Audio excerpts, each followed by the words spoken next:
ข่าวสารเพื่อการประชาสัมพันธ์ด้วยพลังพุทธานุภาพธรรมานุภาพสังฆานุภาพเทวานุภาพนาคานุภาพแห่งบรมครูบาอาจารย์ปู่ฤาษี108เจ้าภาพสร้างหล่อปั้นพระพุทธรูปพระเจ้าทันใจโดยมีคุณแม่ชีพจนาพรวิศีวรพัฒน์นางสาวสุนทรีวิศีปัตย์นางสาวยานทัศน์วิศีปัตย์พร้อมครอบครัววิศีวรพัฒน์ครอบครัววิศีปัตย์เชิญร่วมเป็นเจ้าภาพหล่อปั้นบรรจุหัวใจนามพระพุทธรูปพระพุทธสถิตพจนาพรวันอาทิตย์ที่7พฤษภาคมพุทธศักราช2566พิธีเริ่มเวลา 9:09 น.ร่วมสร้างบุญได้ตั้งแต่วันนี้เป็นต้นไปติดต่อสอบถามร่วมบุญได้ที่พระครูสถิตธุราธรเจ้าอาวาสวัดสันขยอมอำเภอสันทรายจังหวัดเชียงใหม่0806849835และที่พระครูประหลัดกิติพงศ์กิติโสพโนด็อกเตอร์ผู้ช่วยเจ้าอาวาสวัดสันขยอม0962629694เชิญท่านร่วมบุญร่วมกุศลในคราวครั้งนี้โดยพร้อมเพรียงกัน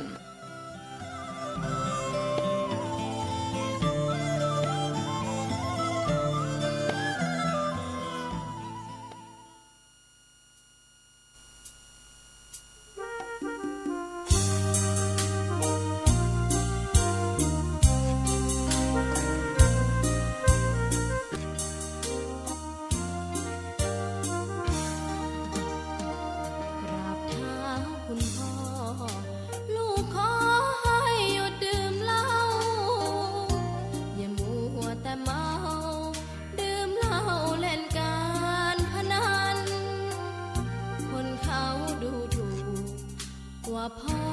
ขี้เกียจทำงานชาวบ้านรังเกียจเดียฉันต่างประจานคุณพ่อสิ้นดีสงสารคุณแม่ลำบากแท้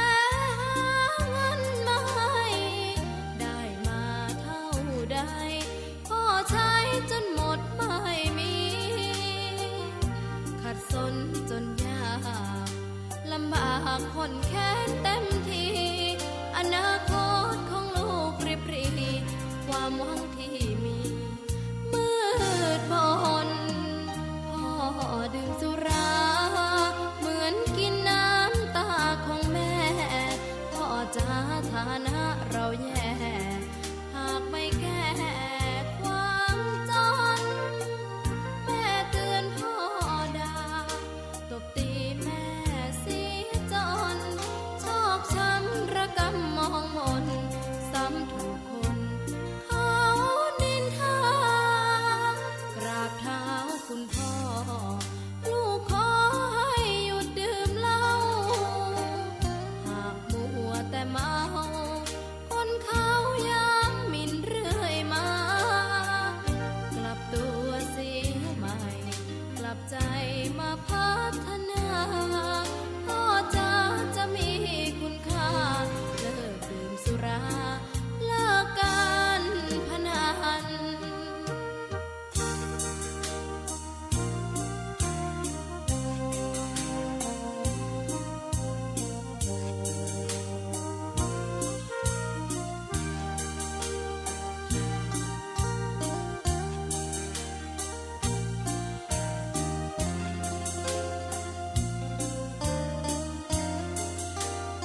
สวัสดีอย่างเป็นทางการครับมาแล้วครับคุณผู้ฟังครับเดอะเฮียน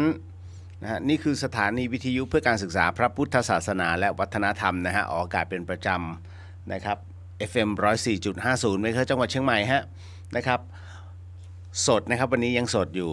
นะครับแล้วก็แต่พรุ่งนี้เทปฮะพรุ่งนี้เทปพรุ่งนี้ผมเดินทางอีกแล้วนะฮะก็เลยรีบกลับมารายงานก่อนนะฮะก่อนที่ทุกอย่างมันจะลืมเลือนตามกาลเวลานะฮะก็ อันนี้ต้องบอกครับว่าวันนี้ยัง2ชั่วโมงเต็มอยู่นะครับกับเดอะเฮียนทาง FM 104.50เมกะเฮิรตซ์นะฮะก็จะขอเล่าเรื่องราวนะครับกับโครงการอิ่มบุญอุ่นกายน้องซึ่งวัดฝายหินนะฮะ FM 104.50เมกะเฮิรตซ์ร่วมกับคณะสงฆ์เชียงใหม่แล้วก็ร่วมกับเหล่ากัลยาณมิตรนะฮะที่เป็นผู้ฟังรายการด้วยนะครับแล้วก็เป็นญาติธรรมนะฮะที่เวียนว่ายเข้ามานะฮะกราบไหว้ที่วัดฝายหินนะฮะรวมไปถึงศรัทธาของหลวงพี่ภัสกรนะฮะก็แล้วก็รวมไปถึงศรัทธาของหลวงพี่ภัสกรนะฮะก็แล้วก็หมู่พี่น้องออฟโรดของเชียงใหม่นะครับวันนี้ก็มีคือยินดีฮะที่เราได้นำเอาความสุขทั้งหมดทั้งมวลเนี่ยไปมอบให้กับหลายๆท่านนะครับที่บ้านฝายหินเอาจริงอะผมอะตอนนี้ 65% เอง มันปวดทั้งตัวนะฮะคือผมอะผู้นั่งแล้วก็เป็นเนนะเป็นเนวิเกเตอร์แต่ในขณะเดียวกันเนี่ยผู้ขับคนขับที่นำข้าวของไปส่งเนี่ยเขาหลายเท่าฮะนะก็เดี๋ยววันนี้จะรวบรวมแล้วก็เรียบเรียงเรื่องราวเอาให้แบบกระชับที่สุดนะฮะแล้วก็รายงานสู่คุณผู้ฟังนะครับเพราะว่าหลายๆท่านเนี่ยมอบทั้งปัจจัยแล้วก็สิ่งของนะครับหลายๆอย่างรวมถึงกำลังใจด้วยนะฮะให้กับพวกเรานะครับก็ไปกันทั้งหมด22ชีวิตด้วยกันนะครับกับรถออฟโรดนะครับก็มีทั้งยาวสั้นนะครับแล้วก็สั้นๆนะรวมกัน11คันฮะแต่ว่าบรรทุกของจริงๆไปเนี่ยประมาณ8คันนะฮะ8คันด้วยกันก็ต้องบอกงี้ฮะอธิบายรถก่อนนะว่ารถยาวเนี่ยหมายถึงว่าเป็นรถตอนเดียวอย่างเงี้ยฮะเอาเป็นรถแคปละกันแต่ว่าด้านหลังที่บรรทุกเข้าของอ่ะมันจะยาวนะฮะเราก็เรียกว่ารถยาวแล้วก็รถสั้นหมายถึงว่ารถปิกอัพนี่แหละฮะแต่เขาจะไปตัดท้ายออกเพื่อให้มันสั้นลงบางคนสงสัยว่าเขาไปตัดสั้นทำไมคืออย่างนี้ฮะอย่างที่1ออฟโรดเนี่ยเขาเอาไว้แข่งกันคือเขาไม่ได้มาแข่งถนนหลวงนะไม่ใช่นะเขาจะมีสนามแข่งของเขาก็เอาไว้แข่งกันนะอย่างที่1ก็คือพวกนักเล่นรถแต่ใจเขาเรียกว่าใจความสำคัญของมันในการตัดกระบะท้ายให้สั้นลงเนี่ยเพราะว่าเวลากลับรถกลางดอยถนนมันจะแคบแล้วด้านหนึ่งเป็นเหวอีกด้านหนึ่งเป็นเขาเนี่ยเวลาเขาถอยตูดขึ้นเขาถ้าตูดมันยาวกระบะมันยาวเนี่ยไอ้ตัวกระบะมันจะไปค้ำตรงภูเขาฮะจะสังเกตได้แต่ถ้าตัดสั้นปุ๊บเนี่ยมันก็จะไปตามล้อแล้วขึ้นไปนะเหมือนกับว่าบรรทุกน้อยลงหน่อยแต่สะดวกในการกลับรถกลางเขานะฮะก็มันมีหลายครั้งที่ออฟโรดจะต้องเป็นผู้หลีกทางให้กับรถชาวบ้านดังนั้นเนี่ยเขาจำเป็นต้องตัดแม้กระทั่งจะจอดแบบตะแคงแบบไอ้คนนั่งเป็นเนก็ต้องเอียงตามอย่างนี้นะฮะก็ต้องแบบนั้นนะฮะเพื่อให้ชาวบ้านไปเพราะถนนมันแคบมากถ้าไม่เบี่ยงชาวบ้านก็ตกเหวเพราะฉะนั้นก็ต้องทำหน้าที่นะครับเป็นผู้ที่เสียสละนะครับและอีกอย่างนึงก็คือว่าเวลาลงแอ่งกลางดอยนะฮะมันจะเป็นหุบลงไงฮะมันจะเป็นหุบแล้วขึ้นเป็นทรงพาราโบลานะเป็นทรงถาดไข่ที่เขาใส่ที่มันเป็นบุ๋มลงไปอย่างนั้นนะถ้าท้ายมันยาวเวลามันลงปุ๊บท้ายมันติดเขาเลยต้องตัดสั้นนั่นแหละครับกับอีกประเภทหนึ่งสั้นรถประเภทสั้นประเภทนี้เป็นประเภทแคริบเบียนนะฮะเป็น เป็นสายพันธุ์จี๊ปทั้งหลายนั่นนะฮะสั้นๆก็จะบรรทุกได้น้อยหน่อยก็คือด้านหลังกับหลังคานะฮะก็แต่ทั้งหมดทั้งมวลก็ขนกันไปเต็มสตรีมฮะนะฮะก็บุกบั่นพอสมควรคือที่เนี่ยต้องบอกว่าเส้นทางบ้านเสาหินมันเป็นระดับ A เลยนะฮะ A บวกเพราะฉะนั้นมันจะเป็นเส้นทางปกติก่อนผมออกจากเล่าให้ฟังก่อนแล้วกันฮะว่าหลังจากที่ขึ้นของแล้วเนี่ยเราก็ร่วมเดินทางนะฮะจากจังหวัดเชียงใหม่ช่วง6 โมงเช้าเนาะอาจจะเลทเลย6 โมง 15ประมาณนี้ฮะไปถึงแม่เสลียงเนี่ย10 โมงครึ่งพอถึงแม่เสลียง10 โมงครึ่งเนี่ยเราก็ต้องมาเติมน้ำมันกันก่อนที่ปตทแม่เสลียงแล้วก็เตรียมจะเข้าไปบังเอิญว่าจำเป็นจะต้องรอหลวงพี่ริวนะฮะที่ท่านจะต้องนำเข้าไปหลวงพี่ริวออกมาเอารถออกมาเนี่ยเอารถอบตออกมาเพื่อจ่ายกับข้าวพอดีก็เจอกันที่ปั๊มปตทคราวนี้ก็ต้องเรียกทั้งหมดทั้งมวลมารวมพลกันริมถนนไหลถนนนะมันก็ยาวปืดไปหลังจากนั้นจึงไปซื้อท่อน้ำไอ้ท่อที่จะต้องต่อเข้าเครื่องกรองนะฮะแล้วจึงเข้าไปในส่วนของอุทยานสารวินตรงนี้แหละฮะก็เราจะใช้ระยะเวลาในการเดินทางพอสมควรเราเข้าไปตรงนั้นประมาณ11 โมงนิดๆนะฮะแล้วก็จุดแรกที่เราจะไปเอาของลงเนี่ยก็คือเอาวีลแชร์แล้วก็ในตัวของวอล์กเกอร์นะฮะให้กับรพสตโพซอเนี่ยก็ใช้เวลาพอสมควรนะกินเวลาไปประมาณเกือบเที่ยงเกือบบ่ายโมงฮะรีบลงเสร็จก็ต้องรีบกินข้าวเพราะกลัวว่าต่อจากนี้ไปอีกประมาณ30กว่าโลเนี่ยนะฮะเดี๋ยวมันจะถึงค่ำนะฮะจากแม่เสลียงไปถึงโพซอนะครับ30 โลจากโพซอไปถึงบ้านขุนแม่ป๊อกเนี่ยอีก34 โลสังเกตเลยไหมฮะช่วงเวลาที่ผมบอกแม่เสลียงไปถึงโพซอชั่วโมงกว่า30 โลนะฮะชั่วโมงกว่านะฮะแต่คราวนี้จากโพซอไปถึงบ้านขุนแม่ป๊อกอีก30 กว่าโลเนี่ย30 กิโลนะฮะแต่ผมบอกว่าไปถึงนะกลัวมืด บ่ายโมงแต่กลัวมืดเพราะฉะนั้น30 กิโลเนี่ยมันจะใช้ระยะเวลาในการเดินทางเข้าไปเนี่ย4 ชั่วโมงกว่านะฮะก็พออันนี้คือยังไม่รวมเวลาที่เผื่ออุบัติเหตุกลางทางนะฮะก็ปรากฏว่าเราก็ขับรถเข้าไปนะฮะเข้าไปด้วยกันนะฮะบังเอิญว่าตอนที่โพซอเนี่ยมันเกิดเหตุตรงที่ว่าน้องโหน่งแห่งกลุ่มอิสระเนี่ยเขาไม่ทราบว่าเราต้องแวะเอาของไว้โพซอก่อนเขาก็หลงเข้าไปก่อนคนเดียวเลยครับนะแล้วก็ไปหยุดตรงที่ว่า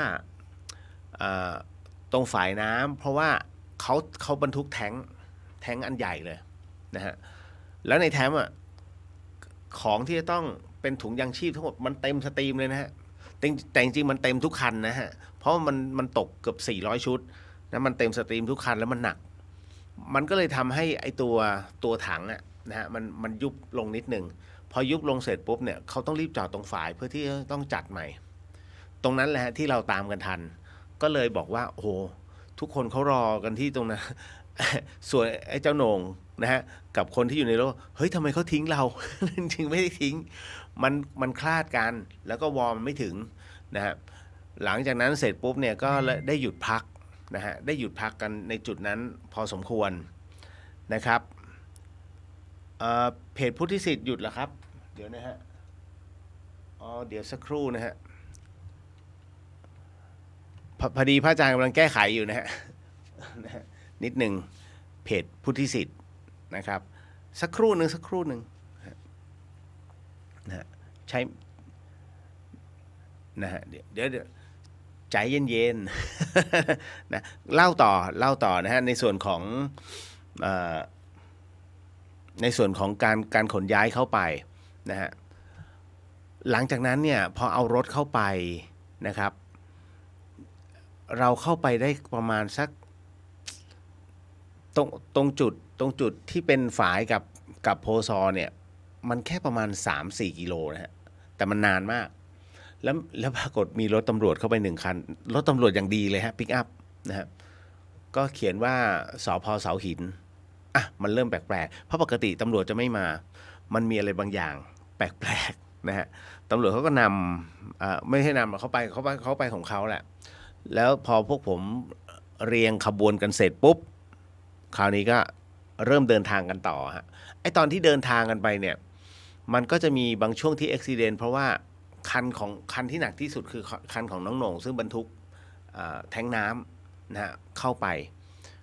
ปรากฏว่าไม้มันตกกลางเขามันไม่เก็บไม่ได้เพราะว่าถ้าคนอื่นเหยียบไปเนี่ยตะปูผมก็เลยต้องลงเก็บนะฮะตรงนั้นก็ต้องปีนรถลงแล้วมันตะแคงอย่างเงี้ยกว่าจะออกกว่าจะขึ้นนะเสร็จปุ๊บก็ไปซ่อมกันนะฮะจนถึงเราพอก่อนจะถึงโรงพยาบาลส่งเสริมสุขภาพประจำตำบลของสระเชียงตองนะตรงนั้นเนี่ย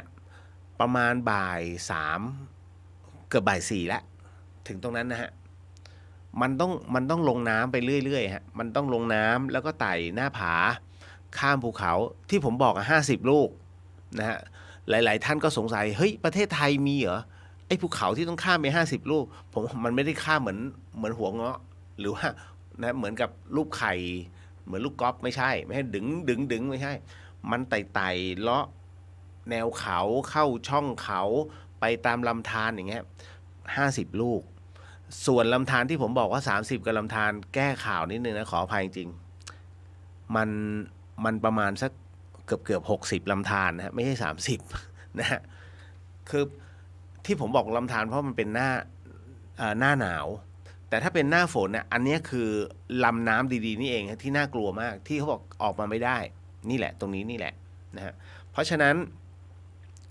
กว่าจะไปถึงสถานที่จริงๆเนี่ยตุริวนะฮะพระริวนะฮะท่านจะต้องเดินลงมาเพื่อจะปล่อยรถบางช่วงบางตอนเนี่ยต้องปล่อยขึ้นไปทีละคันเพราะมันชันนะแล้วมันเป็นทางที่ค่อนข้างเขาเรียกดินหนังหมูไอ้ดินหนังหมูเนี่ยตัวอันตรายถ้าหน้าฝนเนี่ยรถหมดสิทธิ์เพราะล้อมันปั่นแล้วก็ถ้าเป็นรถ4 wheel ปกติก็ไม่ได้มันก็ต้องเป็นล้อบ้างซึ่งบางทีล้อบ้างก็ไม่ได้ต้องใส่โซ่ถึงจะตะกุยได้ขึ้นได้รอบเดียวที่เหลือชาวบ้านใช้ไม่ได้เพราะถนนพังเพราะฉะนั้นเขาไม่นิยมนะออฟโรดจะไม่นิยมออกฤดูฝนนะเพราะชาวบ้านจะสัญจรไม่ได้พอไปถึงเนี่ยบ้านขุนแม่ป๊อกถึงนั้นประมาณ5:30ฮะหนาวมากตอนนั้นอยู่ที่13 องศาก็ต้องรีบเอาข้าวของลงเสร็จปุ๊บบังเอิญเป็นช่วงวันโกนนะฮะก็ชาวบ้านเขาจะมาทำวัดเย็นเลยได้มีโอกาสนั่งทำวัดกับเขาด้วยแต่ว่าสวดไม่ได้ก็เลยใช้เป็นการนั่งสมาธิฮะนะครับทำไมจึงเป็นเช่นนั้นเดี๋ยวขออนุญาตนะฮะสำหรับเพจพุทธิสิทธิ์แป๊บนึงนะครับพระอาจารย์กำลังแก้ไขอยู่เนาะสักครู่ใจเย็นๆนะฮะนิดหนึ่งมาแล้วฮะ นะฮะเอาเข้าใหม่นะครับพุทธิสิทธิ์เข้าใหม่นะครับนิดหนึ่งต้องขออภัยด้วยนะฮะไม่เป็นไรตอนนี้มาแล้วครับ 100% แล้วครับเมื่อกี้ปรับนิดนุ่นหน่อยนะคืออย่างนี้พอไปถึงที่บ้านขุนแม่ป๊อกเนี่ยมันจะเป็นช่วงเวลา5:30แล้วชาวบ้านเนี่ยเขาคือมันเป็นอะไรที่ภาพที่ประทับใจผมก็ไม่เคยเห็นภาพแบบนี้กับพวกผมนะเพราะว่าออฟโรดเนี่ยเขาจะเป็นกลุ่มใครกลุ่มมันนะฮะแต่คราวนี้พอมางานอิ่มบุญเนี่ยไม่ว่าจะเป็นของกลุ่มอิสระนะฮะอิสระก็มาให้3 คันนะฮะไทยทีจีมาให้1 คันอูเอกมาให้ก็คือกลุ่มเอก4x4มาให้อีก3 คันนะฮะตีไป4 คันนะฮะแล้วก็กลุ่มดอยคำมาให้อีก1 คันนะฮะทั้งหมดทั้งมวลนะฮะคุณผู้ฟังเป็นอะไรที่มันเป็นภาพที่ทุกคนช่วยกันอะเราไม่มียศไม่มีตำแหน่งไม่มีฐานะนะฮะไม่มีใครจะรวยแบบไม่มีฮะมันมีแต่คำว่าเพื่อนน้ำใจแล้วก็ช่วยเหลือกันทุกคนขนกันหมดเด็กเล็กเด็กน้อยมาช่วยกันโอ้โหมันเป็นภาพที่ซึ้งใจมากเพราะปกติเขาทำงานกลุ่มใครกลุ่มมันไงแต่อันเนี้ยไม่ นะแล้วก็รวมการเฮฮามีแต่รอยยิ้มตลอดเวลาแล้วตู้ท่านก็มาช่วยตู้จรไปด้วยฮะท่านก็ช่วยนะทั้งหมดนะมันเอ่อคือท่านต้องเห็นรอยยิ้มของชาวบ้านที่เขามารอแบบเฮ้ยอะไรวะเฮ้ยอยากรู้จังไอ้ถุงขาวๆที่เขาห่อมามันมีอะไรบ้างนะฮะจนกระทั่งวันรุ่งขึ้นนะฮะแต่เช้าเลยฮะคือพวกผมต้องเรียงข้าวของเสร็จประมาณ4 ทุ่มกว่า4 ทุ่มกว่าในดอยเนี่ยมันเหมือนตี 2นะคุณเงียบเงียบเงียบฮะส่วนพวกที่นั่งผ่อนคลายกันก็จะเฮฮากันไกลๆนะพอประมาณสัก5 ทุ่มทุกอย่างเงียบเพราะทุกคนเข้าเต็นท์หมดมันอากาศมันเย็นฮะวันนั้นวันแรก11 องศาตอนเย็น13ตอนกลางคืนเนี่ยผมก็ตื่นมาเพราะมันเย็นเนี่ยผมตื่นมาฉี่ ด้วยก็เลยดูที่โทรศัพท์11 องศาคลื่นโทรศัพท์สัญญาณไม่มีนะฮะไม่มีนะฮะใช้ถ่ายรูปกันอย่างเดียวแล้วก็เปิดเพลงใครมีเพลงก็เปิดใครโหลดเพลงไว้ก็เปิดแค่นั้นฮะคือกันเหงานะฮะแล้วจากนั้นเสร็จปุ๊บนะฮะวันรุ่งขึ้นชาวบ้านมาแต่เช้าเลยมารอรับ น่ารักมากก็ทำการให้ส่งให้เป็นที่เรียบร้อยเลยนะฮะส่งให้เป็นที่เรียบร้อยสำหรับข้าวของทั้งหมดทั้งมวลนะฮะถุงยางชีพรวมไปถึงเครื่องผลิตออกซิเจนนะฮะเครื่องปั่นไฟแทงน้ำเครื่องกรองน้ำนะฮะเครื่องยาเป็นสิ่งที่จำเป็นทั้งหมดแล้วต้องบอกว่ายิ้มได้เลยฮะผู้ที่ทำบุญมาเพราะว่าพอเขาเอาถุงยางชีพไปเสร็จปุ๊บเนี่ยเขาลื้อตรงนั้นนะคือประมาณไม่ได้เกรงใจกูเลยประมาณนี้อารมณ์เนี้ยคือจะลื้ออ่ะ มันมีอะไรบ้างวะให้มาชาวบ้านทุกคนดีใจหมดนะฮะเพราะว่าเราเอาของคือของกินเล่นอ่ะมันก็มีให้นะฮะพวกขนมนมเนยอะไรนี้มันมีอยู่ในถุงนั้นอยู่แล้วแต่ที่เขาดีใจมันมีเครื่องประทังชีพอยู่อ่ะไม่ว่าจะเป็นน้ำตาลน้ำปลาเกลือกะปิผงชูรสคือผมบอกแล้วว่าเขาอยากได้ประเภทนี้มากที่สุดมันก็มีเครื่องแกงจืดเนาะนะฮะนั่นแหละส่วนขนมนมเนยก็โอเคนะมีผ้าห่มแต่ผ้าห่มผมเอาไปไม่ครบนะฮะก็ว่าจะรับปากว่าจะหาให้อีก50 ผืนเพราะเขาหนาวจริงนะคุณแบบหนาวปากสั่นน่ะแล้วผ้าเขาไม่พอนะฮะก็ไม่รู้จะยังไงผมก็เอาผ้าห่มให้ไปนะส่วนตัวนะก็ให้ไป2 ผืนนะครับก็มันก็ประทังไม่ได้มันยังเหลืออีก50 ผืนผมว่าเอาไงดีวะ นะจะมาเรียกบุญก็เกรงใจก็เลยบอกเดี๋ยวขอพักไว้ก่อนขอเก็บไว้ก่อนเดี๋ยวพยายามจะลองติดต่อที่นู่นที่นี่ให้นะฮะแต่ก็ยังไม่รู้ตอนนี้มันตื้อไปหมดเลยฮะแค่ผ้าห่มเหลือขาดแค่50 ผืนเพราะเดี๋ยวจะมีอีกทีมหนึ่งเข้าไปวันที่25ก็คือทีมเนี้ยแต่ผมมันไปไม่ได้ผมติดพสวนะฮะก็เลยกะว่าถ้าได้มาผมจะฝากน้องๆเข้าไปให้นะฮะก็หลังจากนั้นเสร็จปุ๊บมอบให้กับบ้านเสาหินแน่ๆอันที่1อันที่2นะครับก็มอบให้กับบ้านสลาเชียงตองนะครับอันเนี้ยเกินคาดเพราะว่าตอนแรกผมนับจำนวนแค่105 ครัวเรือน105 คนนี่ไม่ใช่170บวกครูอีก20กว่าบวกชาวบ้านอีกเบ็ดเสร็จเนี่ยผมระแวงอยู่แล้วว่าเฮ้ย300มัน300กว่าจะ400ชุดและพอหรือว่าไม่น่าพอผมเพิ่มไปเป็น400กว่าชุดนะฮะเป๊ะ เป๊ะเลยโอ้ยมันขาดไปจำนวนเยอะเลยนะฮะแล้วไอ้ถุงยางชีพมันพอดีไงก็เลยถือว่าโอเคนะยังใช้ได้คือเซนส์ยังใช้ได้ว่าไม่ใช่มันมีความรู้สึกต้องเยอะกว่านี้ก็เลยจัดไว้400กว่าชุดนะฮะก็จริงๆนะพอดีเลยฮะ แล้วหลังจากนั้นมอบให้กับทางสลาเชียงตองนะฮะรพสตสลาเชียงตองทั้งเครื่องยาเครื่องอุปโภคบริโภครวมไปถึงเครื่องผลิต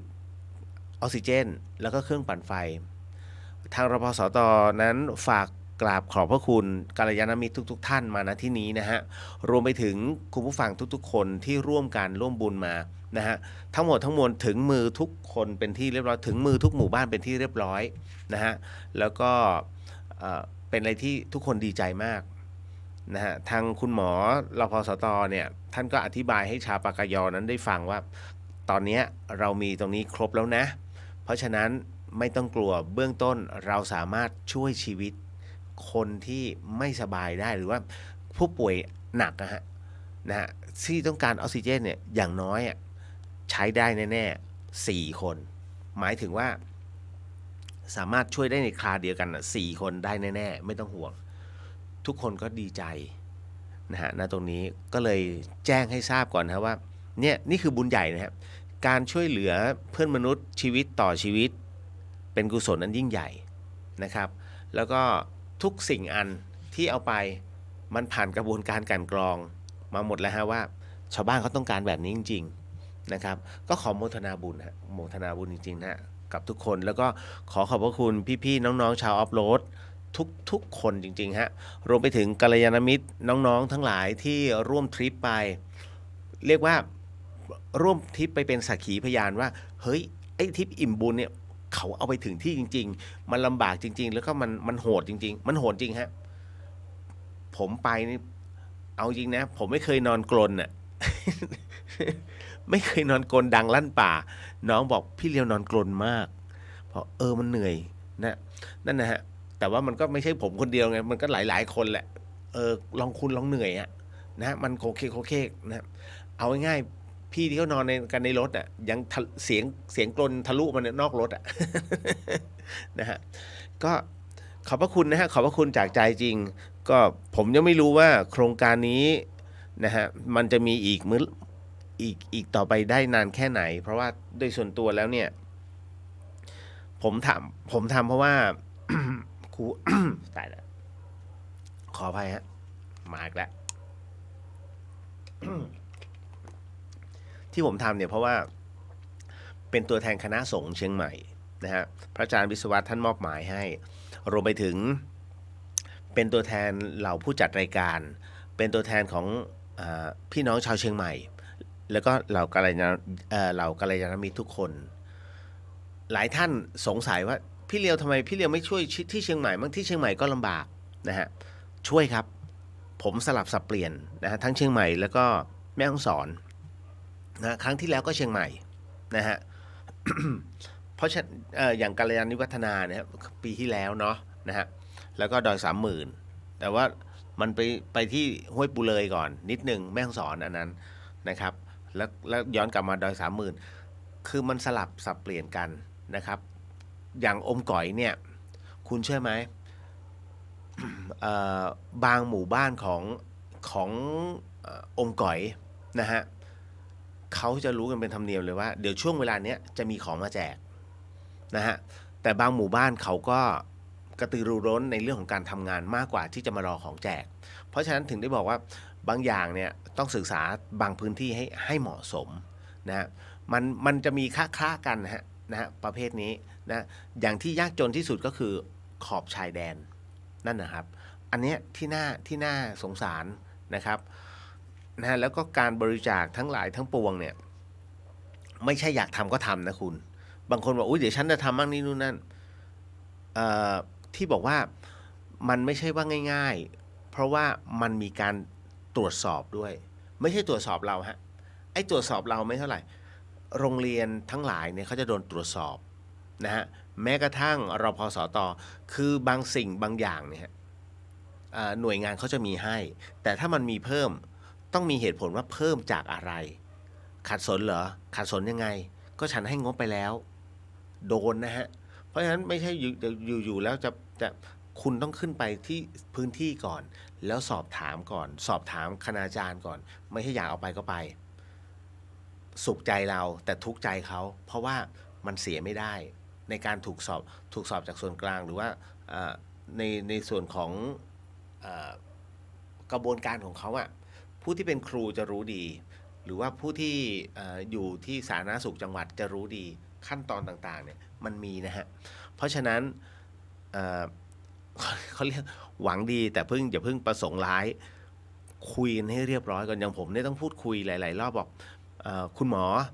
เอาไปให้ไม่โดนใช่ไหมครูบอกไม่โดนเอามาเลยเพราะว่าเดี๋ยวจะได้ทำเรื่องบอกว่าตรงนี้ได้รับมาแล้วนะฮะคืออันนั้นเขาขาดจริงๆฮะอันนี้เลยต้องเรียนให้คุณผู้ฟังได้รับทราบว่ามันมีกระบวนการของมันนะฮะหน่วยงานราชการนะครับก็ นะฮะส่วนหลังจากนั้นเสร็จปุ๊บวันที่เราแจกเนี่ยมันเป็นวันแรม15 ค่ำถ้าถือว่าเป็นวันพระก็ถือว่าเป็นวันพระใหญ่แต่ข้างแรมบังเอิญว่าเป็นข้างแรมผมเลยรอดตัว ไม่ต้องโดนอโหสิกรรมแต่คราวนี้พอไปถึงเสร็จปุ๊บหลวงพี่ริวนะฮะท่านก็เลยบอกว่าโยมพี่เลี้ยววันนี้เดี๋ยวถ้ายังไงถ้าว่างเนี่ยก็ขอเชิญเล่าเรื่องราวชีวิตเหตุการณ์ที่ผมตายไปแล้วฟื้นขึ้นมาให้เหล่าชาวบ้านเขาได้รับฟังหน่อยนะฮะผมก็รับปากนะฮะก็ถึงตรงนั้นเสร็จปุ๊บผมก็เลยบอกว่างั้นเดี๋ยวผมขอนิดนึงนะครับหลวงพี่ครับอย่าว่างั้นงี้อันนี้หลวงพี่ไม่จำเป็นต้องเรียนรู้เดี๋ยวผมขออนุญาตสอนในเรื่องของกรรมฐานน้ำเย็นชาวบ้านเขาตื่นเต้นเขาตื่นเต้นไงฮะผมบอกว่าผมก็เลยใช้คำพูดของหลวงพ่อเยือนเลยผมจะทดลองนะฮะเอาแบบครูบาอาจารย์ผมจะทดลองว่าสิ่งที่ผมกำลังจะสอนต่อไปเนี้ยท่านสามารถขึ้นกรรมฐานได้ภายใน1 นาทีได้จริงหรือเปล่าชาวบ้านเขาก็ดีใจไงนะฮะหลังจากนั้นก็เวียนเทียนการไหว้พระนำสวดมนต์หรือแม้กระทั่งการเวียนเทียนที่เป็นภาษาปากากยอฮะเพราะมากแต่มันเพราะคุณดูได้ใน Facebook ผมนะฮะไออันที่2ที่ผมโพสต์ลงไปนะชุดที่2นะครับเพราะมากแต่มันแฝงความเศร้าเกิดขึ้นคือผมฟังปุ๊บเนี่ยเฮ้ยเพราะแต่มันแหม่งเหมือนกับมันเศร้าๆคุณต้องไปฟังเอาเองนะฮะ ก็แล้วมันกล้องอยู่ในหัว แกะไม่ออกทีนะแต่มันเป็นคำสรรเสริญพระพุทธเจ้าก็คืออรหังสัมมานั่นแหละนะเพียงแต่ว่าเป็นภาษาปากยอก็คือกะเหรี่ยงนะฮะลองฟังดูแล้วหลังจากนั้นเสร็จปุ๊บก็ได้มีโอกาสนำเหล่าพี่น้องชาวบ้านเนี่ยฮะได้เข้าสู่ช่วงของกรรมฐานแต่มันก็ต้องมีวิธีการอยู่ๆคุณไปสอนกรรมฐานนะไม่ได้นะฮะผมก็เลยบอกว่าสิ่งที่ผมจะสอนเนี่ยผมจะบอกว่าเราแลกเปลี่ยนกันนะฮะผมจะสอนเคล็ดลับตรงนี้นิดนึงที่ครูบาอาจารย์นั้นได้สอนมานะฮะแล้วท่านอนุญาตให้สอนต่อนะเป็นเรื่องของเป็นกรรมฐานน้ำเย็นของหลวงพ่อเยือนขันติพโลซึ่งเป็นศิษย์ของหลวงปู่ดุลนะฮะอาตุโลนะครับแห่งวัดป่าบุรพารามสุรินทร์นะฮะแล้วก็ท่านเป็นสายหลวงปู่มั่นคราวนี้ก็ตื่นเต้นกันใหญ่นะฮะก็เลยจากนั้นผมก็คือทุกคนเตรียมน้ำมาคนละแก้วแล้วดื่มเลยพอดื่มผมก็ใช้ขั้นตอนของหลวงพ่อเลยครับตึกแล้วให้หลวงพี่ท่านบรรยายคือผมพูดไทยคำหนึ่งแล้วต้องให้ท่านบรรยายเป็นภาษาปากยออีกรอบหนึ่งทุกคนก็จะทำคุณผู้ฟังเชื่อไหมว่าทุกคนนั่งนิ่งมากนิ่งจริงฮะผมจับเวลาให้5 นาทีทุกคนนิ่งแม้กระทั่งเด็กนะฮะนิ่งมากๆจิตเขาเสถียรมากฮะรับรู้จะบอกว่าความเป็นประกายแห่งพุทธศาสนาของเขาสูงมากจริงๆฮะนะครับก็คือมันบอกไงดีวะเป็นประกายคือเห็นออร่าเลยว่าเฮ้ยทุกคนตั้งใจมากนะแม้กระทั่งคนที่เคยวิ่งเล่นในวันแรกนะวันโกนเนี่ยนะครับพอมาถึงวันพระแรม15 ค่ำปุ๊บเขามาลองดูแล้วเขานิ่งพอเสร็จปุ๊บผมเช็คทีละคนไงผมเลยบอกหลวงพี่ลองถามเขาว่าเขารู้สึกยังไงทุกคนบอกเป็นเสียงเดียวกันว่านิ่งรู้สึกเย็นที่ท้องน้อยนะฮะแล้วก็ว่างผมบอกว่ามันจะไม่มีคำภาวนาเด็ดขาดนะพุทโธไม่มีนะพุทโธหายไปนะก็จะมีผู้ชาย2 ท่านอันนี้นั่งยาวเลยฮะคือเขาไม่อยากถอนกรรมฐานแต่เขาก็ฟังเรื่องราวของผมก็เลยบอกว่าหลวงพี่ครับถ้าอย่างไรหลวงพี่ช่วยแปลด้วยก็คือหลวงพี่อยากให้ผมเล่าเรื่องราวที่ผมตายแล้วฟื้นผมก็เลยบอกหลวงพี่ผมพูด1 คำผมพูด1 ประโยคหลวงพี่ช่วยแปลนะครับบอกได้ไม่มีปัญหาผมก็เลยบอกเลย ให้หลวงพี่บอกเลยครับว่า ให้เข้าใจไว้ว่าองค์สมเด็จพระสัมมาสัมพุทธเจ้าของเราไม่ใช่ผู้วิเศษพอพูดแค่นี้ฮะ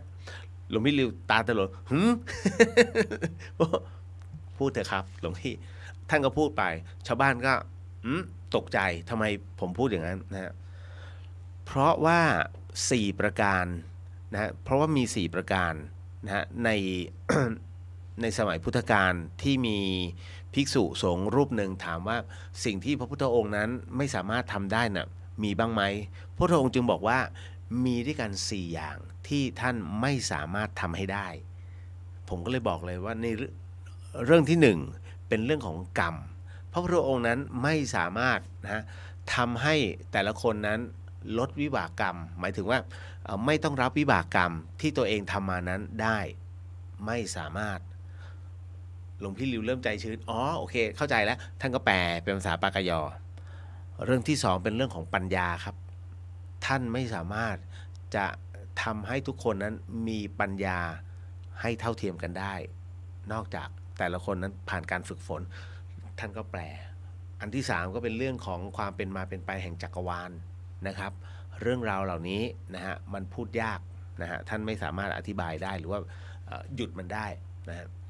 และเรื่องสุดท้ายเรื่องที่4เป็นเรื่องของผู้ที่เข้าใจในธรรมพระพุทธองค์บอกเสมอว่านะฮะเมื่อท่านได้แสดงธรรมไปแล้วนะเราก็ไม่สามารถที่จะมาให้คนคนนั้นเนี่ยนะมายอมรับนับถือในธรรมของเราได้มันต้องเป็นไปตามปัญญาของเขาไงนะฮะเพราะฉะนั้นไม่สามารถบังคับใครได้นะครับ4อย่างหลวงพี่ก็เล่าเสร็จปุ๊บผมจึงมาเข้าเรื่องราวของความตายแล้วก็มาเข้าเรื่องราวของผมคือไปเรื่อยๆจนแบบเขาก็นั่งฟังตลอดระยะเวลา1 ชั่วโมงนิ่งมากนะนิ่งมากๆครับนะก็เลยเสร็จปุ๊บโมทนาสาธุกันเป็นแถวนะฮะคือจริงๆต้องบอกว่าผมหยิบเอาเรื่องราวของพระพุทธองค์เนี่ยมาผสมผสานก็เป็นเทคนิคส่วนตัวเนาะนะฮะกับเรื่องราวของเราแล้วก็ความเป็นมาเป็นไปที่บุรพาจารย์นั้นท่านฝึกเรามานะฮะรวมถึงเป็นเรื่องราวที่หลวงพี่ภาสกรนั้นได้เทศอยู่หรือผมก็เอาไปใส่ตรงนั้นอย่างเช่นในเรื่องของกฎแห่งสมดุลโลกนะฮะเพราะฉะนั้นผมถึงได้บอกเสมอว่าของฟรีไม่มีในโลกกฎแห่งกรรมยุติธรรมเสมอใครทำสิ่งใดไว้ย่อมได้สิ่งนั้นแล้วก็พูดถึงข้อศีลดูเหมือนน่าเบื่อนะฮะข้อศีลแต่ผมถามกลับไปว่าแล้วเคยสงสัยไหมศีลข้อปาณาห้ามฆ่าสัตว์แต่ท่านเนี่ยต้องฆ่าเพื่อเป็นอาหารไม่บาปเหรอไม่กลัวเรื่องกฎแห่งกรรมทุกคนก็อึ้งแล้วหันกลับมามองกันใช่สงสัยผมก็เลยต้องอธิบายไงว่ามันเป็นเพราะอะไรนะฮะแล้วตัวกรรมมันจะเป็นเช่นไรทุกคนจึงเก็ตนะฮะเพราะฉะนั้นถ้าคนเรามันไม่มีความสงสัยเกิดขึ้นเนี่ยฮะมันจะกลายเป็นยอมรับโดยปริยายโดยที่เกิดความไม่สงสัยซึ่งถามว่าถูกไหมไม่ถูกไหมฮะนี่แหละก็เลยต้องบอกครับว่าที่มาที่ไปนะฮะต่อมาผมไม่มั่นใจว่าตัวเดียวที่ยังอยู่เนาะเดี๋ยวขออนุญาตทักทายก่อนแล้วเดี๋ยวเหมือนเดิมนะฮะนำเข้าสู่เรื่องราวเหมือนเดิมนะฮะคุณบูนนะฮะสวัสดีครับพี่เลียวกลับมาแล้วฮะ กลับมาอย่างกระดูกกรอบๆ บอกวันนี้ยังสดอยู่นะฮะแต่ว่าหลังจากนี้มันจะเป็นเทปเพราะว่าสัปดาห์นี้ทั้งสัปดาห์ผมไม่ว่างจริงพรุ่งนี้เข้ากรุงเทพยังไม่ถึงฮะพรุ่งนี้อยู่ที่วัดท่าซุงก่อนแล้วก็วันพุธผมต้องไปกรรมฐานที่วัดท่าซุงแป๊บหนึ่งแล้วเข้ากรุงเทพวันพฤหัสพาคุณแม่ไปตรวจที่โรงพยาบาลนะฮะแล้วหลังจากนั้นพอตรวจเสร็จปุ๊บผมยังไม่ทันได้อยู่คุณแม่นะฮะตรวจเสร็จพากลับบ้านต้องขึ้นเชียงใหม่เลยเพราะว่ามีภารกิจต่อวันผมต้องถึงเชียงใหม่วันศุกร์ฮะเพื่อที่ต้องเตรียมเสื้อผ้าเพราะเสาร์อาทิตย์หน้าต้องไปสำรวจพื้นที่พอสวคือมีผู้บริจาคเห็นภาพที่ผมเอาเครื่องผลิตออกซิเจนเนี่ยฮะไปมอบให้กับโรงพยาบาลส่งเสริมสุขภาพแกอยากทำมั่งก็เลยบอกว่าคุณเลียวลองไปติดต่อหน่อยโอเคได้เดี๋ยวผมจัดการฮะ นะฮะก็เลยเป็นที่มาที่ไปตรงนั้นนะฮะไม่ว่างจริงฮะคิวแล้วก็วันจันทร์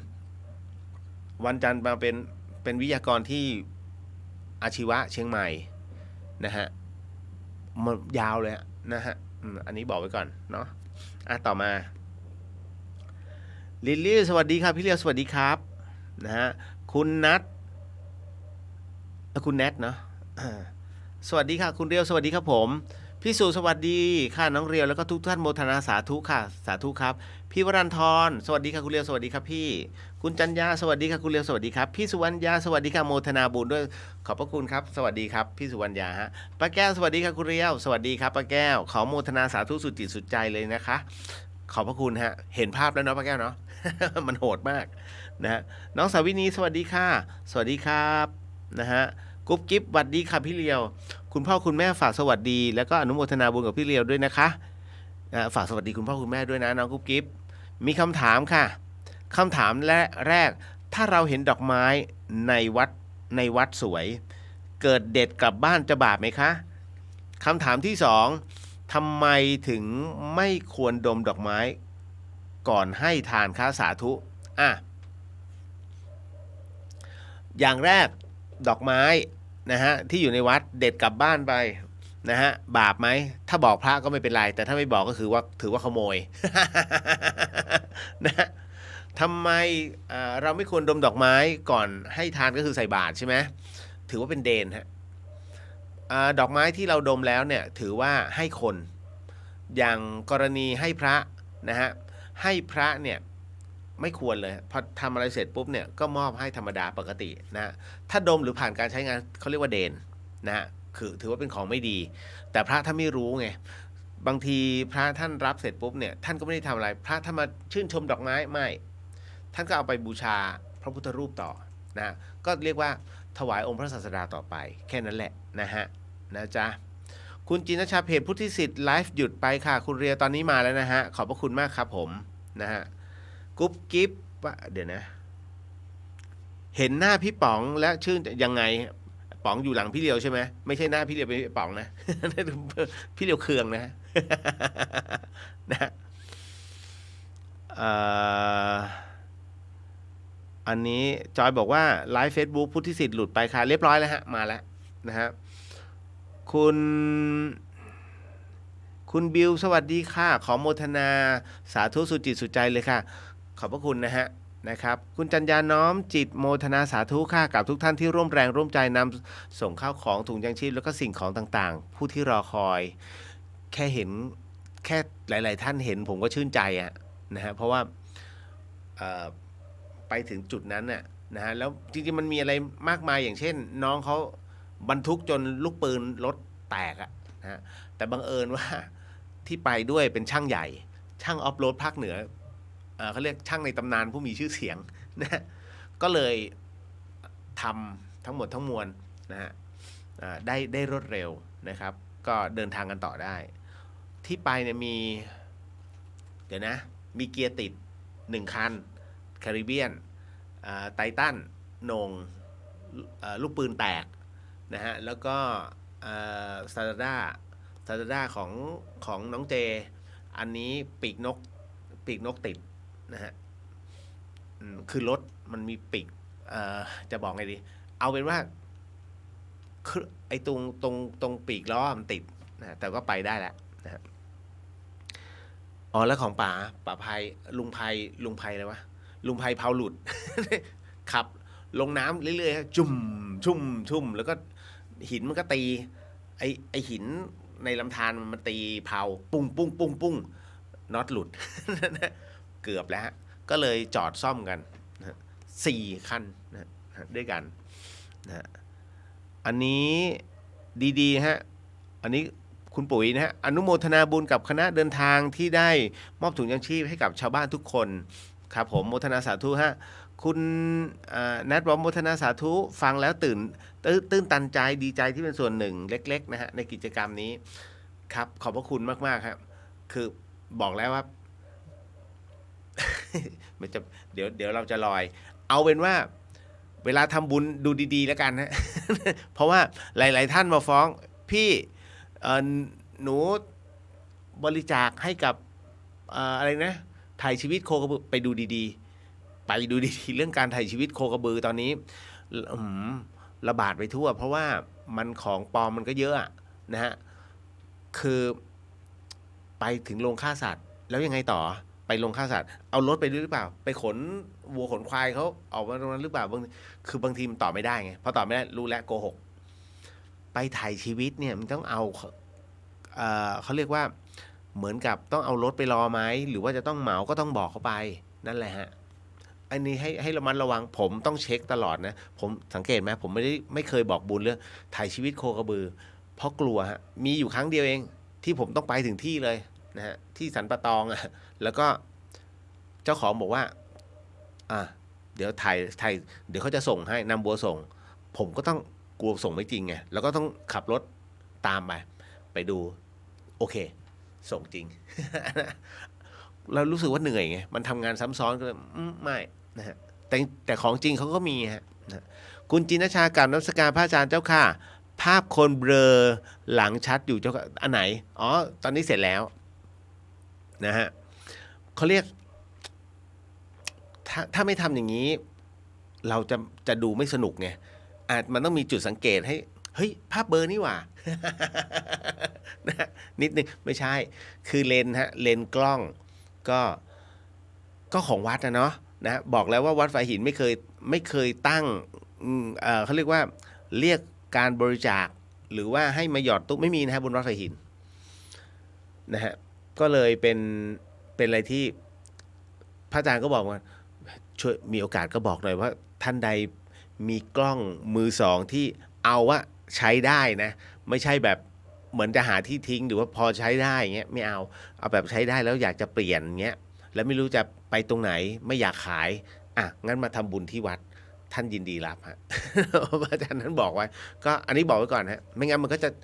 หน้าเบลอหลังชัด นะคุณเจสวัสดีครั้งที่3ครับคุณเรียวดูจากภาพแล้วอมยิ้มปิติค่ะโมทนาสาธุสุดจิตสุดใจนะคะสาธุครับผ้าห่มผืนเท่าไหร่คะช่วยกันคนละผืน2ผืนเดี๋ยวก็ได้แล้วค่ะรอแล้วเดี๋ยวหายหนาวนะคะเอาจริงผมไม่รู้ราคานะฮะไม่ใช่ผืนหนึ่งมัน90 บาทมั้งถ้าจำไม่ผิดนะฮะผ้าห่มนะฮะต้องไปดูก่อนนะต้องไปดูตลาดใช่ไหมผ้าห่มผืนละ90 บาทไม่น่าถึง100นะฮะยกเว้นแบบมันหนาจริงๆอันนี้คือสั่งพิเศษนะ100 กว่า120อย่างเงี้ยนะฮะแต่จริงๆถ้าเดี๋ยวหลายคนก็โหพี่เลียวก็120มันก็ของดีไม่ใช่เหรอนะทำไมไม่ให้เขาวะ ไม่เอา80ก็ผมรู้ราคาแค่นี้ถ้าใครมีตรงไหนที่แหล่งที่มันดีก็บอกมา ก็หรือว่าจะไปเป็นผู้จัดการก็ไม่มีปัญหาจริงๆก็อยากได้ไง50 ผืนเพราะก็สงสารนะเนาะเขารอคอยกลางดอยนะฮะ คุณจินชาบอกกราบขอบพระคุณพระอาจารย์เจ้าค่ะภาพชัดแจ๋วแหววทั้งหน้าหลังแล้วเจ้าค่ะ พี่นพสวัสดีค่ะคุณเรียวสวัสดีครับผมคุณจินชาบอกว่าขอมหาบุญกุศลนี้ต่ออายุวันนะสุขาภละให้คุณเรียวสืบสานต่อบุญนี้ไปอีกนานเลยแล้วนานนะคะผมว่าเช็คตัวเองว่าปีนี้ผมมันจะแย่คนอื่นบอก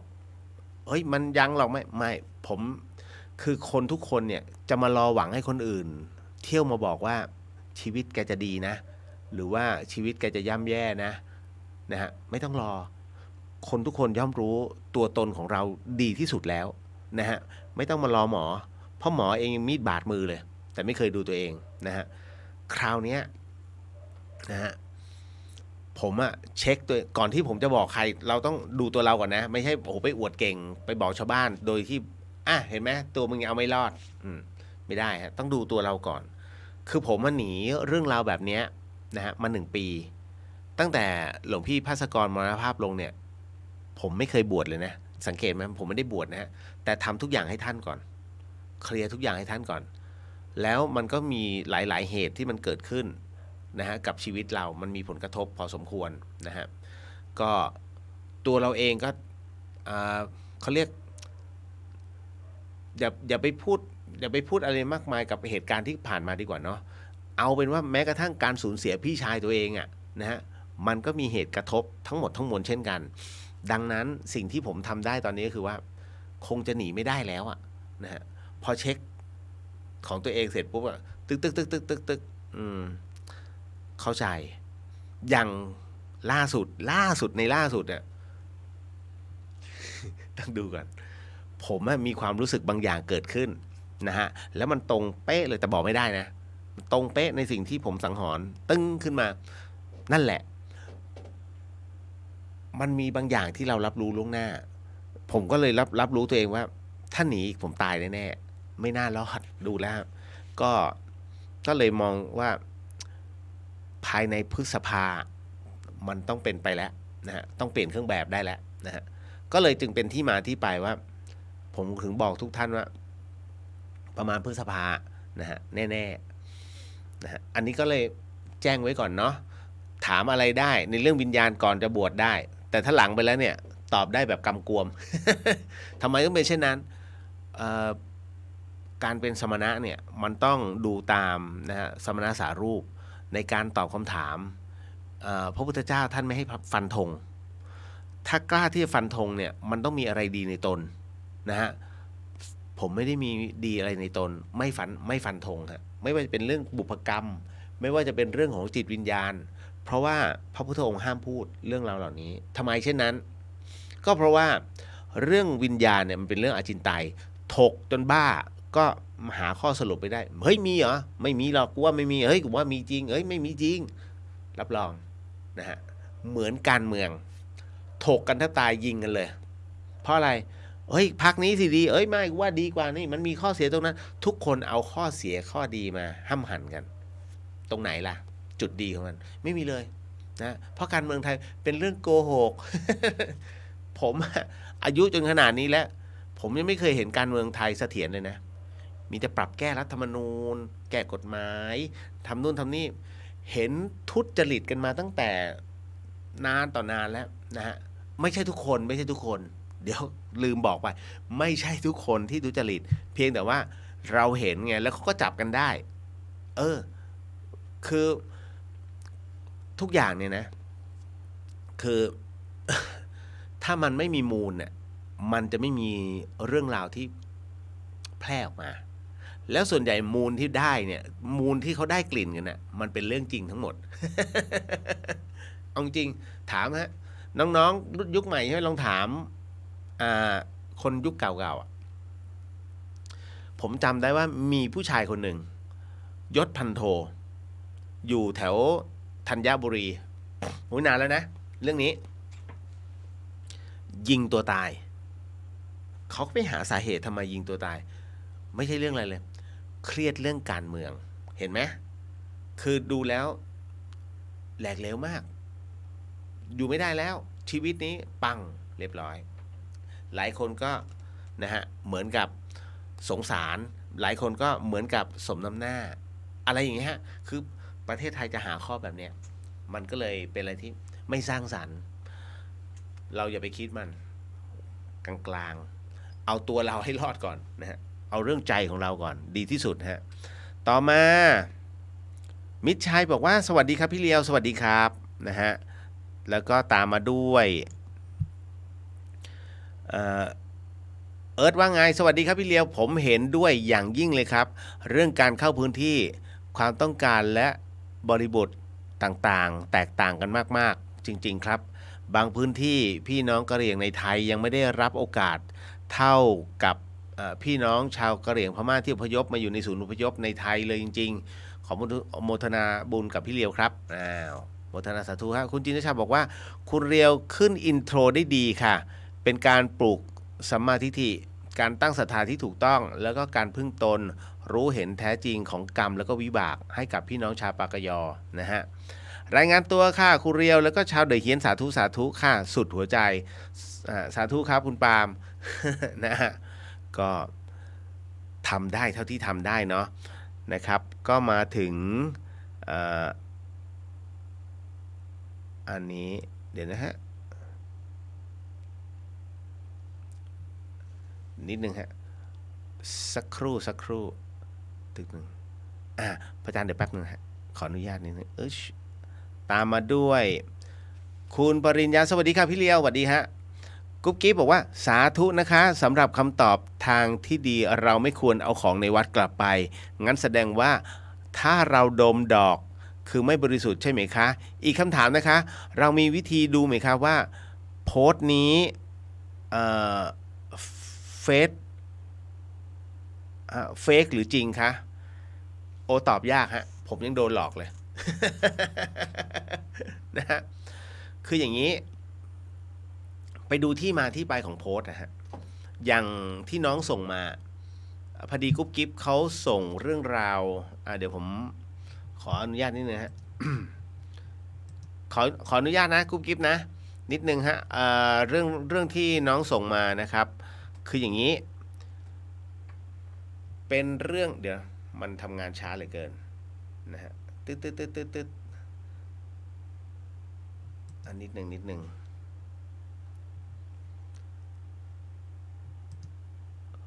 พอดีผมว่ามันเป็นเรื่องที่น่าสนใจที่น้องส่งมานะฮะก็เลยอยากจะเอามาแชร์นิดนึงฮะคืออย่างนี้น้องเข้าไปที่เพจหนึ่งเนาะนะฮะเรื่องราวสารพัดคนทำดีมีบุญมากพลิกอนาคตให้เจริญรุ่งโรจน์ได้แต่ส่วนใหญ่มักปล่อยตัวไปตามยถากรรมใครเตือนก็ไม่ฟังจึงเกิดเรื่องเลวร้ายเคล็ดลับการแก้อาถรรพ์คือชดใช้ให้กับเจ้ากรรมนายเวรด้วยการทำบุญลงศพบริจาคโลหิตนะฮะช่วยเหลือเด็กยากไร้หมาแมวพิการขอทานอดอยากนะฮะก็อันนี้โอเคฮะก็เชิญชวนทำบุญนะทั่วไปอัญเชิญเทวดามาคุ้มครองโดยการสวดมนต์ไหว้พระเป็นประจำคิดดีทำดีพูดดีคนมีแต้มบุญดีก็อยู่รอดปลอดภัยได้อันนี้โอเคกราบไหว้ขอพรพระพรหมมหาเทพผู้ยิ่งใหญ่1 ใน 3ตรีมูรติพระเจ้าผู้สร้างและกำหนดชะตาชีวิตมนุษย์ทรงรับฟังคำอธิษฐานของผู้ศรัทธาเสมอผู้บูชาพระพรหมดูแลพ่อแม่ผู้มีพระคุณและทำความดีจะได้รับการบันดาลพรให้สมหวังในสิ่งที่ปรารถนาคือดูแลพ่อแม่โอเคแต่ว่าในเรื่องของการกราบไหว้พระพรหมรับในเรื่องของพรเนี่ยฮะนอกจากพระพรหมก็ยังมีอย่างอื่นจริงๆแล้วเนี่ยฮะพระพุทธพระธรรมพระสงฆ์นะฮะอันนี้คือแน่นอนฮะ พระรัตนตรัยนะฮะส่วนพระพรหมนั้นคือเป็นส่วนของเทพแล้วแต่ผู้ที่เรียกว่าอยากจะบูชานะครับคืออย่างกรณีของพระพรหมเนี่ยนะฮะว่ากันว่าเป็นผู้สร้างโลกนะฮะแต่พระพรหมเองก็ต้องกราบขอขมาองค์พระสัมมาสัมพุทธเจ้าเสมอนะฮะเพราะท้ายที่สุดแล้วนะครับการที่พระพรหมนั้นท่านเคยคิดว่าเราเองคือผู้ยิ่งใหญ่ทั้งหมดทั้งมวลฉะไหนเลยพระพุทธเจ้าจะมาคิดจะต่อก่อนดังนั้นพระพรหมจึงท้าพระพุทธเจ้านะเล่นซ่อนแอบไงจำได้ไหมนะฮะในครั้งนั้นที่พระพรหมขอพระพุทธเจ้าเล่นซ่อนแอบเพราะว่าได้ยินกิตติศัพท์ว่ามีผู้ทรงศีลท่านหนึ่งนะฮะมีอภินิหารนะฮะ เรียกว่าทำให้ผู้คนนั้นเชื่อถือและกราบไหว้พระพรหมจึงอยากลองพออยากลองเสร็จปุ๊บคิดเล่นเนี่ยชวนพระองค์เล่นข้าแต่พุทธเจ้าเราลองมาประลองฤทธิ์กันหน่อยไหมโดยการเล่นซ่อนแอบได้เลยท่านเท้ามหาพรหมนะดังนั้น เราจะเล่นซ่อนแอบกันนะฮะโดยที่ให้พระพุทธเจ้านั้นหาก่อนเลยพระพรหมนั้นแน่นอนที่สุดนะฮะท่านมั่นใจในฤทธิ์ของท่านจึงเนรมิตตัวเองฮะเล็กมหาเล็กเข้าไปซ่อนในโขดหินนะฮะซึ่งเป็นอยู่เข้าไปข้างในเป็น10ชั้นนะฮะพอซ่อนปุ๊บพระพุทธเจ้าก็หาเจอขนาดย่อตัวให้เล็กลงนะเข้าไปแทรกในเม็ดหินนะฮะพระพุทธเจ้าก็หาเจอนะจากนั้นเลยทำให้ตัวเองนั้นเล็กเท่าฝุ่นแล้วก็ปลิวไปกับสายลมไปจนสุดขอบจักรวาลพระพุทธเจ้าก็หาเจอนะฮะทำยังไงพระพุทธเจ้าก็หาเจอฮะนะไปหลบตรงไหนทั้งสวรรค์ทั้งทุกที่ ในทั่วพิภพท่านเจอหมดเลยนะฮะพระพรหมก็เลยบอกอ่ะงั้นตาท่านแหละขอมั่งพระพุทธเจ้าก็เลยเป็นผู้แอบบ้างคราวนี้พระพรหมหาเท่าไหร่หาไม่เจอนะฮะไปยังสวรรค์ชั้นต่างๆถามเทวดาทั้งหมดทั้งมวลไม่เห็น ไม่สามารถเห็นได้นะเพราะว่าบอกเห็นพระพุทธเจ้าไหมนะฮะไม่เห็นเทวดาผมไม่เห็นลงไปข้างล่างไปยังวังบาดาลถามเจ้าบาดาลทั้งหลายไม่เจอลงไปมหาสมุทรถามเจ้าสมุทรก็ไม่เจอไม่มีใครรู้คือหาจนเหนื่อยฮะท้ายที่สุดก็เลยอ้อนวอนพระพุทธเจ้านะครับบอกณบัดนี้เข้าใจแล้วนะครับพระพุทธเจ้านะฮะขอท่านนั้นจงมาปรากฏตัวเถิดสิ้นคำของท่านท้าวพระกาพรหมปุ๊บปรากฏว่าพระพุทธเจ้านั้นปุ๊บอยู่ตรงหน้าเลยฮะจำแรงออกมา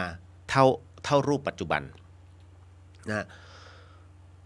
พระพุทธเจ้าก็เลยแสดงธรรมให้ท่านท้าวพระกาพรหมนั้นได้สดับรับฟังนะฮะในความเป็นมาเป็นไปของอำนาจท้ายที่สุดแล้วเนี่ยนะฮะพระพรหมนั้นจึงยอมรับพระพุทธองค์แล้วก็เลยถามว่าพระพุทธเจ้าขอท่านนั้นจงเฉลยเถิดเพราะตอนนี้เหล่าเทวดาแล้วก็เหล่าเทวโลกทั้งหมดทั้งมวลนั้นกำลังจะรอคำตอบว่าท่านนั้นไปซ่อนอยู่ที่ไหนพระพุทธเจ้าก็เลยบอกว่าเราไม่ได้ไปซ่อนที่ไหนเลยเราอยู่ที่ข้างหูท่านนั่นแหละ นะฮะอยู่ที่ซอกหูนะฮะตรงผมของท่านนั่นแหละไม่ได้ไปไหนเลยท่านท้าวพระกาพรหมโอ้มิน่าหาไม่เจอ อยู่ข้างหู นั่นนะฮะนั่นก็คือที่มาที่ไปเห็นไหมนะเพราะฉะนั้นถึงได้บอกว่าเวลากราบพระก่อนนะครับแล้วมาอีกอันหนึ่งที่น้องเขาบอกว่าแจกแหลกแหวกมูนะโปรดใช้วิจารณญาณในการอ่านอาถรรพ์เบญจเพศในปี 66โหนรัตนโกสินทร์เตือนนะคนเกิดบางราศีใช้ชีวิตด้วยความระมัดระวังด้วยมีอาถรรพ์จากดาวย้ายพร้อมแนะเคล็ดลับแก้อาถรรพ์ดังนี้อาถรรพ์เบญจเพศปี 66นะปีพศเกิดลงท้ายที่1และ7ระวังดวงถึงคาดดาวในกระดานอะไรนะดาวในกระดานดับมีหลายกรณีทั้งลัคนาที่มฤตยูถึงนะดาวขาดสะบั้นโดยศัตรูพิฆาตกรรมเก่าหรือว่าเวรกรรมในปัจจุบันชาติและอื่นๆสนใจสั่งซื้อหนังสือคลิกลิงก์ จบเลยนะมาดีนะแต่ปิดท้ายขายของนะฮะผมจะบอกว่ามันเป็น มันเป็นหนึ่งอันเนี้ยขายของแน่ๆสองให้จำไว้อย่างนะฮะหมอดูคนใดที่ทายถึงชะตาชีวิตถึงคาดให้คุณทราบไว้อย่างหนึ่งว่าอันเนี้ยเก๊มันเป็นกฎของโหราศาสตร์ห้ามบอกนะฮะเจ้าดวงว่าต้องตายหรือถึงคาดแม้จะรู้เต็มอกห้ามบอกมันจะมีผลกับผู้ดูด้วยนะฮะอันเนี้ยนี่คือทั้งหมดทั้งมวลนะแล้วก็คือในเรื่องของการทำบุญนะฮะไม่ว่าจะบุญแบบไหนก็ตามฮะบุญกริยาวัตถุ10ประการเนี่ยให้หลายๆท่านเนี่ยลองพิจารณาเอานะครับผมจะบอกเฮ้ยผมจะไม่สอนใครทั้งนั้นแต่ว่าลองพิจารณาเอาเองตามเหตุปัจจัยเนาะใช้หลักกรรมสูตรบุญนะฮะที่เกิดนะฮะนั่นคือดูว่าเกิดจากอะไรเราทำบุญเราทำด้วยใจถ้าหากทำด้วยใจเฮ้ยฉันอยากทำว่ะเฮ้ยฉันเต็มที่เดี๋ยวพรุ่งนี้ฉันต้องรีบตื่นเพื่อมาทำกับข้าวเพื่อใส่บาตร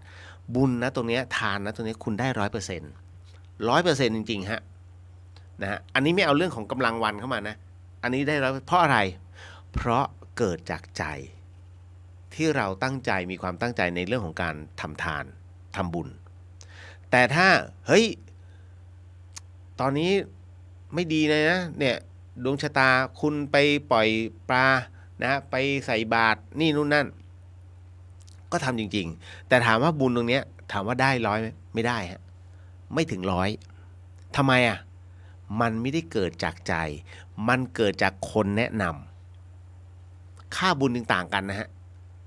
ถูกไหมเอาลองสังเกตดูเพราะฉะนั้นเนี่ยเวลาเราจะทำบุญอะไรก็ตามเฮ้ยน่าสนใจอันนี้ท นะบริจาคโลหิตไปเลยนะฮะอ๋ออันนี้ทำบุญให้กับตึกสงฆ์อาพาธเอ้าทำถ้าคิดเอง แล้วทำน้อมโมทนา 100%นั่นคือคุณได้บุญเต็มแต่ถ้าเฮ้ยเธอทำสิเนี่ยฉันต้องทำแล้วเนี่ยดูสิตรงเนี้ยยังต้องขาดปัจจัยงั้นฉันร่วมด้วยถามว่าได้เต็มร้อยไหมไม่ได้หาเองแต่เพื่อนแนะนำแต่เรามองดูแล้วอ่านแล้วพินิจแล้วน้อมจิตน้อมใจอันนี้ก็ได้ 100%แต่ถ้าเป็นการคุณต้องไปสะเดาะเคราะห์นะไม่งั้นเคราะห์ถึงครอบครัวเลยนะเนี่ยนะเลือดตกยางออกนี่นู่นนั่นรีบทำบุญ9 วัดเลยทำแต่บุญนี้ไม่ถึงคุณ 100%เพราะคนแนะนำไงแล้วใจมันไม่น้อมที่ใจมันน้อมต้องทำเนี่ยมันจำยอมเพราะคำพูดมันจำยอมเพราะคำพูดที่บอกว่าถ้าไม่ทำซวยไม่ใช่ซวยเฉพาะเราแต่ซวยทั้งครอบครัวกูทำดีกว่าอันเนี้ยบุญมันไม่ได้ 100% นะฮะ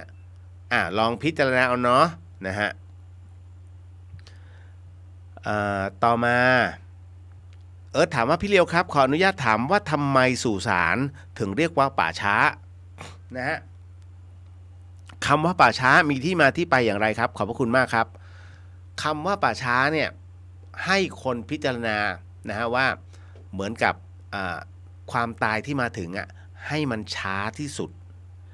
เมื่อมีป่าช้าก็ต้องมีป่าเร็วนะป่าช้านั้นหมายถึงว่า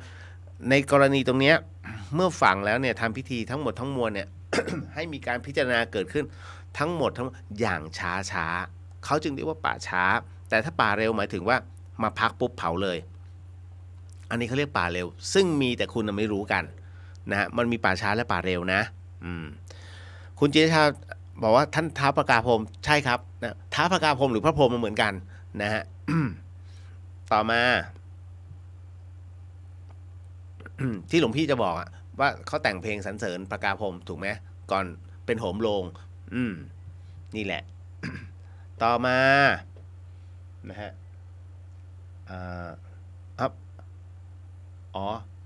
อย่าตกใจนะฮะที่หน้าจอมันขึ้น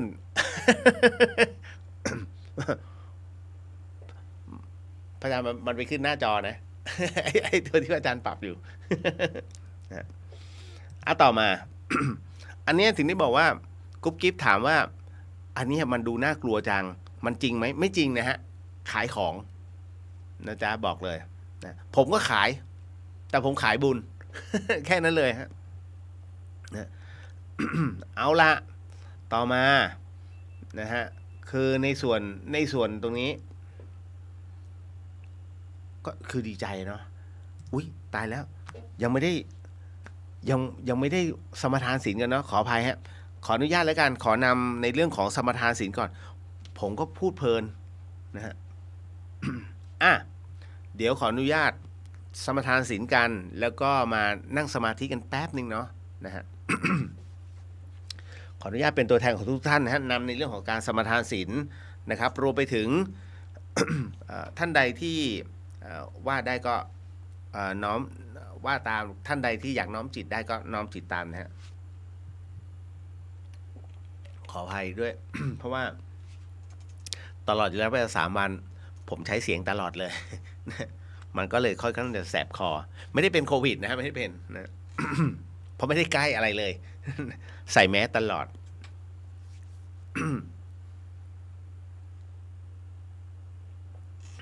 พร้อมฮะ นะโมเนาะนะโมตัสสะภะคะวะโตอะระหะโตสัมมาสัมพุทธัสสะนะโม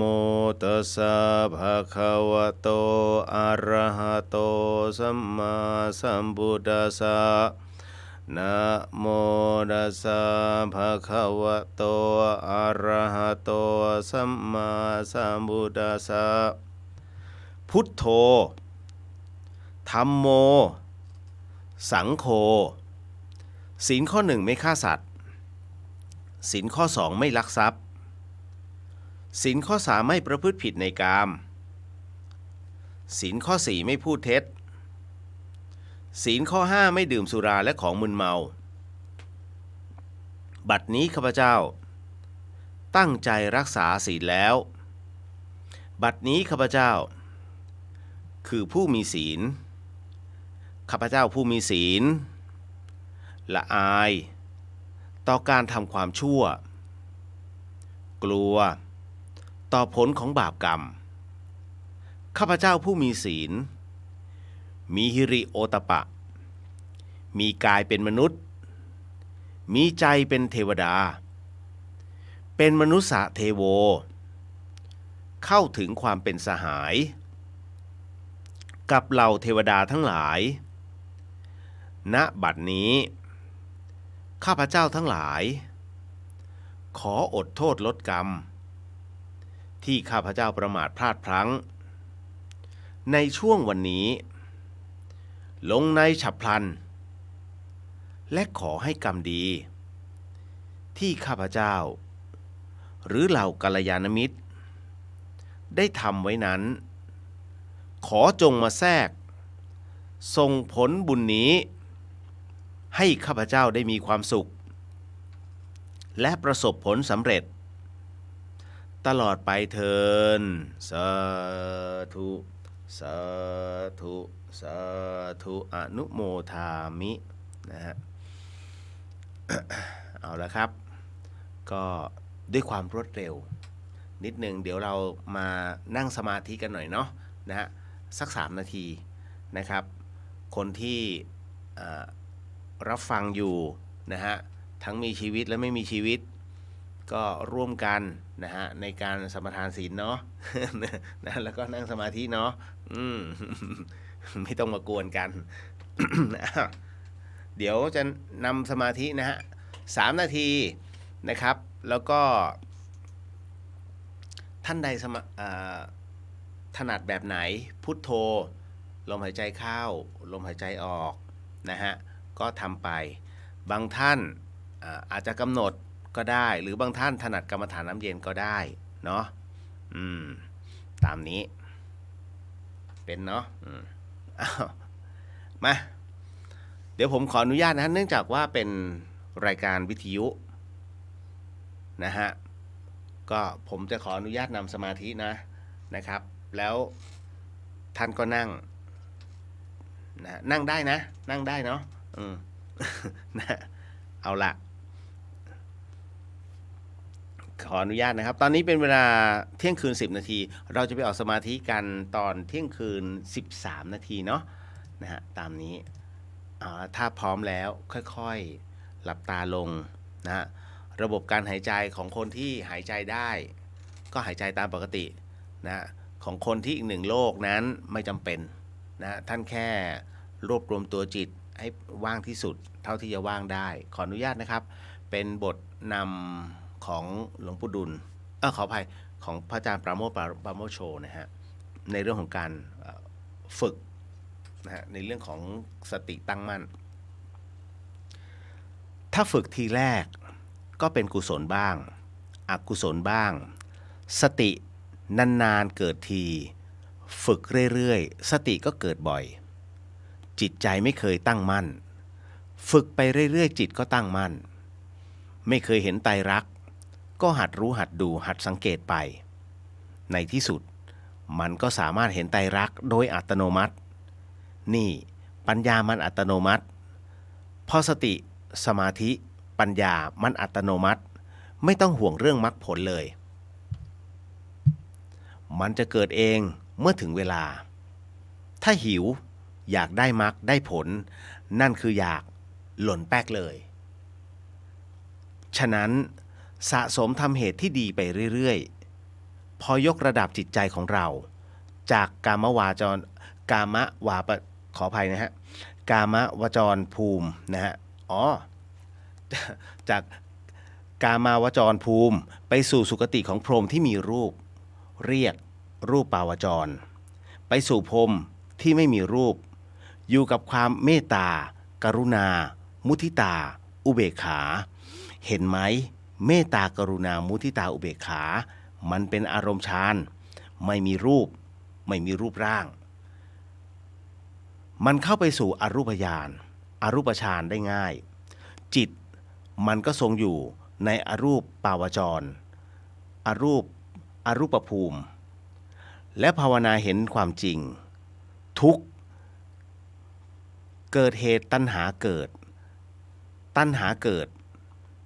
เพราะการไม่รู้ความจริงของรูปนาม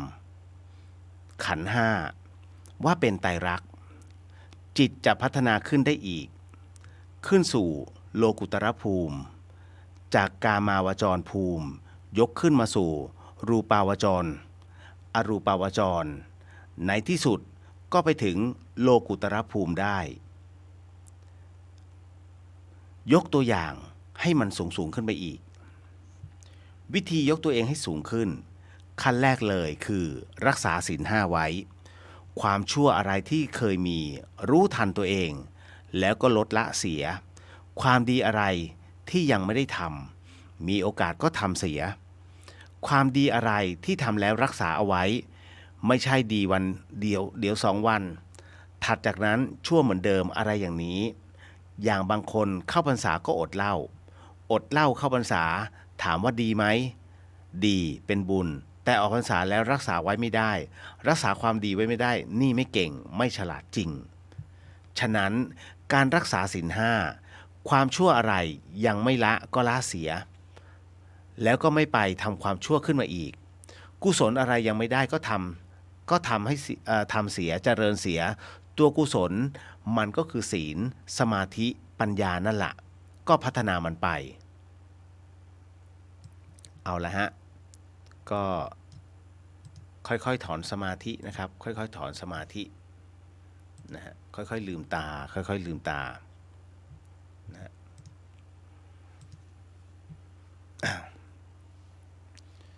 ขออภัยด้วยถูกกวนตลอด นะฮะ เอาละโมทนาสาธุกับทุกท่านเนาะนะฮะโมทนาสาธุนะฮะโมทนาสาธุเนาะกลับไปได้แล้ว เดี๋ยวก็หาผมบ้า เอาละ เรียบร้อยเนาะไม่รู้ใช่ไหมไม่เห็นมุมกว้างแล้วไป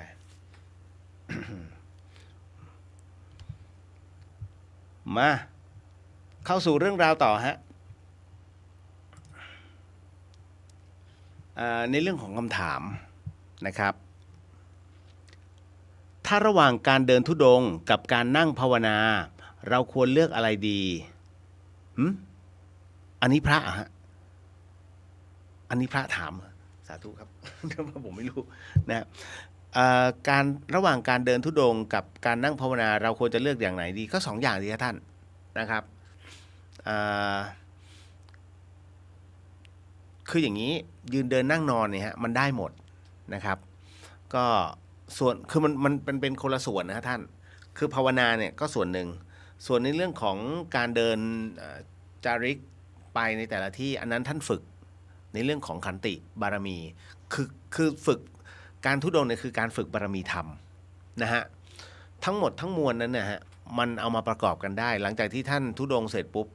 นะครับอย่างหลวงปู่แต่ละที่ไม่ว่าจะเป็นหลวงปู่แหวนหลวงปู่ตื้อนะฮะหรือแม้กระทั่งหลวงปู่ขาวท่านเนี่ยฮะท่านก็จาริกก่อนนะในช่วงที่จาริกจบปุ๊บแล้วท่านธุดงค์อยู่กับที่ธุดงค์แปลว่าอยู่กับที่จาริกแปลว่าเดินตอนที่ท่านธุดงค์เนี่ยฮะ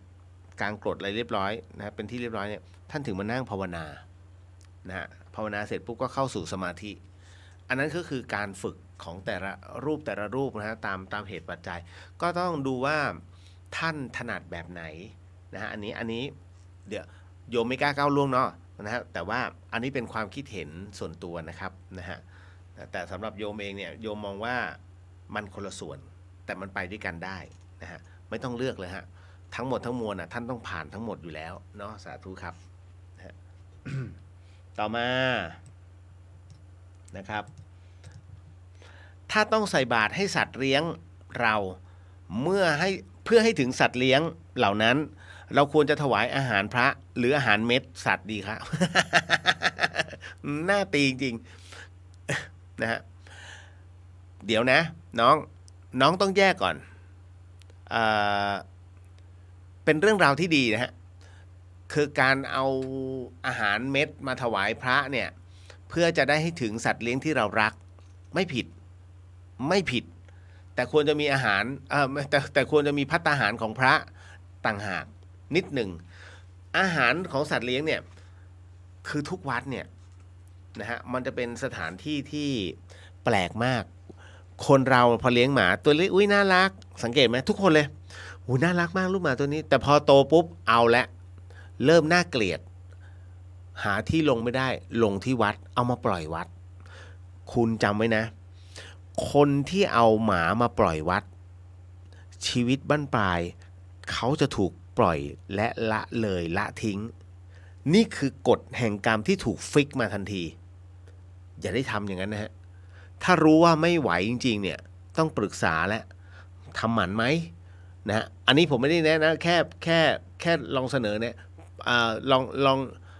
เขาเรียกแชร์ความคิดแล้วกันนะทำหมันไหมหรือว่าเราไม่ควรจะให้เขาหรือว่าฉีดฮอร์โมนให้เขาฝ่อลงนะฮะแล้วแต่ถ้าสมมุติว่าอ๋อมีเหอะนะฮะดีแล้วนี้นะครับคุณต้องเลี้ยงให้ได้นะไม่ใช่มาปล่อยวัดคุณยังแย่เลยเอาภาระมาทิ้งให้วัดเนี่ยนะฮะเตรียมตัวได้เลยฮะคุณทำอะไรไว้ทุกอย่างจะตีกลับมาเหมือนเดิมฮะเพราะฉะนั้นให้คุณรู้เลยว่าคุณตาบางท่านทำไมโดดเดี่ยวมากชีวิตนะฮะใครเข้าไปเนี่ยดุด่าตลอดเพราะอะไรก็เพราะว่าต้องสืบกลับไปฮะเราแค่เห็นเขาผิวเผินแต่ไม่รู้หรอกว่าเบื้องหลังของเขาเนี่ยเขาทำอะไรไว้หนักหนาสาหัสแค่ไหนถูกไหมฮะนี่คือตามเหตุปัจจัยดังนั้นเนี่ยอย่าเพิ่งไปสรุปว่าเฮ้ยเราเห็นแค่ผิวเผินเขาน่าสงสารทำไมเขาถึงได้ถูกทอดทิ้งโดดเดี่ยวแบบนี้อาจจะเพราะว่ามีกรรมประเภทนี้อยู่ด้วยอันเนี้ย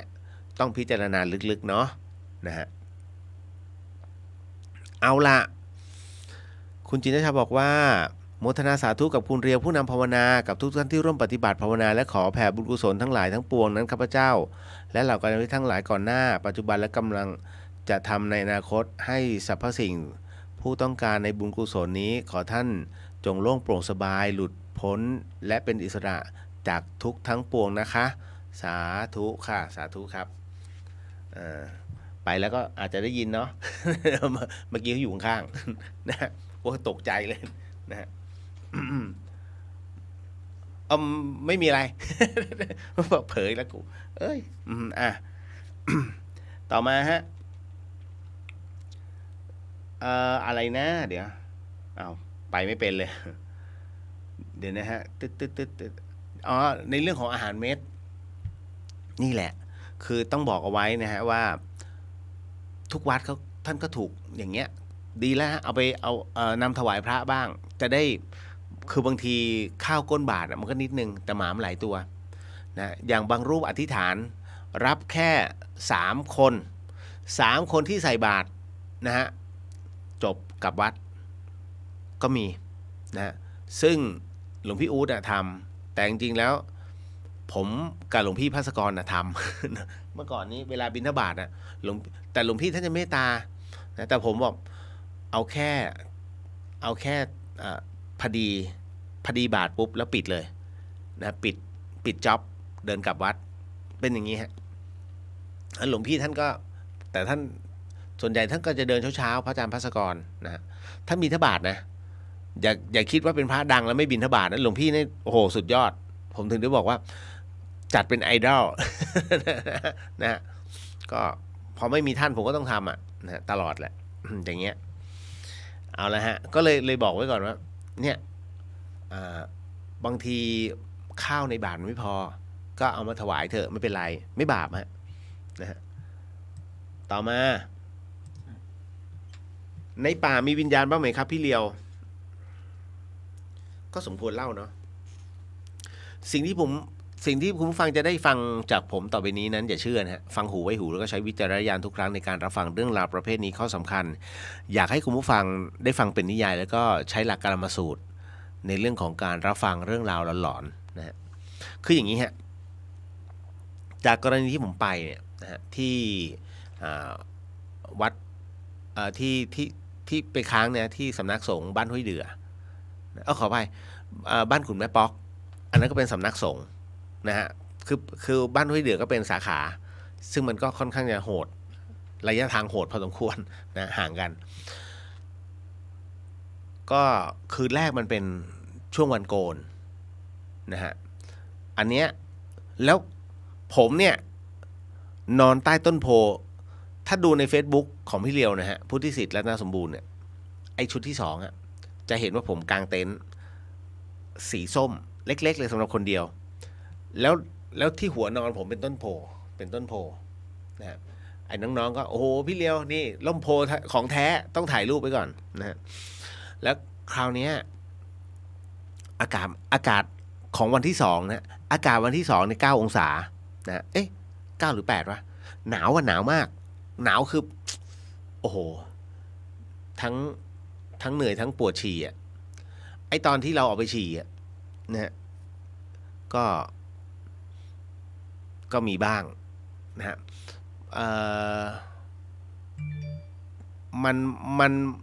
มันจะตอบว่าเป็นสัพพวิญญาณเนี่ยมันก็ไม่รู้นะคือตอนนั้นกำลังผมอะมันอ่อนมากเพราะมันเหนื่อยนะฮะมันก็จะเห็นเหมือนเป็นดวงอะแล้วเขาก็ลอยเพราะคืนนั้นมัน15ค่ำไงแรม15ค่ำแล้วมันเห็นชัดอะแล้วมันลอยอยู่เหนือต้นไม้นิดนึงนะฮะแล้วก็ลงมานิดนึงนะแล้วเขาก็หายเราก็ใครคนไหนเล่นไฟฉายเพราะว่าน้องๆมันก็ชอบเล่นไฟฉายกันไงและช่วงนั้นเนี่ยน่าจะประมาณสักตี 2มั้งแถวๆนี้ตี 1ตี 2นะฮะเราก็ไม่มั่นใจก็เลยเข้าเต็นท์ก่อนมานอนใช่ไหมวะ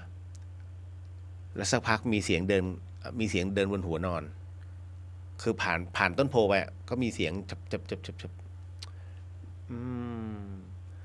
แล้วมันหนาวอะคุณเคยไหมฉี่ไม่สุดปวดอีกแล้วลุกไปที่หนึ่งก็เปลี่ยนย้ายไปตรงกองไฟตรงห้องส้วมที่มันผุพังก็เดินไปสักพักมันเหมือนมีคนมาเข้าอีกห้องหนึ่งมันมี2ห้องแต่2ห้องเนี้ยต้นไอตัวจากอ่ะมันเป็นรูนะครับมันก็เหมือนกับมีใครสักคนมาเข้าอีกห้องซึ่งอีกห้องหนึ่งมันใช้ไม่ได้มันใช้ได้เฉพาะห้องผมนะผมก็ยืนทำธุระส่วนตัวอีกอันนึงว่าเหมือนกับจุบแล้วมันหยุดเหมือนกันเราก็เดินออกมาพอเสร็จธุระเสร็จปุ๊บเราก็เดินออกมาก็ยืนมองอยู่มันไม่มีคนนะพยายามดูมันก็ไม่มีคนก็ไม่มีใครนี่หว่าแล้วพอผมเดินมาตรงเต็นท์แล้วหันกลับไปอีกทีมันเหมือนเป็นมันขนลุกเลยมันเหมือนเป็นคนนะฮะค่อยๆออกจากประตูนั้นนะฮะแล้วก็แวบเดียวเห็นเลยว่าเป็นคนเพราะว่าที่เห็นเนี่ยมันไม่ใช่ว่ามืดแบบไม่ใช่นะแสงดาวก็สว่างดาวมันจะชัดมากนะฮะแล้วก็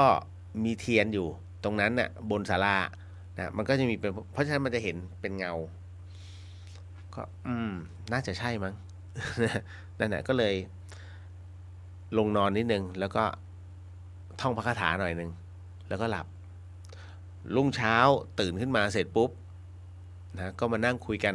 น้องที่อยู่เต็นท์เขาบอกพี่เลียวลุกเยี่ยวใช่ไหมใช่พี่ลุกเยี่ยวนะครับเนี่ยแล้วก็พี่เลียวกลดังมากคือน้องมันก็บอกกันพอพี่เลียวหยุดปุ๊บเนี่ยแฟนหนุ่มมันก็เนี่ยก็กลต่อเข้าใจ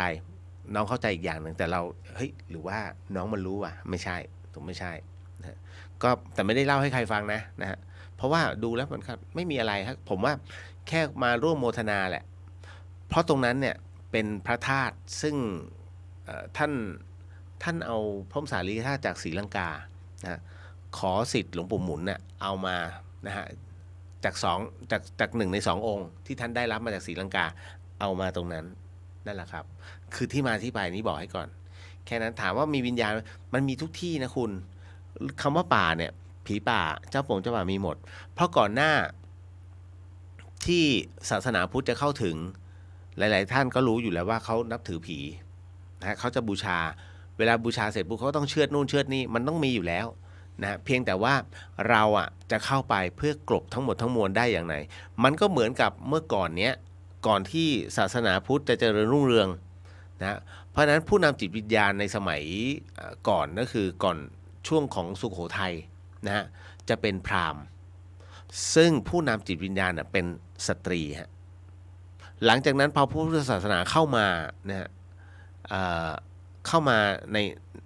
ในเขตสุวรรณภูมินะอันนี้พอพุทธศาสนาเจริญรุ่งเรืองขึ้นมาความเชื่อเรื่องจิตวิญญาณเนี่ยเริ่มเสื่อมคลายลงพุทธศาสนาจึงเข้ามาแทนที่นั่นนะที่มาที่ไปนะฮะเอาละครับก็นี่คือในป่ามีฮะจริงๆมันมีทุกที่นะฮะเรื่องป่านะครับต่อมาถ้าเราทำบุญร่วมกันเพื่อให้เกิดเป็นคนรักกันทุกภพชาติจะสามารถเป็นเช่นนั้นได้ไหมครับพี่เลียวแม้ว่าตอนนี้เราเลิกกันไปแต่ใจเราผูกกันอยู่จริงเหรอถ้าใจผูกกันป่านนี้ยังไม่เลิกหรอกต้องถามตัวเองก่อนนะฮะคือเรื่องความรักเป็นเรื่องสวยงามนะฮะแต่ในขณะเดียวกันคนที่มีความรักนะฮะแล้วจะหวังมรรคผลนิพพานก็ต้องอธิษฐานเรื่อยๆเพราะอะไรเขาเรียกบ่วงแห่งความห่วงใยห่วงหาอาทรมันมีอยู่ตัวนี้มันเป็นตัวเขาเรียกเป็นข้าศึกนะในเรื่องของการขัดขวางพระนิพพานนะกรณีตรงนี้ถามว่าเราร่วมบุญกันเนี่ยต่อให้คุณทำบุญด้วยกันก่อนที่คุณจะมาเจอกันเนี่ยต้องถามว่าคุณทำอะไรทำบุญหรือทำบาปนะเช่นเดียวกันเพราะฉะนั้นบุญบาปนะฮะมันไม่เท่ากันแล้วตอนนี้อธิษฐานกันเจอกันทุกภพทุกชาติผมจะบอกว่าคนที่เกิดทุกภพทุกชาติจริงๆเนี่ยบางทีเคยอธิษฐานแบบนี้เหมือนกันผมใช้คำว่าบางทีนะอธิษฐานแบบนี้ด้วยกันแต่มันเกิดมาเป็นพี่น้องกันเกิดเป็นพ่อแม่ลูกกันนะฮะหรือเกิดมาเป็นเพื่อนกันนะฮะเกิดเป็นชายด้วยกันก็มีเพราะฉะนั้นมันตอบไม่ได้มันตามสันดานวาสนาของแต่ละคนดังนั้นพวกนี้นะคุณผู้ฟังครับต้องบอกเลยว่าเรื่องของกรรมพระพุทธเจ้าก็ไม่สามารถจะกำหนดให้ได้นะฮะแม้กระทั่งตอนเกิดพระพุทธเจ้าท่านก็ไม่สามารถกำหนดให้ได้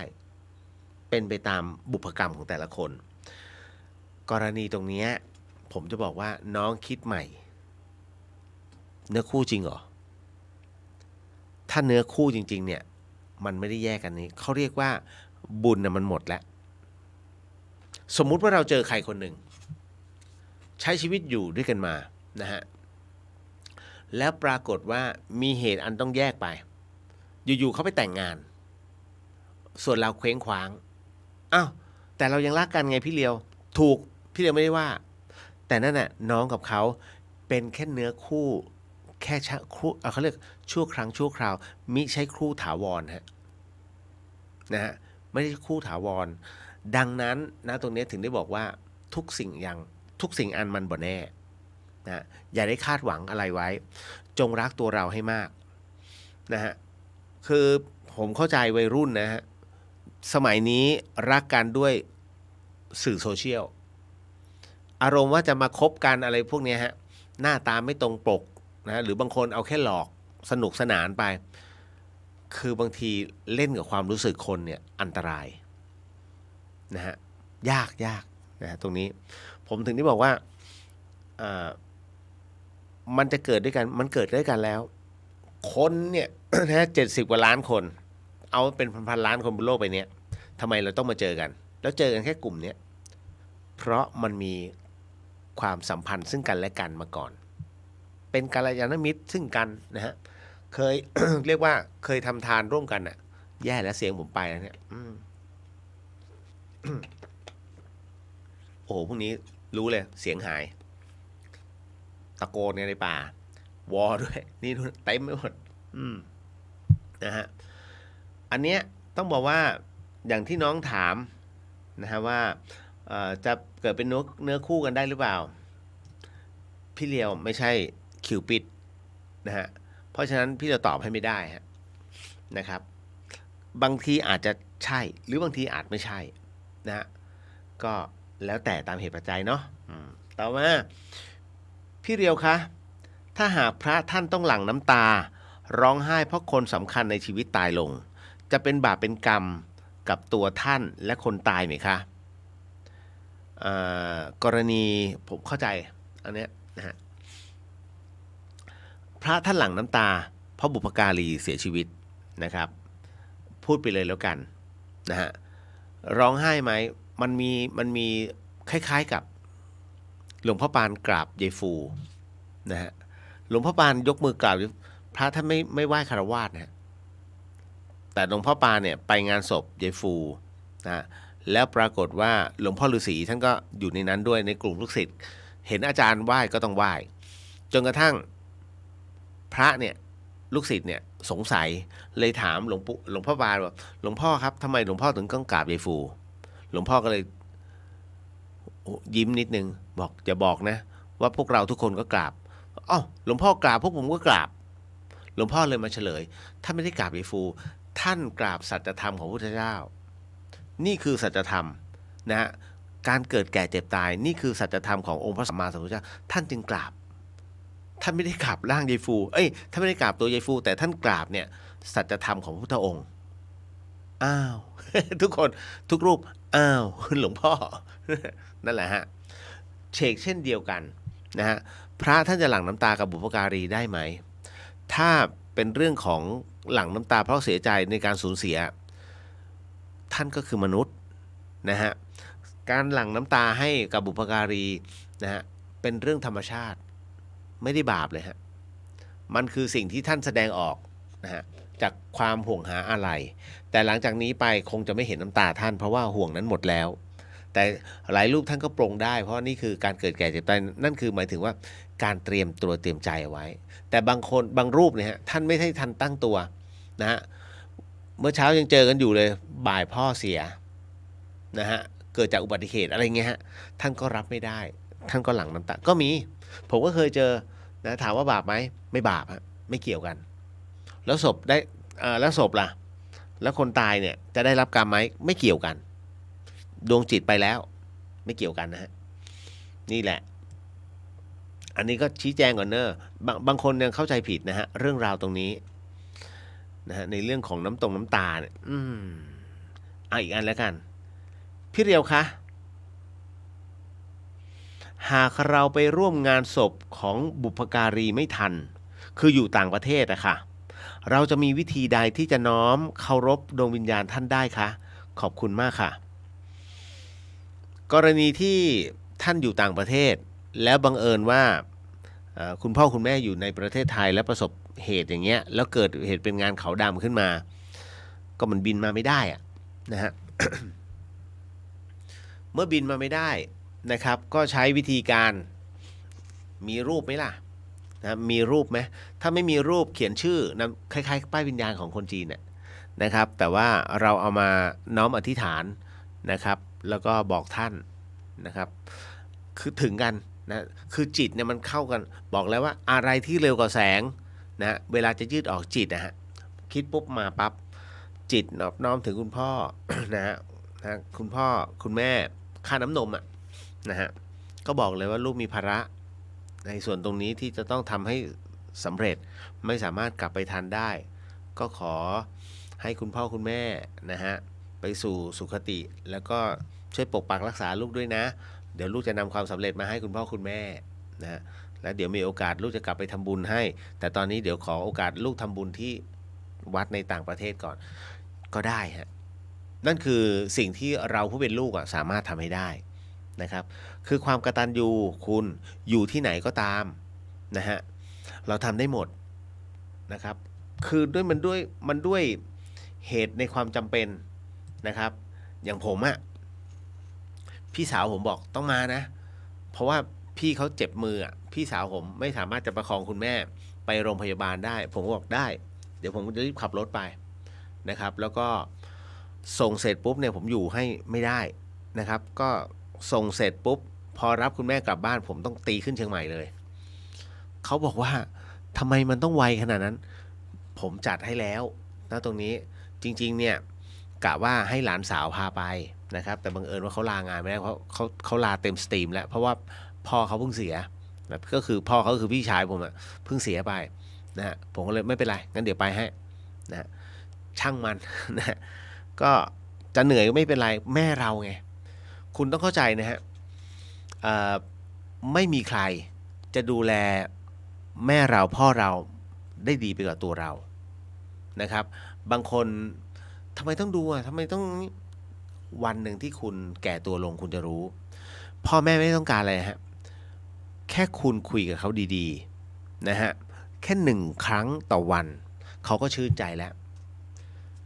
พออายุมากไปคุณคิดว่าใครจะคุยกับเขาอยากฟังแค่เสียงลูกแค่นั้นแหละเพื่อนฝูงก็ไปหมดแล้วนะคือประมาณว่ากูหนังเหนียวที่สุดในรุ่นแล้วเขาจะคุยกับใครอ่ะนะฮะเหมือนที่ องค์พระบาทสมเด็จพระเจ้าอยู่หัวนั้นได้ปรารภกับเรียกว่าในอันนี้ในหลวงรัชกาลที่9นะฮะทรงได้ปรารภกับลูกหลานของท่านนะฮะขออนุญาตนะฮะเล่าสู่กันฟังท่านก็บอกว่าหลังจากที่พระพี่นางนะฮะกรมหลวงนราธิวาสราชนครินทร์นั้นนะฮะท่าน เรียกว่าพอสิ้นชีพลงอ่ะนะฮะท่านก็บอกกับทุกคนว่าตอนนี้ก็คงจะเหลือแค่เราที่แก่ที่สุดแล้วใช่ไหมนะฮะตอนนั้นนะฮะ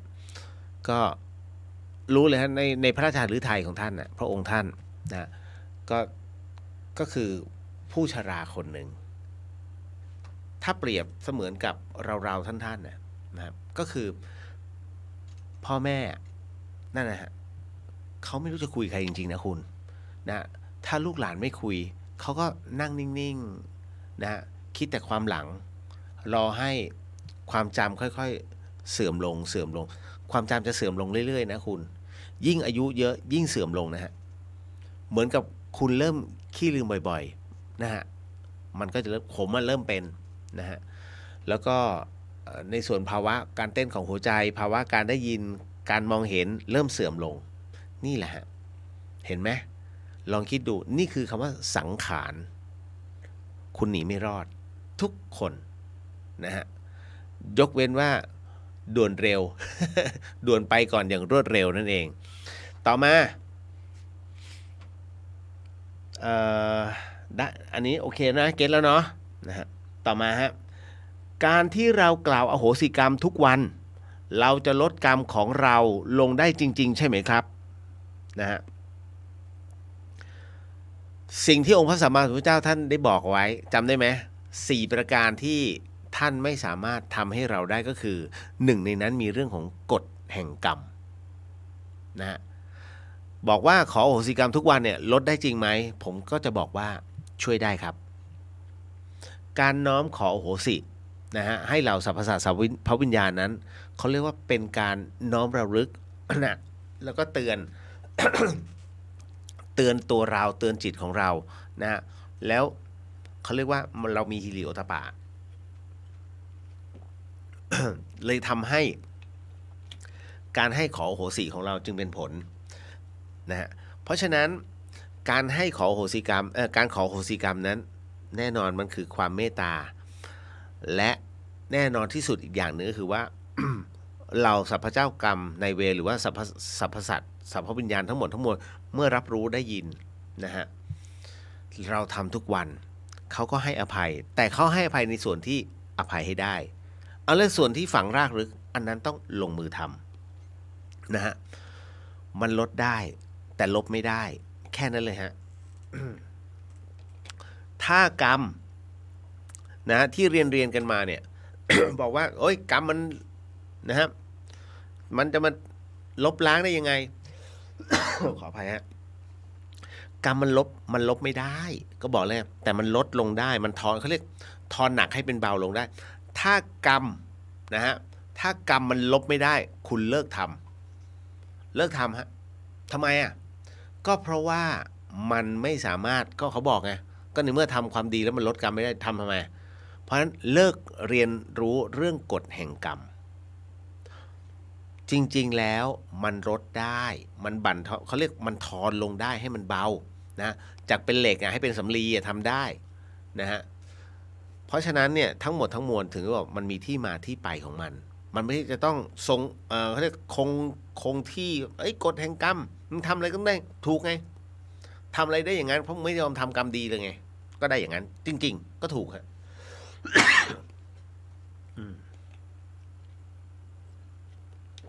เริ่มแย่จริงๆผมแสบคอมากเพราะฉะนั้นในเรื่องของการกล่าวอโหสิกรรมเราลดกรรมของเราลงได้จริงใช่ไหมใช่ครับฟันธง100%นะครับ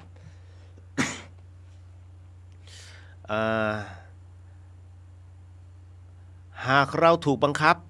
ให้หันหัวนอนไปทางทิศตะวันตกชีวิตเราจะสั้นหรือสุขภาพเราจะแย่จริงไหมคะไม่จริงฮะ100%ทิศมีส่วนประกอบจริงไหมถ้าตามหลักแล้วเอาตามผมใช้คำว่าเอาตามหลักจริงทิศมีส่วนประกอบนะในเรื่องของการให้พลังชีวิตแล้วก็ในส่วนของฐานะความเป็นอยู่จริงครับเป็นเรื่องจริงแต่ถามว่าสนไหมไม่สนทำไมบนโลกใบนี้ทุกอย่างไม่แน่นอนคนบางคนถูกโฉลกกับทิศตะวันตกลองวัดดูเล่นๆนะฮะปัจจุบันนี้คุณมีความสุขในการอยู่บ้านนะฮะปัจจุบันนี้คุณมีทุกอย่างเพียบพร้อมกับการอยู่บ้านแล้วลองวัดเล่นๆว่าเฮ้ยกูนอนหันทิศตะวันตกหรือเปล่าถ้าคุณนอนอยู่แล้วหันทิศเป็นหันหัวไปทางทิศตะวันตกและมีความมั่งคั่งดวงของคุณเนี่ยถูกโฉลกกับทิศตะวันตกมิใช่ทุกคนนะฮะบางคนบอกไม่จริงมันต้องอย่าไปหันทิศตะวันตกนะฮะพอสลับสับเปลี่ยนปุ๊บหวบเลยมันแล้วแต่คนนะครับเพราะฉะนั้นมันบ่แน่อย่าไปฟันธงเรื่องราวของการถูกโฉลกแบบนี้นะฮะบางคนไปเชื่อหมอดูคือไอ้ประเภทหมอดูออนไลน์คุณมันดูกว้างมันเป็นดวงที่กว้างถ้าไม่เจาะจงเฉพาะบุคคลนะฮะถ้าไม่ดูแบบบุคคลต่อบุคคลนะฮะถ้าเป็นดวงที่คุณมาดูแล้วมันเป็นดวงกว้างๆเอาไว้ที่บอกเอาไว้ว่าให้ระมัดระวังแค่นั้นฮะแต่ถ้าเจาะจงลงไปอันนี้อีกเรื่องหนึ่งนะครับดังนั้นในส่วนตรงนี้นี่เองนะฮะในเรื่องของการหันหัวไปทางทิศตะวันตกคุณพระพุทธชินราชวัดมหาธาตุพิษณุโลกยังหันหน้าไปทางทิศตะวันตกเลยคุณต้องย้าย ไม่งั้นคุณต้องทางวัดครับขอช่วยย้ายไม่ถูกมันจริงไม่เกี่ยวกันถึงได้บอกว่าคนทุกคนจึงไม่เหมือนกันนะฮะอันนี้ให้พิจารณาเอาตามเหตุของบุคคลเอานะครับส่วนสุขภาพจะแย่จริงไหมคะจริงครับแต่ไม่ใช่ทิศตะวันตกนะฮะทุกทิศทำไมเป็นงั้นล่ะคะก็วันๆไม่ทำอะไรเลยฮะนั่งกินแต่ไขมันนะฮะหมู3 ชั้นนี่มันก็ตกตะกอนที่พุงก็เป็นโรคสิออกกำลังสิฮะแค่นั้นเลยตะกะง่ายๆนะไปนอนให้เป็นผู้ป่วยติดเตียงไงไม่ต้องฮะนะจ๊ะอันนี้คือมันก็มีอะไรหลายๆอย่างนะไอ้เรื่องราวตรงเนี้ยนะครับไอ้เรื่องของการหันหัวไปทางทิศตะวันตกไอ้การเปลี่ยนลายมือผมถามจริงนะลายมือเปลี่ยนได้เหรอเก่งมากนะฮะคือผมก็ไม่อยากชื่อเขานะต้องสักแล้วเปลี่ยนลายมือจริงเหรอนะฮะทำไมไม่เหมือนไม่เปลี่ยนระบบเศรษฐกิจขึ้นมาใหม่อะไรอย่างเงี้ยฮะต้องมาเปลี่ยนลายมือของแต่ละคนนะแล้วโอ้โหรวยปังจริงเหรอนะฮะผมงั้นเปลี่ยนให้สักทุกคนได้ไหมในละแวกที่เขาอยากทำในหมื่นกว่าคนเนี่ยเดี๋ยวจะมีข้ออ้างแหละ นี่ดูนะคือจริงๆแล้วเนี่ยผมมาถามเรื่องของหมอดูศาสตร์ลายมือทั้งหมดทั้งมวลเขาบอกทำไม่ได้นะถ้าทำได้เนี่ยนะมันเขาเรียกว่ามันจะเป็นอะไรที่พลิกประวัติศาสตร์โลกเลยมันทำไม่ได้ลายมือมันต้องเกิดจากธรรมชาติมิใช่การสักนะฮะเพราะอะไรลายมือเปลี่ยนตลอด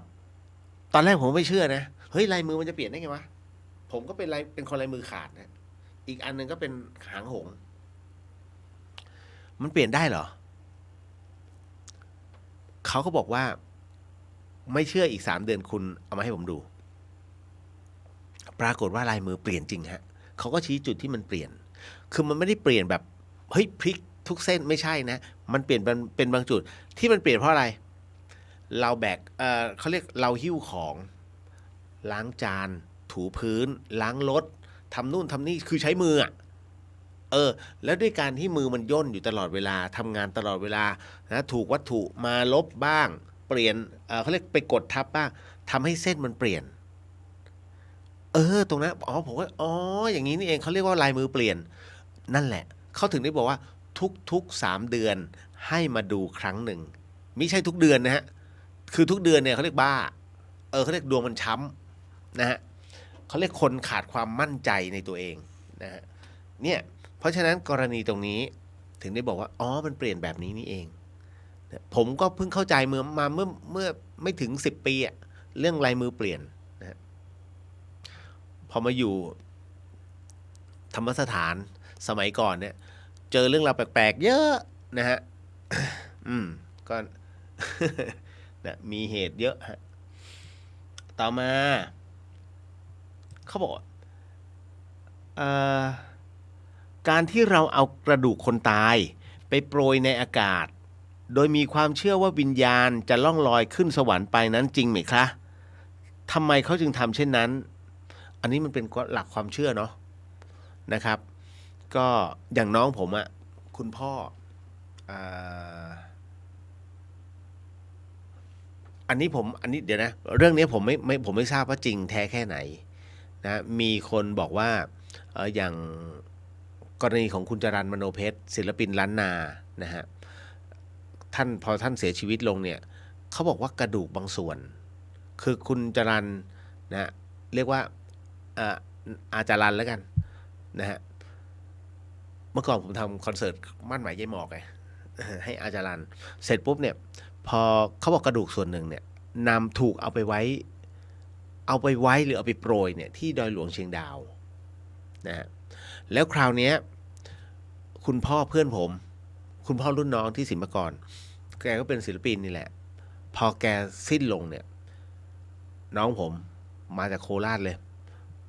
มาขึ้นดอยหลวงเชียงดาวผมก็บอกตั้มมาไหมวะผมจะเอากระดูกพ่อมาโปรยพี่เฮ้ยทำไมพ่อเขาสัญญากับคุณจรัญเอาไว้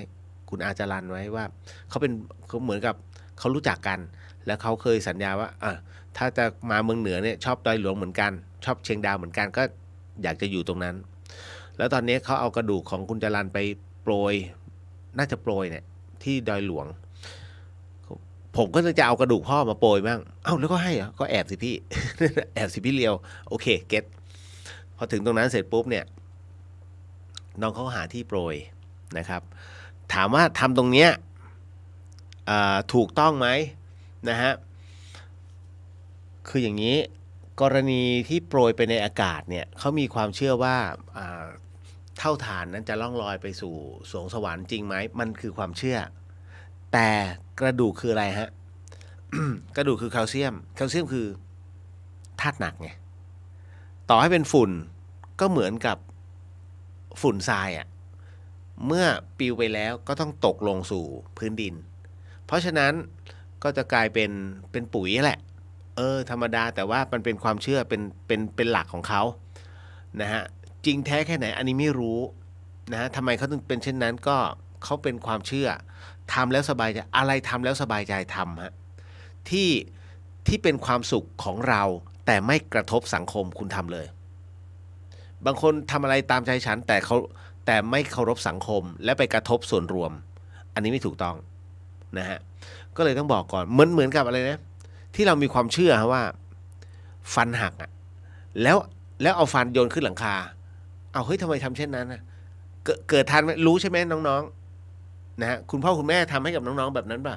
บางคนไม่รู้จริงเหรอพี่ไม่หนูกลืน เอาฟันมันหักไงนะเขาก็มีความเชื่อว่าเมื่อโยนต้องเป็นฟันล่างนะถ้าฟันล่างหักให้โยนขึ้นหลังคามัน เขามีความเชื่อว่ามันจะขึ้นเร็ว แต่ถ้าฟันบนหักปุ๊บเขาให้โยนลงพื้นโยนลงดินแล้วเดี๋ยวฟันมันก็จะขึ้นเร็วนะฮะแต่ถ้าอย่างผมถ้าหักตอนเนี้ยอย่างฟันล่างถ้าโยนขึ้นบนมันคงไม่ขึ้นแล้ว นะฮะโอ้ยมันคือความเชื่อ แต่ผมถึงได้บอกถ้าเชื่อแล้วไม่เป็นพิษเป็นภัยคุณเชื่อไปเลยแต่ถ้าเชื่อแล้วดูแล้วต้องเสียเงินดูแล้วมันเป็นเรื่องที่ค้างคาเนี่ยอันนี้ไม่เห็นด้วยนะครับ ต่อมาเราจะมีวิธีอะไรวะเราจะมีวิธีจัดการกับคนโกงคนเลวยังไงครับพี่มันเกลื่อนเมืองเกินไปแล้วคุณเอ้ยอันนี้ผมเข้าใจนะล่าสุดอะไรเชียงใหม่โดนเรื่องรับสินบนใช่ไหมทำบัตรคนต่างด้าวตอนนี้เหลือ80 บาทคือมันมีมานานแล้วนะอะไรที่มันเป็นช่องทางได้เนี่ยคุณมันก็แปลกล่าสุดอะไรนะตำรวจใช่ไหมฮะตำรวจท่องเที่ยวตำรวจจราจรตำรวจอะไรที่โดนสุวรรณภูมิสาวชาวจีนยูทูบเบอร์มาถ่ายทำนะฮะแล้วรัฐมนตรีรองนายกใช่ไหมเสหนูนะฮะบอกว่าโอ้ยผู้หญิงคนเดียวนะฮะใครจะไปเชื่อนี่เดี๋ยวก่อนท่านคงไม่รู้จักพลังโซเชียลนะฮะมันแปลกมากท่านอย่าประมาทนะผมใช้คำหลวงพ่อชาว่ามันบ่แน่นะท่านเคยได้ยินใช่ไหมฮะเด็ดดอกไม้สะเทือนถึงดวงดาวเนี่ยแล้วถ้าเขาภาพมันออกไปแล้วไงแล้วคราวนี้เขาก็จะมองถ้ามาเมืองไทยเตรียมตัวเลยเจ้าหน้าที่เขาจะเป็นแบบนี้มันเสียไงนี่แหละนะฮะทำไมเมืองไทยจึงเป็นเช่นนั้นผมบอกเลยตราบใดที่มีคนอ้างข้อขัดแย้งเนี่ยหรือว่าเปิดช่องว่างของกฎหมายนะฮะที่เอื้อกันนะฮะทั้งหมดทั้งมวลในการฟาดฟันอันเนี้ยยังไงคุณก็ทำอะไรไม่ได้หรือการใช้ดุลพินิจจากคนที่ด้อยคุณภาพคุณเชื่อไหมเรื่องทั้งหมดที่มันวุ่นวายเนี่ยคือการใช้ดุลพินิจของเจ้าหน้าที่ที่ด้อยคุณภาพเป็นดุลพินิจอย่างกรณีของอะไรนะเสียเบนที่ไม่เป่าแต่สุดท้ายพอเจอกระแสสังคมมากเอาละโดนข้อหาไอ้นู่นไอ้นี่ไอ้นั่นมาแล้วต้องมาของมันต้องมาเพราะไม่งั้นปล่อยผ่านไม่ได้แต่จริงๆถามว่าปล่อยได้ถ้ามันไม่โดนกระหน่ำผมว่าเรียบร้อยปล่อยผ่านอะไรที่คุณเข้าใจอะไรที่เป็นข่าวคดีนั้นจะวิ่งเร็วมากทุกวันนี้ทุกคดีเกือบทุกสน.คุณไปขอเขาดูดิสำนวนเป็นปึกเลยมันทำไม่ทันหรอกคุณกองกำลังมีแค่ไหนนะทุกคดีมันต้องใช้เวลาไงนะฮะแล้วก็จากนั้นคือต้องบอกว่าไอ้เรื่องของคนโกงเนี่ยนะที่มันเกลื่อนบ้านเกลื่อนเมืองแน่นอนที่สุดคำว่าฮิริโอตปะไม่มีจริงๆนะฮะเพราะเขาไม่เกรงกลัวเนื่องจากว่ากฎหมายมันไม่แรงพอและมันถูกใช้ไม่ถูกต้องจนบางครั้งผมคิดว่าองค์กรที่เขาถือกฎหมายเนี่ยเราควรจะยุบไหมนะฮะดูแล้วมันเหมือนชัดคือจะยุบทันทีก็ไม่ได้หรือเอาเป็นลูกจ้างประจำไหมถ้ามีผลงานเยอะๆคุณก็ได้เงินประจำผลงานไปแล้วปัญหาคือแล้วใครจะจ่ายเงินให้เขานี่ฮะมันก็จะเป็นรูปแบบที่เป็นคำถามแต่ว่าถ้าสมมุติว่าไม่เป็นลูกจ้างที่ทำคดีนะฮะเหมือนกับรับจ้างทำคดีเยอะๆคล้ายๆทนายแต่อันนี้เป็นอีกหนึ่งรูปแบบคดีไม่เดินเงี้ยเงินก็ต้องน้อยหน่อยถูกไหมเพราะไม่งั้นเนี่ยพวกผมไม่มีเวลาคุณต้องไปหากล้องวงจรปิดกันเองเนี่ยตายตกลงนั่งยังไงวะเนี่ย ถูกไหมเยอะคาเยอะฮะโดยเฉพาะยิ่งคนจนหมดสิทธิ์บอกเลยนะครับเพราะฉะนั้นนะตรงนี้ในเรื่องของพิธีการทำให้คนโกงมันหมดไปยากอันนึงที่กำลังจะเกิดขึ้นก็คือล่าสุดเนี่ยคุณรู้ใช่ไหมฮะ1 กุมภาพันธ์จุฬาเรียกพื้นที่อุเทนคืน นะฮะเพราะมันตีกันมันยิงกันนะฮะแต่เอาเข้าจริงนะผมว่าสิ่งที่ควรจะยึดคืนที่สุดคือตำแหน่ง2 ตำแหน่งฮะ1รัฐมนตรีกระทรวงศึกษา2ปลัดกระทรวง คุณเรื่องตีกันอะมันไม่ใช่เพิ่งมาเกิดนี่นะตั้งแต่ผมเรียนตั้งแต่ชั้นมัธยมอะผมเห็นเนี่ยแถวเซ็นทรัลลาดพร้าวเดี๋ยวตีนะฮะ แถวหอการค้าเดี๋ยวก็ตีกันนะฮะมันเยอะไปหมดนะแต่ไม่มีการคือทุกคนบอกนี่คือบทเรียนไม่จบฮะถ้าเป็นผมเซตเกาะให้เขา1 เกาะนะฮะให้พวกที่ตีกันเนี่ยนะฮะช่วยไปกระเทาะหินถมทะเลนะฮะเพราะฉะนั้นเขาจะได้รู้ประหนึ่งนักโทษอะ เอาอะดรีนาลีนออกบ้างนะเพราะฉะนั้นณตรงนี้มันทำไม่ได้เรื่องบางเรื่องพระพุทธเจ้าถึงได้บอกไงอันนี้จัดอยู่ในข้อ3ความเป็นไปของจักรวาลคนเลว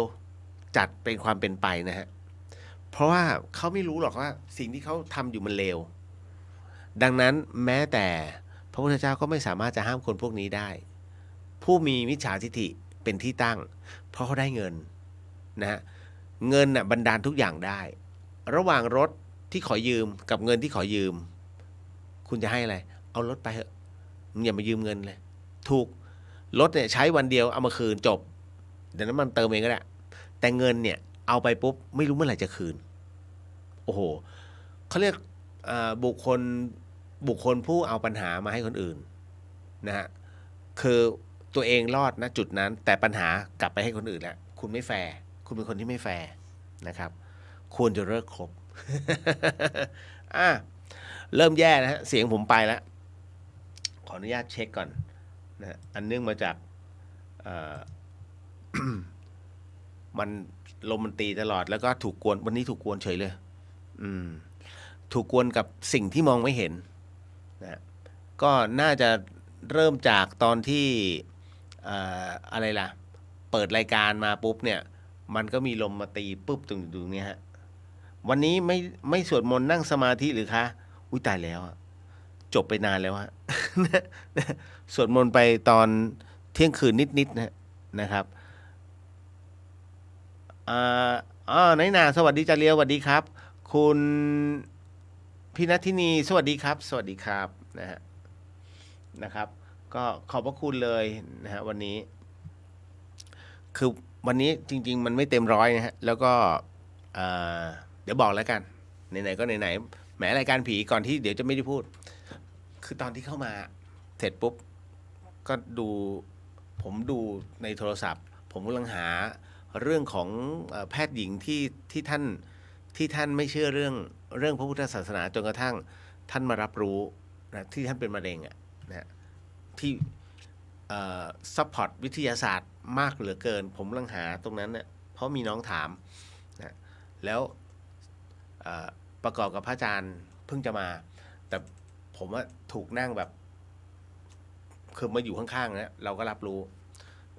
แล้วก็หันบ้างแต่ก็ไม่สนใจไงก็ดูแล้วหันจนเราก็เล่าเรื่องอิ่มบุญอุ่นไกลน้องให้ฟังเนาะนะครับจริงๆเล่าให้เขาฟัง นะด้วยนะฮะพอเสร็จปุ๊บก็มาเข้าสู่ในช่วงของสมทานศีลก็โอเคไม่ยอมยกมือเขาก็เงอะนะฮะไม่รู้ตอนนี้ไม่เห็นแล้ว แล้วหลังจากนั้นถึงได้บอกว่าเอานั่งสมาธิผมถึงต้องบอกว่า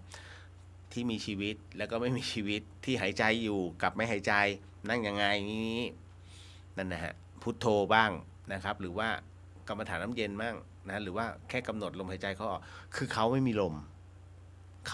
หายใจดังนั้นจึงเป็นการรวบรวมความนิ่งของจิตเอาไว้ผมถึงได้พูดไงลองไปกอฟังได้ว่าท่านใดที่ไม่ได้มีลมหายใจก็กำหนดจิตเอารวมจิตเอาแค่นั้นขอแค่3 นาทีจริงๆซัดไป4 นาทีครึ่งนั่นแหละที่มาที่ไปแล้วดันพูดออกอากาศก็พูดไปแล้วก็ช่างมันเถอะ ถือว่าเล่านิทานให้ฟังอ่ะหมดเวลาแล้วฮะคุณผู้ฟังครับเดี๋ยวคงจะพบกันอีกทีผมไม่แน่ใจนะว่าน่าจะเป็นวันจันทร์อีกจันทร์หนึ่งแหละเพราะว่าผมเดินทางไงนะครับแต่ถ้ามีโอกาสจะพยายามจัดสดให้ได้อันนี้บอกไว้ก่อนนะฮะเรียนไว้ก่อนนะครับ ขออนุญาตนะครับสาธุสาธุสาธุสิ่งหนึ่งสิ่งใดที่ผิดพลาดพลั้งไปต้องขออโหสิกรรมมาณที่นี้ไม่ได้ตั้งใจหรือมีเจตนาก็ขอมอบอานิสงส์ผลบุญในค่ำคืนนี้ถวายแด่องค์พระสัมมาสัมพุทธเจ้าทุกๆพระองค์พระธรรมเจ้าทุกๆพระองค์พระ พระอริยสังฆเจ้าทุกๆพระองค์พระปัจเจกพุทธเจ้าทุกๆพระองค์พระอรหันตสาวกเจ้าทุกๆพระองค์รวมถึงพรหมเทพเทวดาทั้งหลายสรรพสัตว์สรรพวิญญาณทั้งหลายสรรพเจ้ากรรมนายเวรทั้งหลายทั้งปวงรวมถึงสัมภเวสีที่อยู่ณที่นี้หรือว่าบริเวณใกล้เคียงก็ขอให้ได้รับอานิสงส์ผลบุญในค่ำคืนนี้ด้วยเช่นกันขอมอบอานิสงส์ผลบุญในค่ำคืนนี้ให้กับคุณผู้ฟังขอมอบอานิสงส์ผลบุญในค่ำคืนนี้ถวายแด่พระอาจารย์ภัสกร ภูริวัฒโนภาวิไลก็ขอให้ท่านนั้นได้รับอานิสงส์ผลบุญในค่ำคืนนี้ด้วยเช่นกันขอมอบอานิสงส์ผลบุญในค่ำคืนนี้ถวายแด่องค์พระเดชพระคุณพระราชพรหมยานหลวงพ่อฤาษีลิงดำขอให้ท่านได้รับอานิสงส์ผลบุญในค่ำคืนนี้ด้วยเช่นกันขอมอบอานิสงส์ผลบุญในค่ำคืนนี้ให้กับคุณผู้ฟังที่ฟัง FM 104.50 เมกะเฮิรตซ์ทั้งจังหวัดเชียงใหม่แล้วก็จังหวัดใกล้เคียงรวมไปถึงคุณผู้ฟังที่ฟังในช่อง YouTube ของวัดฝายหินแล้วก็ Facebook ของวัดฝายหินทุกๆช่องทางก็ขอให้ได้รับอานิสงส์ผลบุญในค่ำคืนนี้ด้วยเช่นกันขอมอบอานิสงส์ผลบุญในค่ำคืนนี้ให้กับคุณผู้ฟังที่ฟังในช่อง Facebook ผู้ที่ศิษย์รัตนสมบูรณ์แล้วก็เรียวเรือเฮียนก็ขอให้ท่านได้รับอานิสงส์ในค่ำคืนนี้ด้วยเช่นกันครับขออนุญาตแผ่เมตตานะฮะ ยะทาวาริวหาปุราปริปุเรนติสาคารังเอวะเมวะอิโตตินังเปตานังอุปกปติอิชิตังปฏิตังตุมหังคิปเมวะสมิสันตุสัพเพปุเรนตุสังกปาตันโทปนรสโสยะธามณิโชติรสโสยะธาสัพพิติโยวิวันชันตุสัพพโรโควินันสันตุมาเตภวะวันตรายโยสุขีติขายุโกภาวะอภิวาทนาสิริสนิจังวุฒาปจายโนจัตตารโอธรรมาวทันติอายุวันโนสุขังภาลังนิพพานังปรมังสุขังสาธุสาธุสาธุครับแล้วเจอกันเนาะนะฮะ ในจันทร์หน้านะฮะสวัสดีครับบ๊ายบายครับ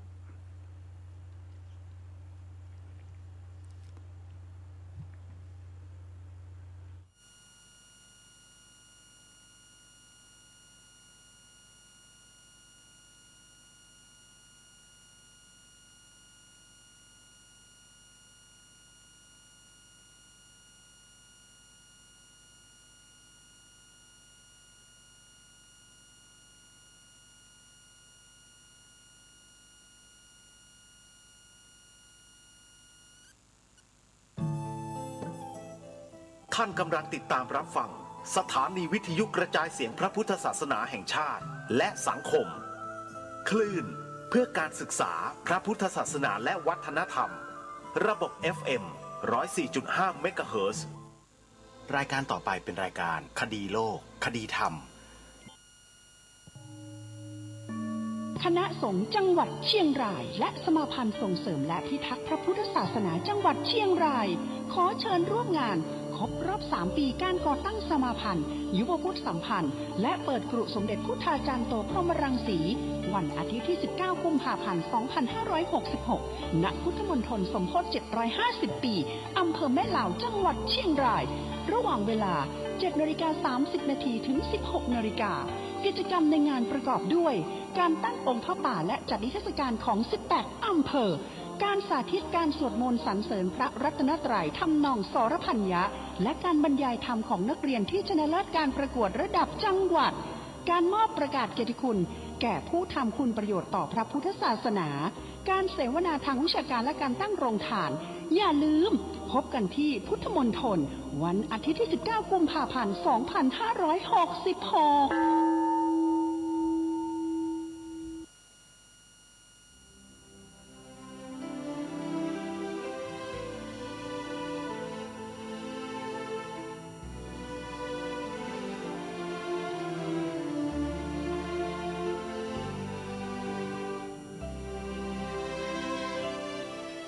ขอกราบถวายความนอบน้อมแด่พระรัตนตรัย ถวายความเคารพพระมหาเถระพระเถรานุเถระทุกท่าน ขอความสุขความเจริญในธรรมจงบังเกิดมีแด่ท่านสาธุชนที่กำลังติดตามรับฟังรายการจากสถานีวิทยุแห่งนี้ทุกท่าน ขอนำท่านผู้ฟังเข้าสู่รายการคดีโลกคดีธรรม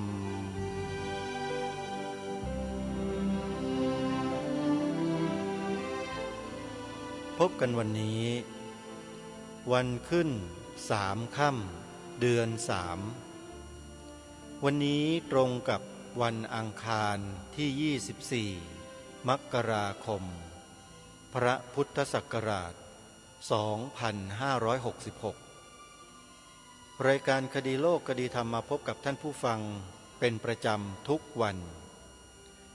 รายการนี้ท่านสามารถดาวน์โหลดแอปพลิเคชันเพื่อติดตามรับฟังรายการได้เป็นประจำทุกวันนอกจากรายการคดีโลกคดีธรรมที่ท่านฟังผ่านแอปพลิเคชันนี้แล้วท่านยังได้ฟังธรรมะจากสถานีวิทยุพระพุทธศาสนาแห่งชาติอีกเป็นจำนวนมากถึง39สถานีทั่วไทยภายใต้แอปพลิเคชันที่ชื่อว่าวิทยุพุทธศาสนาทั่วไทยขอเชิญทุกท่าน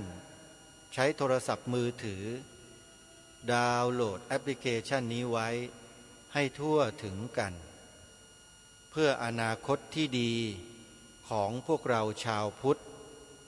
จะได้ติดตามข่าวสารข้อมูลกิจกรรมที่ดีๆของพุทธบริษัทของเราผ่านแอปพลิเคชันดังกล่าวนี้ได้ทั่วโลกท่านสาธุชนทุกท่านเมื่อวันเสาร์ที่21และวันอาทิตย์ที่22มกราคมที่ผ่านมาที่วัดเจติภูมิตำบลบ้านขามอำเภอน้ำพองจังหวัดขอนแก่นครูบาอาจารย์ของเราได้นำพาคณะญาติโยมไปปฏิบัติธรรมสัญจรกันที่พระธาตุขามแก่นกิจกรรมการแสดงธรรมบรรยายธรรมเสวนาธรรมทำบุญตักบาตรซึ่งเป็นการสร้างบุญสร้างกุศลสั่งสมบารมีธรรมนั้นประสบความสำเร็จด้วยดีทุกประการคณะญาติโยมสาธุชนที่ไปร่วมงานทุกท่านทุกคนนั้นถือว่าเป็นผู้ที่มีความโชคดีที่ได้ไปร่วมกิจกรรมดังกล่าวเพราะได้สร้างบารมีธรรมกันมากมายหลายประการทีเดียวครูบาอาจารย์ที่มาแสดงธรรมกันในวันนั้นก็ถือว่าเป็นผู้ทรงคุณความรู้มีการแสดงที่เป็นไปโดยลำดับให้ความรู้ด้านข้อธรรมต่างๆแก่เราเป็นอย่างดีเยี่ยมใครก็ตามที่ได้ตั้งใจฟังก็จะได้รับประโยชน์จากการฟังเป็นอันมากเลยขออนุโมทนาบุญกับญาติโยมทุกท่านที่ได้ไปร่วมกิจกรรมดังกล่าวนี้โดยทั่วถึงกันและในงานครั้งนี้อาตมาภาพก็ได้รับปัจจัยที่ญาติโยมได้ถวายเพื่อร่วมในการทำถนนให้กับสวนป่าสามัคคีธรรมเข้ามาดังมีรายนามดังต่อไปนี้พ่อคำบุชัยคำพาพร้อมด้วยครอบครัวบ้านท่าตูมตำบลท่าตูมอำเภอเมืองจังหวัดมหาสารคามได้ร่วมบุญมา300 บาทแล้วก็ปรารถนาว่าจะทำบุญทุกปีว่างั้นขออนุโมทนาบุญด้วยนะโยมนะแม่ชวีวันสัจเขต300 บาทแม่ทิพย์เพชรสังคุณ200 บาทแม่ล้อมเหล่ากาสี100 บาทแม่นิ่มละครพล100 บาทแม่สุวิทย์หนูนิน100 บาทคุณอำพรดูหวังบ้านปอแดงต ำบลนาดีอำเภอยางตลาดจังหวัดกาฬสินธุ์100 บาทแม่สุพีภูหวังอยู่บ้านปอแดงเหมือนกันยางตลาดกาฬสินธุ์500 บาทโยมยุพินบัวรพาหรือว่าแม่ฟ้า200 บาทแม่น้อยชุมศรีกุลชโล200 บาทแม่ครูหญิงจีรวรรณดวงศรี200 บาทแม่อนงนิตสุนทรสารทูล100 บาทแม่ใบศรีเชียงสา100 บาทแม่ละมุนสุวรรณเลิศ600 บาทนี่คือรายชื่อที่ปรากฏของคณะญาติโยมที่ได้ร่วมทำบุญสร้างถนนกับทางสวนป่าสามัคคีธรรมที่อาตมาภาพได้ประกาศออกสถานีวิทยุไปเมื่อได้ไปพบกันโยมก็ได้แสดงความจำนงได้ถวายปัจจัยมาจำนวนหนึ่งแล้วก็มีญาติโยม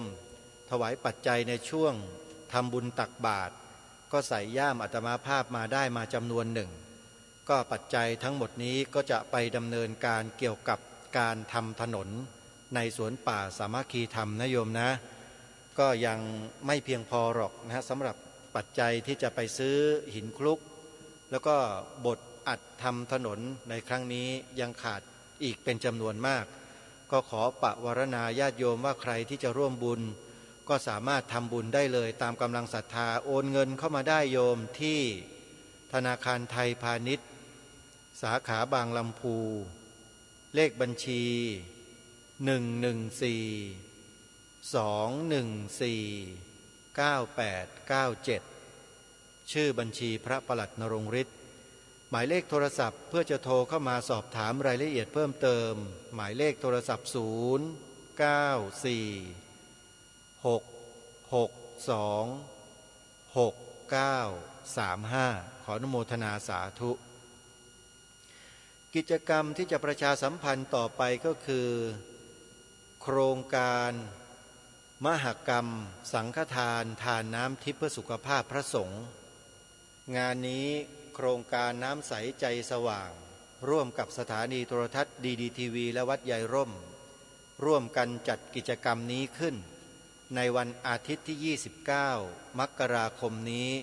ที่วัดใหญ่ร่มถนนพระรามที่2แขวงบางมดเขตจอมทองกรุงเทพวันอาทิตย์ที่29 มกราคมตั้งแต่เวลา 9:30 น.เป็นต้นไปใครที่จะร่วมงานหรือจะร่วมบุญสังฆทานทานน้ำทิพย์เพื่อสุขภาพพระสงฆ์ในครั้งนี้ท่านสามารถโทรศัพท์เข้าไปเพื่อร่วมบุญ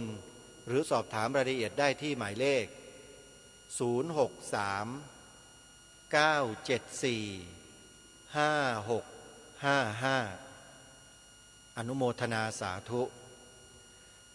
ในเดือนกุมภาพันธ์ต้นเดือนเลยโยมมีงานวันนัดพบผู้ใฝ่ธรรมที่วัดไตรสิกขาทรามลตารามบ้านฝางตำบลแพทย์อำเภอคำตากล้าจังหวัดสกลนครของท่านพระอาจารย์สมภพโชติปัญโยซึ่งจัดขึ้นในระหว่างวันที่1 ถึง 7 กุมภาพันธ์7 วัน 7 คืนขอเรียนเชิญพุทธศาสนิกชนทุกท่านร่วมสร้างเนกขมะบารมีด้วยการบวชชีพราหมณ์ถือศีล8ตลอดทั้ง7 วัน 7 คืนร่วมกันนะใครสนใจก็เดินทางไปร่วมบุญร่วมงานกันได้ทางคณะธรรมอากาลิโกท่านพระครูดมวรานุวัฒน์พระครูปริยัติโพธิธรรมและอาตมาภาพก็จะได้จัดวิทยากรเข้าไปแสดงธรรมบรรยายธรรมกันในค่ำคืนของวันที่4 กุมภาพันธ์ในคืนวันนั้นด้วยก็ขอเรียนเชิญเจริญพรสาธุชนติดตามถ่ายทอดสดทาง Facebook Live ของวัดศรีอุดมวงศ์ Official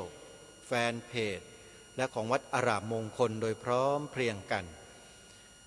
กิจกรรมอีกกิจกรรมหนึ่งซึ่งอยู่ทางภาคเหนือเป็นกิจกรรมของชาวพุทธจังหวัดเชียงรายนั่นก็คืองานครบรอบ3 ปีการก่อตั้งสมาพันธ์ส่งเสริมและพิทักษ์พระพุทธศาสนาจังหวัดเชียงรายยุวพุทธสัมพันธ์จังหวัดเชียงรายในวันอาทิตย์ที่19 กุมภาพันธ์ศกนี้เริ่มงานตั้งแต่เวลา 7 โมงเช้าเป็นต้นไปใครสนใจจะเข้าร่วมกิจกรรมโทรศัพท์ติดต่อสอบถามได้ที่081 0861847631 และ 0861883200 นี่เป็นข่าวประชาสัมพันธ์ในเบื้องต้นของรายการวันนี้เช่นเคยวันนี้รายการคดีโลกคดีธรรมจะได้นำเนื้อหาบทความในหนังสือพุทธศาสตร์อยู่ยงคู่องค์กษัตราในบทที่15มานำเสนอในรายการซึ่งในวันนี้จะเสนอในเรื่องกำเนิดนิตยสาร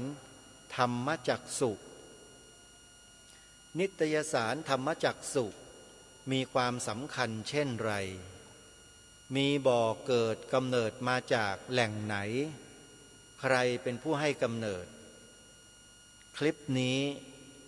จะทำให้พวกเราได้ไขปัญหาที่ตั้งขึ้นมานี้ได้ด้วยการฟังเราจะทราบในข้อดังกล่าวว่านิตยสารธรรมจักสุทำไมจึงสำคัญถึงกระทั่งท่านศาสตราจารย์ดร.สุจิตราอ่อนค้อมนำมากล่าวในที่นี้แปลว่าต้องมีอะไรดีแน่ๆต้องเกี่ยวข้องอะไรกับเนื้อหาที่พูดถึงสถาบันพระมหากษัตริย์และสถาบันพระพุทธศาสนาอย่างแน่นอนส่วนจะเป็นไปอย่างไรนั้นเดี๋ยวสักครู่หนึ่งเรามาติดตามรับฟังพร้อมๆกันญาติโยมสาธุชนทุกท่านกิจกรรมที่อาตมาภาพได้เชิญชวนญาติโยมร่วมบุญกับทางอาตมาภาพโดยตรงคืองานปลูกป่าถาวรที่สวนป่าสามัคคีธรรมซึ่งตั้งอยู่ที่ตำบลบ้านผืออำเภอจอมพระจังหวัดสุรินทร์ที่อาตมาภาพไปดำเนินการปลูกป่าถาวรไว้จำนวน16 ไร่เศษเนื่องจากสถานที่ภายในนั้น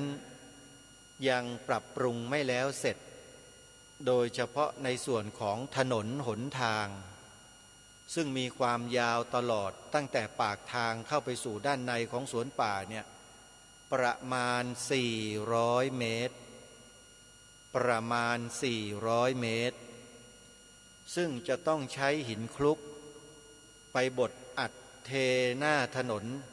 ประมาณ200 เที่ยวหนึ่ง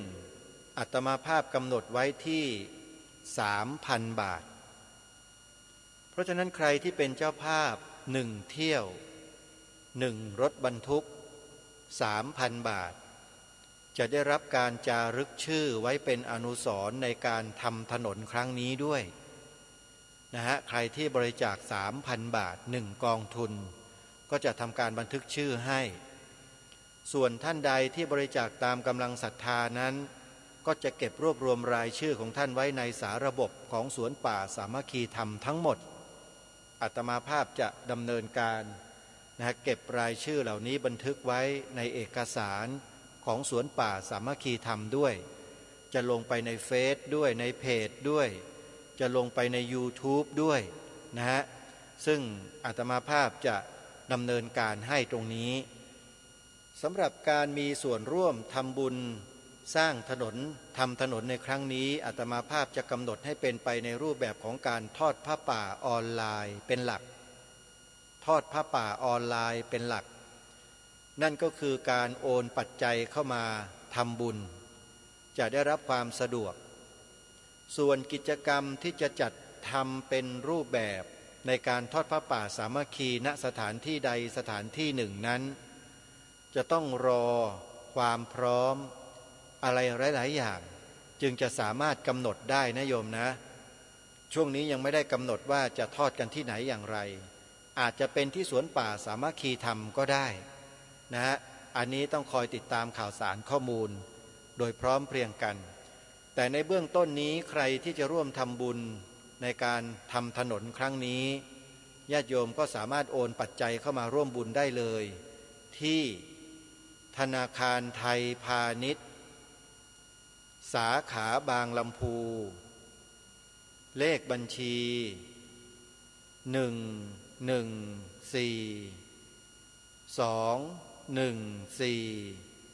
214 9897ชื่อบัญชีพระประหลัดนรงฤทธิ์อนุโมทนาบุญกับญาติโยมทุกท่านไว้ณโอกาสนี้เป็นอย่างยิ่งแล้วก็มีคุณโยมท่านหนึ่งได้โอนปัจจัยเข้ามาร่วมบุญกับอาตมาภาพแล้วเช่นกันซึ่งคุณโยมได้ขอรับเป็นเจ้าภาพ1 คันรถ 3,000 บาทเลยนั่นก็คือคุณโยมวาสนาสกุลสัตตบุตรนะคุณโยมวาสนาสกุลสัตตบุตรซึ่งเป็นเพื่อนใน Facebook มานานแล้วโยมแล้วก็ติดตามการทำงานของอาตมาภาพมาโดยตลอดคุณโยมบอกว่าขอร่วมเป็นส่วนหนึ่งในการทำถนนครั้งนี้ด้วย 3,000 บาทขออนุโมทนาสาธุด้วยนะโยมนะเอาล่ะญาติโยมสาธุชนวันนี้เตรียมเนื้อหาในบทที่15เรื่องกำเนิดนิตยสารธรรมจักสุมาเปิดให้กับพวกเราได้ฟังกันเดี๋ยวเราไปติดตามรับฟังพร้อมๆกันได้ณ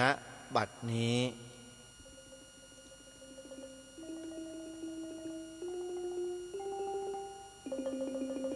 บทที่15กำเนิดนิตยสารธรรมจักสุรัชกาลที่5พระบาทสมเด็จพระจุลจอมเกล้าเจ้าอยู่หัวพุทธศักราช 2411 ถึงพุทธศักราช 2453 พระบาทสมเด็จพระจุลจอมเกล้าเจ้าอยู่หัวทรงเป็นพระราชโอรสลำดับที่ 9 ในพระบาทสมเด็จพระจอมเกล้าเจ้าอยู่หัวประสูติเมื่อวันที่ 20 กันยายน พุทธศักราช 2396 ทรงได้รับการถวายพระนามว่าสมเด็จเจ้าฟ้าชายจุฬาลงกรณ์บดินทรเทพมหามกุฏบุรุษยรัตนราชรวิวงศ์วรุตตมพงศ์บริพัตรสิริวัฒนราชกุมารพระราชมารดาคือสมเด็จพระเทพสิรินทรามาศเมื่อพระบาทสมเด็จพระจอมเกล้าเจ้าอยู่หัวเสด็จสวรรคตพระบาทสมเด็จพระจุลจอมเกล้าเจ้าอยู่หัวซึ่งขณะนั้นดำรงพระราชอิสริยยศเป็นสมเด็จพระเจ้าลูกยาเธอเจ้าฟ้ากรมขุนพินิจประชานาถเสด็จเสวยราชสมบัติต่อจากพระราชบิดาทรงมีพระราชพิธีบรมราชาภิเษก2 ครั้งครั้งแรกกระทำในวันที่11พฤศจิกายนพุทธศักราช 2411และในวันที่15พฤศจิกายนพุทธศักราช 2416โปรดเกล้าให้ประกอบพระราชพิธีบรมราชาภิเษกอีกครั้งหนึ่งเสด็จดำรงอยู่ในสิริราชสมบัติ42 ปีนับเป็นรัชกาลที่ยั่งยืนนานกว่าอดีตพระมหากษัตริย์แห่งกรุงสยามที่ปรากฏในพงศาวดารแต่ก่อนมาทุกพระองค์ทรงเป็นกษัตริย์ผู้ยิ่งใหญ่ของไทยได้ทรงทิ้งมรดกอันดีงามไว้ให้ประชาชนชาวไทยมากมายหลายอย่างจนสุดจะพรรณนาทรงเป็นที่รวมแห่งความรักของประชาราษฎร์จนได้พระนามว่าสมเด็จพระปิยมหาราชและสมเด็จพระพุทธเจ้าหลวงพระบาทสมเด็จพระจุลจอมเกล้าเจ้าอยู่หัวทรงบัญชาเป็นสามเณรเมื่อพระชนมายุ11 พรรษาในปีพุทธศักราช 2407 ณ วัดพระศรีรัตนศาสดารามแล้วเสด็จไปประทับที่วัดบวรนิเวศวิหารและเมื่อพระชนมายุ20 พรรษาทรงผนวดเป็นพระภิกษุเมื่อวันที่ 24 กันยายนพุทธศักราช 2416 ณ พระอุโบสถวัดพระศรีรัตนศาสดารามประทับนั่งณพระที่นั่งพุทธรัตนสถานในบริเวณวัดพระศรีรัตนศาสดารามเป็นเวลา15 วันจึงลาผนวดเมื่อพระบาทสมเด็จพระจุลจอมเกล้าเจ้าอยู่หัวทรงเป็นพระมหากษัตริย์ไทยพระองค์แรกที่ทรงได้รับการศึกษาแบบตะวันตกเพราะขณะนั้นเป็นช่วงเวลาที่ประเทศตะวันตกกำลังล่าอาณานิคมและแผ่เข้ามาถึงทวีปเอเชีย ด้วยพระปรีชาสามารถที่ทรงเป็นอัจฉริยะจึงทรงนำชาติไทยให้รอดพ้นจากการเป็นอาณานิคมของชาติตะวันตกขณะที่ประเทศเพื่อนบ้านเช่นลาวเขมรพม่ามาเลเซียสิงคโปร์ต่างตกเป็นอาณานิคมของประเทศอังกฤษบ้างโปรตุเกสบ้างฮอลันดาบ้างฝรั่งเศสบ้างมีแต่ประเทศสยามเท่านั้นที่อยู่รอดปลอดภัยแม้จะต้องยอมเสียดินแดนบางส่วนไปบ้างเพื่อรักษาความเป็นเอกราชของชาติไว้พระราชกรณียกิจหรือพระบรมราโชบายที่ทรงรักษาเอกราชของชาติไทยไว้ได้คือการเชื่อมสัมพันธไมตรีกับประเทศต่างๆโดยเสด็จประพาสสิงคโปร์และชวาในปีพุทธศักราช 2413 อินเดียและพม่าปีพุทธศักราช 2414 เสด็จประพาสยุโรปครั้งแรกปีพุทธศักราช 2440 ครั้งที่สองปีพุทธศักราช 2450 เป็นต้นก่อนที่จะกล่าวถึงพระราชกรณียกิจที่ทรงมีต่อพระพุทธศาสนาของพระบาทสมเด็จพระจุลจอมเกล้าเจ้าอยู่หัวรัชกาลที่5แห่งบรมราชวงศ์จักรีอยากได้กล่าวถึงผู้ที่มีส่วนสำคัญในการทำให้พระศาสนาในรัชกาลของพระองค์เจริญรุ่งเรืองคือพระองค์เจ้าชายมนุษยนาคมานพพระโอรสลำดับที่47ในพระบาทสมเด็จพระจอมเกล้าเจ้าอยู่หัวประสูติเมื่อวันที่12 เมษายนพุทธศักราช 2403 พระมารดาคือเจ้าจอมมารดาแพรเมื่อพระชนมายุครบ20 พรรษาได้ทรงผนวดเป็นพระภิกษุและประทับจำพรรษาณวัดบวรนิเวศวิหารตลอดการพระชนชีพสิ้นพระชนเมื่อวันที่2 สิงหาคมพุทธศักราช 2464 พระบาทสมเด็จพระมงกุฎเกล้าเจ้าอยู่หัวรัชกาลที่6ทรงพระกรุณาโปรดเกล้าให้สถาปนาสมณศักดิ์ครั้งหลังสุดเป็นสมเด็จพระมหาสมณเจ้ากรมพระยาวชิรยานวโรรสพระบาทสมเด็จพระจุลจอมเกล้าเจ้าอยู่หัวทรงมีพระราชศรัทธามั่นคงในพระพุทธศาสนายิ่งนักก่อนเสด็จประพาสยุโรปทรงมีพระราชปฏิญาณเฉพาะหน้าพระมหาสังฆสมาคมมีสมเด็จพระมหาสมณเจ้ากรมพระยาวชิรยานวโรรสขณะนั้นทรงได้รับสถาปนาเฉลิมพระยศเป็นพระเจ้าน้องยาเธอกรมหมื่นวชิรยานวโรรสเป็นองค์ประธานณพระที่นั่งไพศาลทักษิณในพระบรมมหาราชวังในวันที่ 21 มีนาคมพุทธศักราช 2439 ก่อนเสด็จประพาสยุโรปเป็นเวลานานถึง 9 เดือนในปีพุทธศักราช 2440 แสดงให้เห็นถึงน้ำพระทัยอันหนักแน่นมั่นคงเป็นอจละศรัทธาในพระบวรพุทธศาสนาและในฐานะที่ทรงเป็นองค์เอกอัครพุทธศาสนูปถัมภก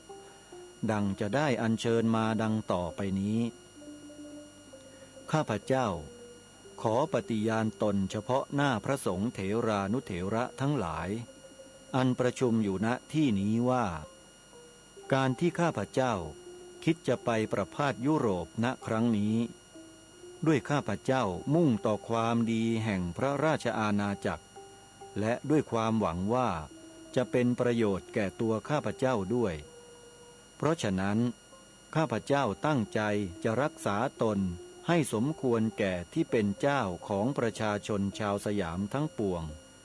จะรักษาเกียรติยศแห่งพระราชอาณาจักรอันเป็นเอกราชนครนี้จนสุดกำลังที่ข้าพเจ้าจะป้องกันได้และเพื่อจะให้เป็นเครื่องเตือนใจตัวข้าพเจ้าและเป็นเครื่องเย็นใจแห่งผู้ซึ่งมีความรักใคร่มุ่งหมายความดีต่อข้าพเจ้าปราศจากวิตกกังวลใจด้วยความประพฤติรักษาตัวของข้าพเจ้าข้าพเจ้าจึงขอสมาทานข้อทั้งหลายที่จะกล่าวต่อไปนี้ 1. ข้าพเจ้าจะไม่มีจิตยินดีน้อมไปในศาสนาอื่นนอกจากสมเด็จพระสัมมาสัมพุทธเจ้าและพระธรรมอันพระองค์ได้ตรัสรู้ชอบดีแล้ว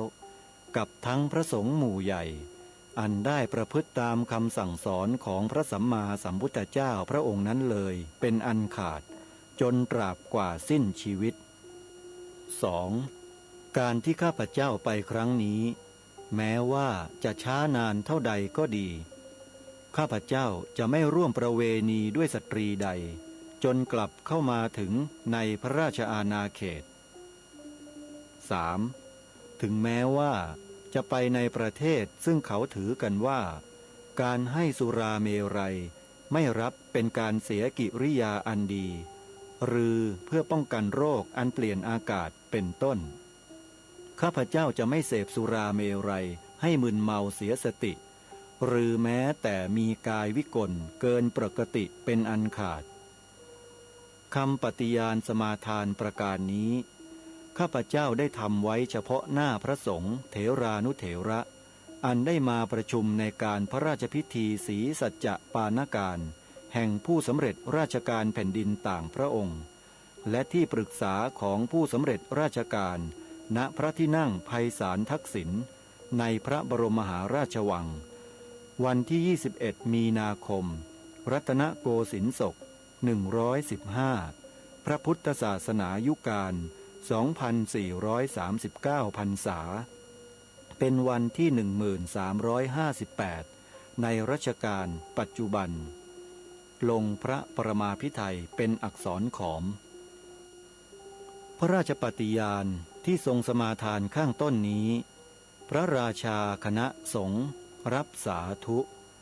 แล้วสมเด็จพระมหาสมณเจ้ากรมพระยาวชิรยานวโรรสถวายพระพรทูลรับพระราชปฏิญาณของพระบาทสมเด็จพระเจ้าอยู่หัวในนามคณะสงฆ์ดังนี้ขอถวายพระพร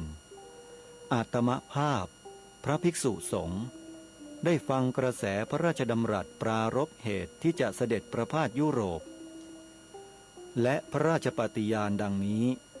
มีใจยินดีคลายความวิตกการที่ทรงปฏิญาณว่าจะไม่ทรงอุทิศต่อศาสดาอื่นนั้นเป็นความดีอยู่ในพระองค์แล้วการที่จะเสด็จพระราชดำเนินครั้งนี้ก็ไม่เป็นข้อขัดขวางต่อพระศาสนาด้วยพระพุทธเจ้า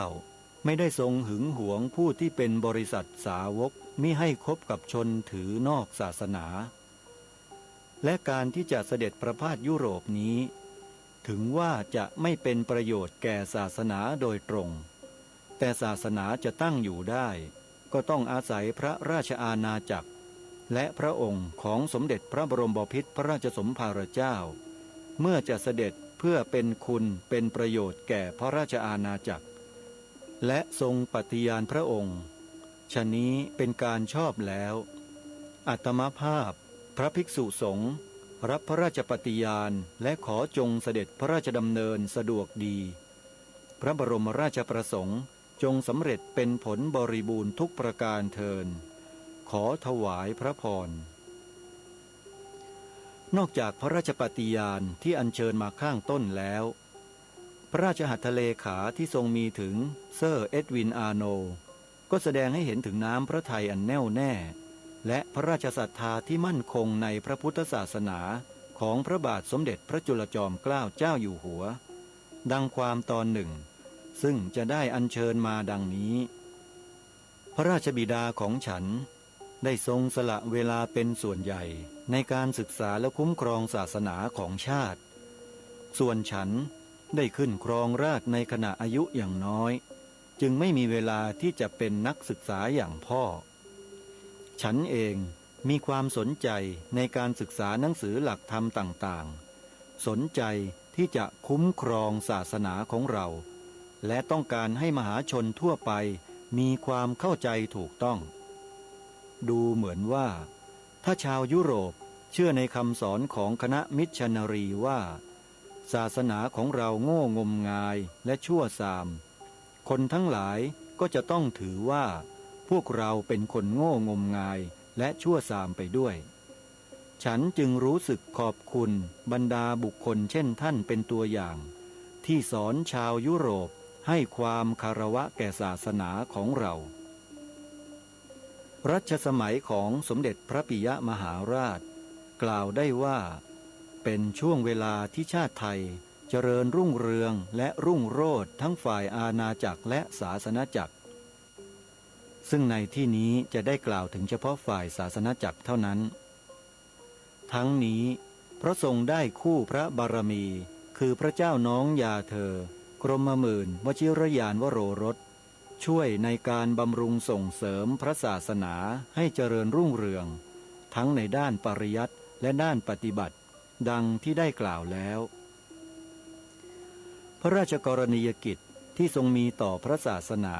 มีดังนี้ 1. โปรดให้ตั้งมหามกุฏราชวิทยาลัยขึ้นเพื่อเป็นศูนย์กลางในการศึกษาพระปริยัติธรรมซึ่งในเวลาต่อมาได้เป็นมหาวิทยาลัยสงฆ์มหามกุฏราชวิทยาลัยได้ออกนิตยสารธรรมจักสุเพื่อเผยแพร่พระพุทธศาสนาฉบับแรกออกเมื่อเดือนตุลาคมพุทธศักราช 2437 และยังคงพิมพ์เผยแพร่อยู่จนถึงปัจจุบันนับเป็นนิตยสารพระพุทธศาสนาที่ยืนยาวที่สุดซึ่งหากนับถึงปัจจุบันคือปีพุทธศักราช 2553 ก็เป็นเวลา 116 ปีแล้วนอกจากมหามกุฏราชวิทยาลัยซึ่งอยู่ที่วัดบวรนิเวศวิหารแล้วยังโปรดให้ตั้งศูนย์กลางศึกษาภาษาบาลีที่วัดมหาธาตุอีกแห่งหนึ่งซึ่งในปัจจุบันคือมหาจุฬาลงกรณราชวิทยาลัย 2. โปรดให้ทำสังคายนาชำระพระไตรปิฎกอีกครั้งหนึ่งซึ่งของเดิมเป็นอักษรขอมโปรดให้ถ่ายออกเป็นตัวอักษรไทยแล้วโปรดให้พิมพ์เป็นเล่มหนังสือรวม 1,000 จบละ39 เล่มเริ่มทำเมื่อปีพุทธศักราช 2431 ใช้เวลาทำ5 ปีสำเร็จเรียบร้อยในปีพุทธศักราช 2436 นับเป็นครั้งแรกของโลกที่พระไตรปิฎกฝ่ายภาษาบาลีได้พิมพ์ครบถ้วนสมบูรณ์เป็นเล่มหนังสือมิใช่จานลงในใบลานเหมือนแต่ก่อนจึงเป็นเกียรติยศของชาติไทยเป็นอย่างยิ่งกิตติศัพท์ที่ประเทศไทยสามารถพิมพ์พระไตรปิฎกนี้ทำให้ประเทศอื่นๆที่นับถือพระพุทธศาสนาตลอดจนสถาบันการศึกษาในต่างประเทศทั้งในยุโรปและอเมริกาได้ขอพระราชทานไปเพื่อการศึกษาก็โปรดพระราชทานให้ตามประสงค์ในช่วงเวลาดังกล่าวนี้พระพุทธศาสนากำลังแพร่หลายในยุโรปมีกลุ่มนักปราชญ์ผู้คงแก่เรียนได้สนใจเลื่อมใสในพระพุทธศาสนาชวนกันถ่ายพระไตรปิฎกออกเป็นอักษรโรมันและแปลเป็นภาษาอังกฤษบางคัมภีร์ก็โปรดพระราชทานทรัพย์ออกไปช่วยในการพิมพ์ซึ่งมีผู้ร่วมบริจาคโดยเสด็จพระราชกุศลจำนวนมาก 3. โปรดให้ตราพระราชบัญญัติลักษณะปกครองคณะสงฆ์รัตนโกสินทร์ศก121หรือปีพุทธศักราช 2445 ขึ้นโดยทรงพระราชปรารภว่าการปกครองคณะสงฆ์เป็นส่วนสำคัญทั้งในประโยชน์แห่งพระศาสนาและความเจริญของพระราชอาณาจักรถ้าปกครองสังคมณฑลเป็นไปตามแบบแผนอันเรียบร้อยพระศาสนาจักวัฒนาสถาวรและชักนำประชาชนทั้งหลายให้เลื่อมใสศรัทธาในพระพุทธศาสโนวาทประพฤติธรรมสัมมาปฏิบัติร่ำเรียนวิชาคุณในสำนักสงฆ์ยิ่งขึ้นเป็นอันมากนับเป็นพระมหากษัตริย์พระองค์ที่2ที่โปรดให้ตรากฎหมายเกี่ยวกับคณะสงฆ์ 4. โปรดให้สร้างและปฏิสังขรณ์วัดต่างๆเช่นโปรดให้สร้างวัดราชบพิตรสถิตมหาสีมารามเป็นวัดประจำรัชกาลเมื่อปีพุทธศักราช 2413 โปรดให้สร้างวัดเบญจมบพิตร ซึ่งมีอุโบสถหินอ่อนอันสวยงามตระการตาวัดเทพศิรินทราวาสและวัดนิเวศธรรมประวัติ3 วัดแรกอยู่ในกรุงเทพมหานครส่วนวัดหลังอยู่ที่จังหวัดพระนครศรีอยุธยานอกจากนี้ยังโปรดให้บูรณะปฏิสังขรณ์วัดอื่นๆทั่วพระราชอาณาจักรนับจำนวน100 โปรดให้บรรจุพระบรมสารีริกธาตุที่เจดีย์ภูเขาทองวัดสะเกษเนื่องจากมีผู้ขุดพบที่บรรจุอัฐิที่เมืองกบิลพัสต์ในปีพุทธศักราช 2441 มีอักษรจารึกบอกไว้ว่าเป็นพระบรมธาตุของพระพุทธเจ้าอุปราชอินเดียคือมาควิสเดอร์สันซึ่งเคยเดินทางมากรุงเทพมหานครและคุ้นเคยกับพระบาทสมเด็จพระจุลจอมเกล้าเจ้าอยู่หัวได้กราบทูลถวายพระบรมธาตุนี้โปรดให้พระยายมราชปั้นสุขุมออกไปรับพระบรมธาตุครั้งนั้นผู้นับถือพระพุทธศาสนาประเทศอื่นเช่นญี่ปุ่นลังกาพม่าต่างแต่งทูตเข้ามาขอพระบรมธาตุโปรดให้แบ่งพระราชทานไปตามประสงค์ที่เหลือโปรดให้สร้างเจดีย์ทองสำริดเป็นที่บรรจุประดิษฐานไว้ในคูหาพระสถูปบนยอดภูเขาทองวัดสะเกษวรรณกรรมทางศาสนาในรัชกาลนี้ส่วนใหญ่เป็นพระนิพนธ์ของสมเด็จพระมหาสมณเจ้ากรมพระยาวชิรยานวโรรสซึ่งทรงรจนาไว้เป็นแบบเรียนบ้างเช่นพุทธประวัติเล่ม1 2เป็นงานค้นคว้าบ้างทำให้การศึกษาพระพุทธศาสนาสะดวกขึ้นกว่าแต่ก่อนเป็นอันมาก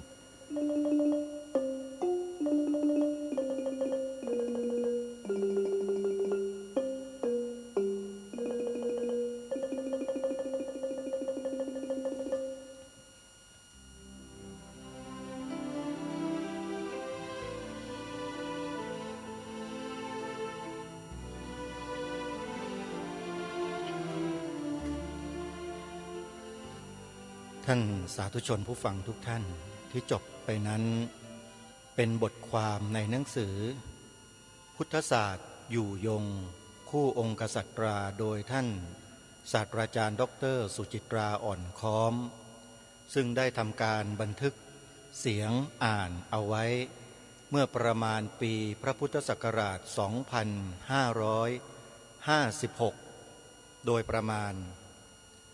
ซึ่งอาตมาภาพก็เป็นผู้หนึ่งที่ใช้เสียงของตนเองทำการบันทึกร่วมกันกับท่านศาสตราจารย์ดร.สุจิตราอ่อนค้อมแล้วก็ทำการเผยแพร่ไปทั่วประเทศซึ่งมีผู้ที่สนใจ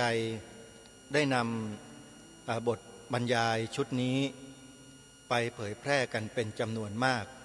ต้นฉบับอยู่ที่อาตมาภาพซึ่งนำมาเปิดให้กับทุกท่านได้ฟังกันก็เป็นอันว่าวันนี้เราได้ทราบถึงกำเนิดของนิตยสารธรรมจักสุชัดเจนนะว่าผู้ที่ก่อกำเนิด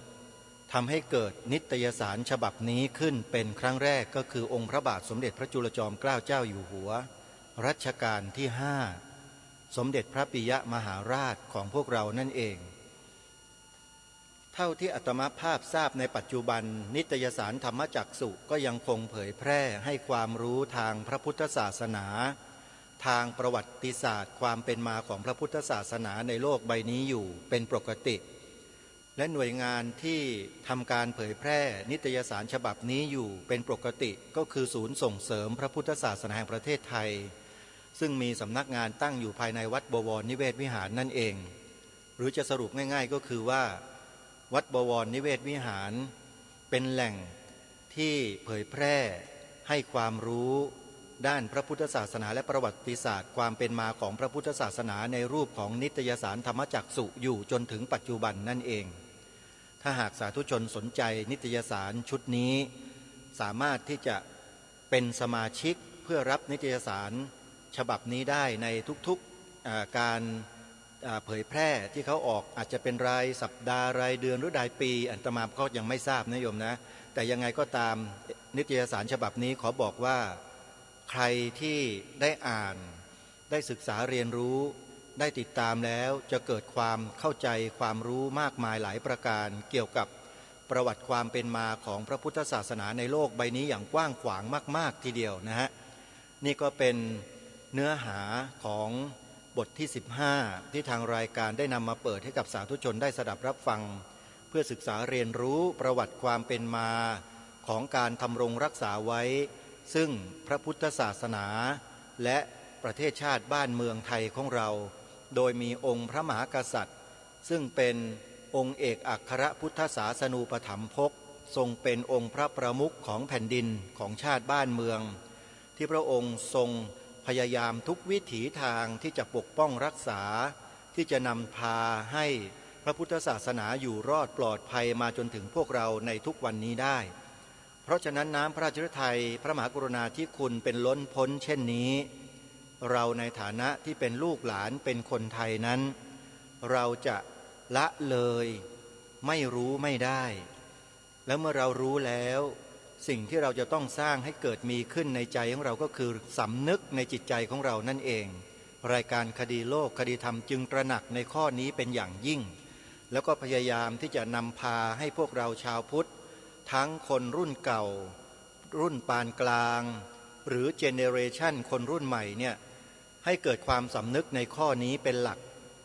เนื้อหาของรายการคดีโลกคดีธรรมก็จะออกมาในลักษณะที่ญาติโยมสาธุชนท่านผู้ฟังได้ติดตามรับฟังกันตลอดมานี้เองนี่คือที่มาที่ไปของการทำหน้าที่รายการคดีโลกคดีธรรมในฐานะที่เป็นลูกหลานคนไทยแล้วก็จะชวนพวกเราเนี่ยให้รักและหวงแหนความเป็นไทยหวงแหนความเป็นเอกราชที่บรรพบุรุษบรรพชนไทยเราสละเลือดเนื้อชีวิตรักษามาให้แก่พวกเราจนถึงวันนี้กันให้ได้อาตมาภาพก็จะทำหน้าที่นี้ต่อเนื่องแล้วก็จะทำเช่นนี้ตลอดไปอาตมาภาพคงจะไม่สามารถที่จะหยุดทำหน้าที่ตรงนี้ได้แน่นอนส่วนกิจกรรมอื่นๆงานอื่นๆที่ทางวัดวาอารามองค์กรทางพระพุทธศาสนาหรือหน่วยงานราชการใดก็แล้วแต่ที่มีกิจกรรมที่สอดคล้องกันทางรายการคดีโลกคดีธรรมเองก็ยินดีที่จะสนับสนุนส่งเสริมช่วยประชาสัมพันธ์บอกข่าวให้สาธุชนได้มีส่วนร่วมไปด้วยอันนี้ต้องช่วยกันโยมเพราะว่าถ้าเราไม่ช่วยกันขับเคลื่อนงานของพระศาสนาเนี่ยก็จะทำให้พระศาสนาของเรานั้นต้องมีอันสะดุดหยุดลงแล้วก็สูญหายสูญสิ้นไปจากผืนแผ่นดินของเราได้ทีเดียวเพราะฉะนั้น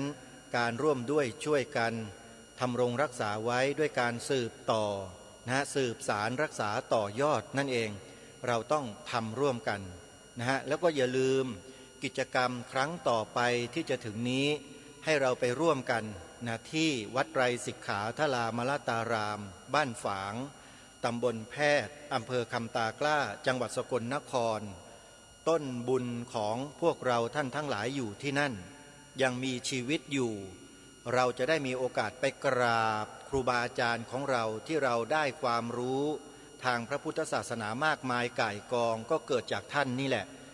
พระอาจารย์สมภพโชติปัญโยอาตมาภาพจะจัดรถไปสักคันหนึ่งเป็นรถตู้นะโยมนะถ้าใครจะร่วมเดินทางไปด้วยต้องเป็นญาติโยมที่อยู่ในเขตกรุงเทพมหานครและปริมณฑลนะโยมจะสะดวก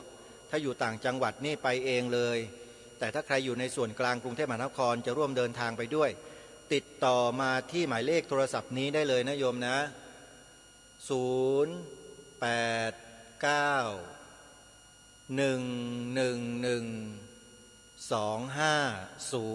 08191112507จิตอาสาของรายการคดีโลกคดีธรรมและสวนป่าสามัคคีธรรมนะโยมมดติดต่อได้เลยขออนุโมทนาสาธุวันนี้เวลาของรายการหมดลงแล้วอาตมาภาพต้องขอสมุดยุติรายการไว้แต่เพียงเท่านี้ไว้พบกันใหม่ในวันต่อไปขอความสุขความสวัสดีในธรรมแห่งองค์สมเด็จพระบรมศาสดาสัมมาสัมพุทธเจ้า จงปรากฏเกิดมีขึ้นในจิตใจของท่านผู้ฟังทุกท่านทุกคนเทินขอเจริญพร กล้าคิดก็ต้องกล้าทำอย่ากลัวถ้าทำความดีเป็นศึกษาปัญหาให้ทันท่วงทีเมืองไทยจะพัฒนา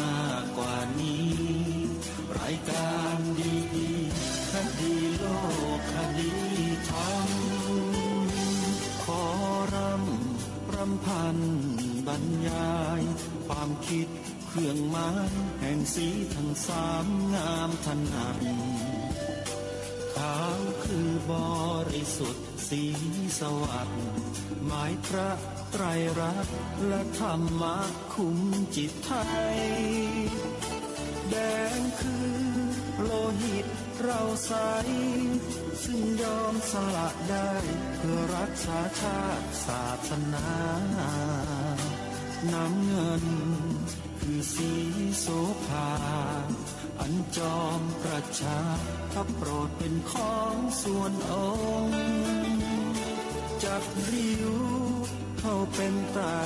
รงค์จึงเป็นสีธงที่รักแห่งเราชาวไทยทหารอวตารนำไปยงยุทธวิชัยวิชิตก็ชูเกียรติสยามประเทศไทยที่เจริญมั่นคงมาได้จนถึงทุกวันนี้มิได้เกิดขึ้นจากความหวาดกลัวอย่างพลาดเขลาแต่บรรพบุรุษไทยของเราทุกยุคทุกสมัยล้วนแต่มีความกล้าหาญและชาญฉลาดปกป้องเอกราชสร้างชาติให้เกิดความมั่นคงโดยมีธงแห่งพระไตรรัตน์เป็นเครื่องนำชัยจึงเป็นที่มาที่ไปของรายการคดีโลกคดีธรรมกล้าคิดก็ต้องกล้าทำอย่ากลัวถ้าทำความดี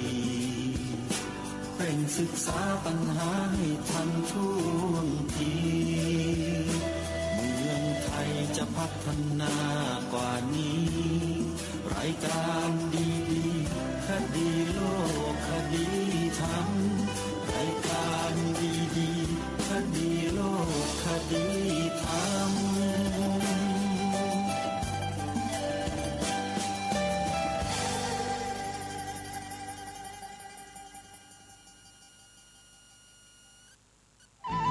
ที่จบไปแล้วนั้นเป็นรายการคดีโลกคดีธรรมดำเนินรายการโดยพระครูปลัดณรงค์ฤทธิ์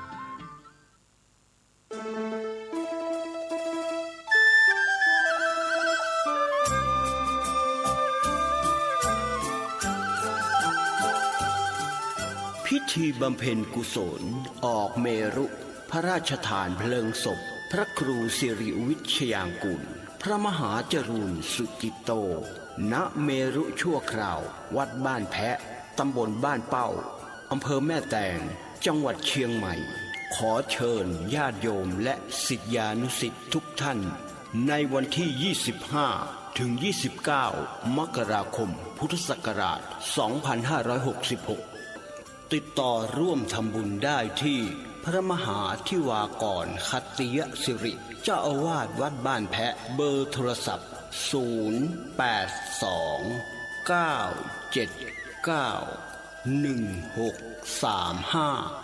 ทางวัดยินดีที่ญาติโยมจะรับเป็นเจ้าภาพโรงทานและร่วมทำบุญทายทานจำนวน100ชุดละ 2,000 บาทจึงขอเชิญญาติโยมและศิษยานุศิษย์มาณที่นี้เจริญพร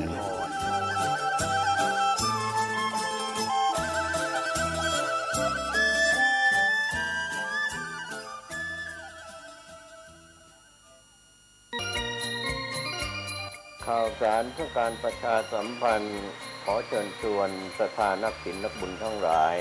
ร่วมงาน ทำบุญปล่อยหลวงฉลองพิธีปิดทองรูปนิมิตผูกพัตสีมา ก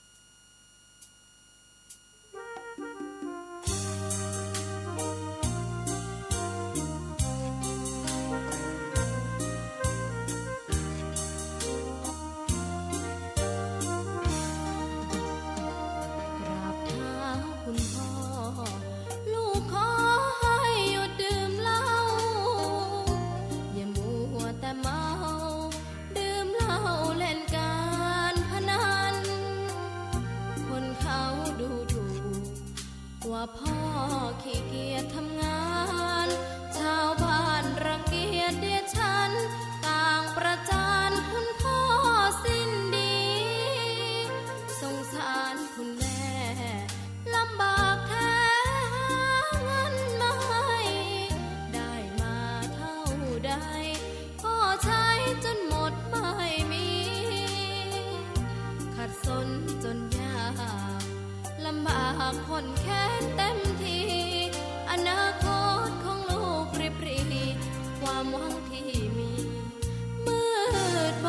นพ่อดื่มสุราเหมือนกินน้ำตาของแม่พ่อจะฐานะเราแย่หากไม่แก้ความจนแม่เตือนพ่อด่าตบตีแม่เสียจนชอกช้ำระกำมองมนซ้ำถูกคนเขานินทากราบเท้าคุณพ่อ ลูกขอให้หยุดดื่มเหล้าหากมัวแต่เมา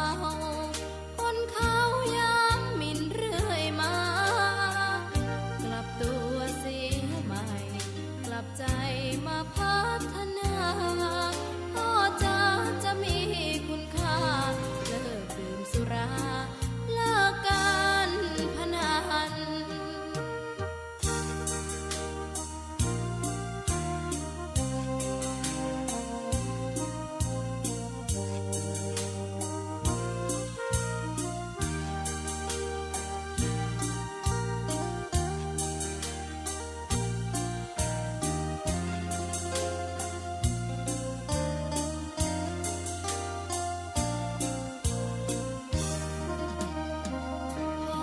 พ่อดื่มสุรา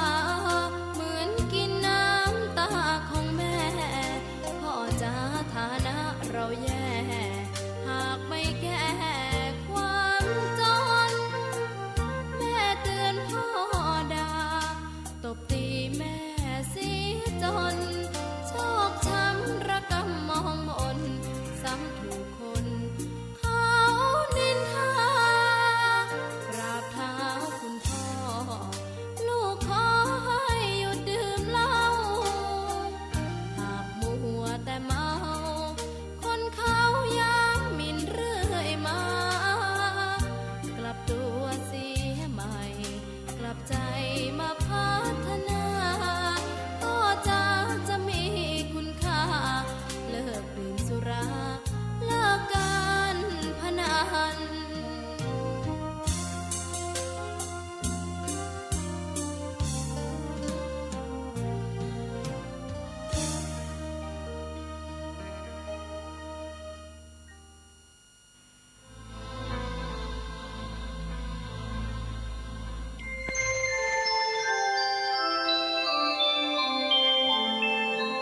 ขณะนี้ท่านกำลังฟังสถานีวิทยุกระจายเสียง คลื่นเพื่อการศึกษาพระพุทธศาสนาและวัฒนธรรม ระบบ FM 104.5 เมกะเฮิรตซ์ออกอากาศณวัดฝายหิน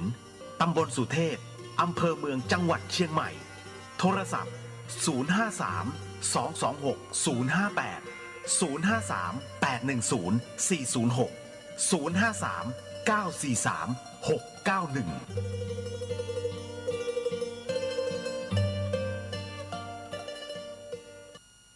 กับมาตุคามเป็นปฏิปักษ์ต่อพรหมจรรย์ภิกษุพึงปฏิบัติต่อมาตุคาม3ประการคือ 1. การไม่เห็น 2. ถ้าจำเป็นต้องเห็นก็ไม่พึงเจรจาด้วย 3. ถ้าจำเป็นต้องเจรจาพึงตั้งสติไว้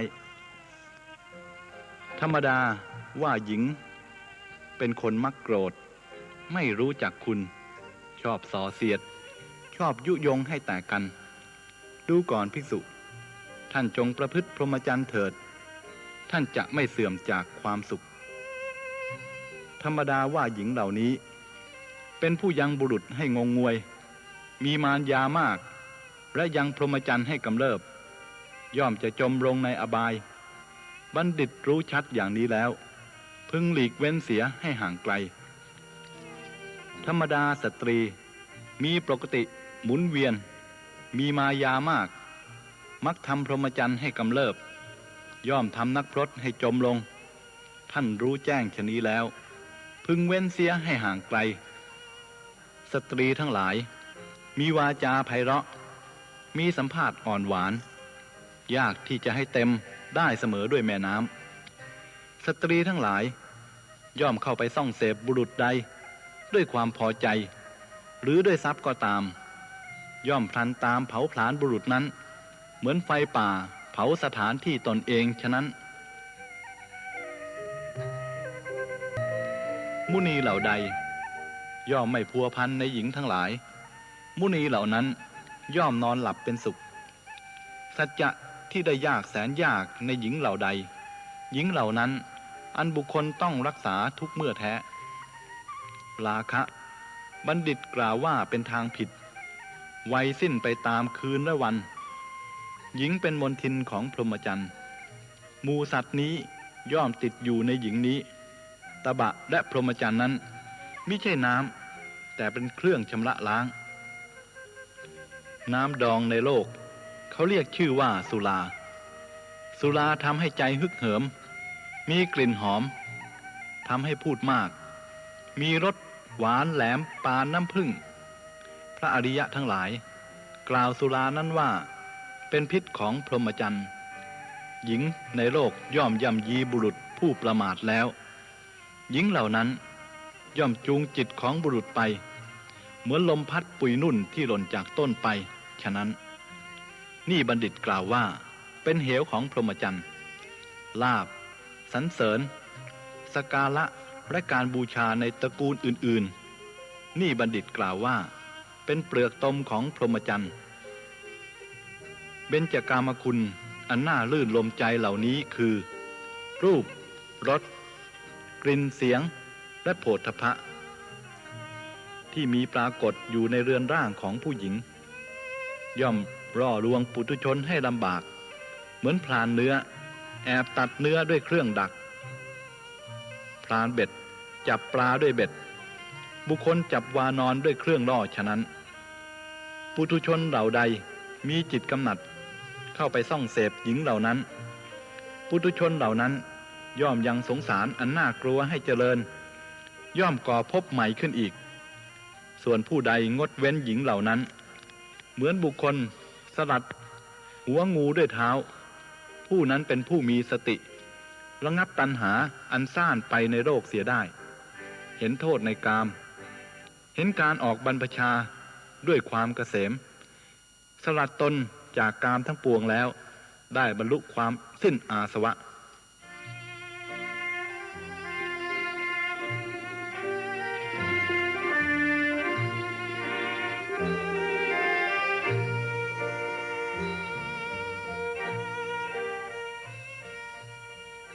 บัณฑิตเจรจากับบุรุษผู้ถือดาบอย่างคมกล้าพึงเจรจากับปีศาจผู้ดุร้ายแม้จะพึงเข้าไปนั่งใกล้งูพิษร้ายแต่ไม่ควรเจรจากับหญิงตัวต่อตัวเพราะว่าหญิงเป็นผู้ย่ำยีจิตของโลกถืออาวุธคือการฟ้อนรำขับร้องและการเจรจาย่อมเบียดเบียนบุรุษผู้ไม่ตั้งสติไว้เหมือนหมู่รากศพที่เกาะเบียดเบียนพ่อค้าฉะนั้นหญิงไม่มีวินัยไม่มีสังวรยินดีในน้ำเมาและเนื้อสัตว์ไม่สำรวมพลานทรัพย์ที่บุรุษหามาได้โดยยากให้ฉิบหายเหมือนปลาติมิงคละกลืนกินมังกรในทะเลฉะนั้นหญิงมีกามคุณห้าอันน่ายินดีเป็นทำเลหากิน เป็นคนหยิ่งจิตไม่เที่ยงตรงไม่สำรวมย่อมเข้าหาชายผู้ประมาทเหมือนแม่น้ำทั้งหลายอันไหลไปสู่มหาสมุทรฉะนั้นหญิงได้ชื่อว่าฆ่าชายด้วยราคะและโทสะเข้าไปหาชายคนใดเพราะความพอใจเพราะความกำหนัดหรือเพราะความต้องการทรัพย์ย่อมเผาชายเช่นนั้นเสียเช่นกับเปลวไฟหญิงรู้ว่าชายมั่งคั่งมีทรัพย์ย่อมเข้าไปหาชายย่อมให้ทั้งทรัพย์และตนเองย่อมเกาะชายที่มีจิตถูกราคะย้อมเหมือนเถาย่านทรายเกาะไม้สาระในป่าฉะนั้นหญิงประดับร่างกายหน้าตาให้สะสวยเข้าไปหาชายด้วยความพอใจมีประการต่างๆทำยิ้มน้อยยิ้มใหญ่ใช้มายาตั้งร้อยเหมือนดังคนเล่นกล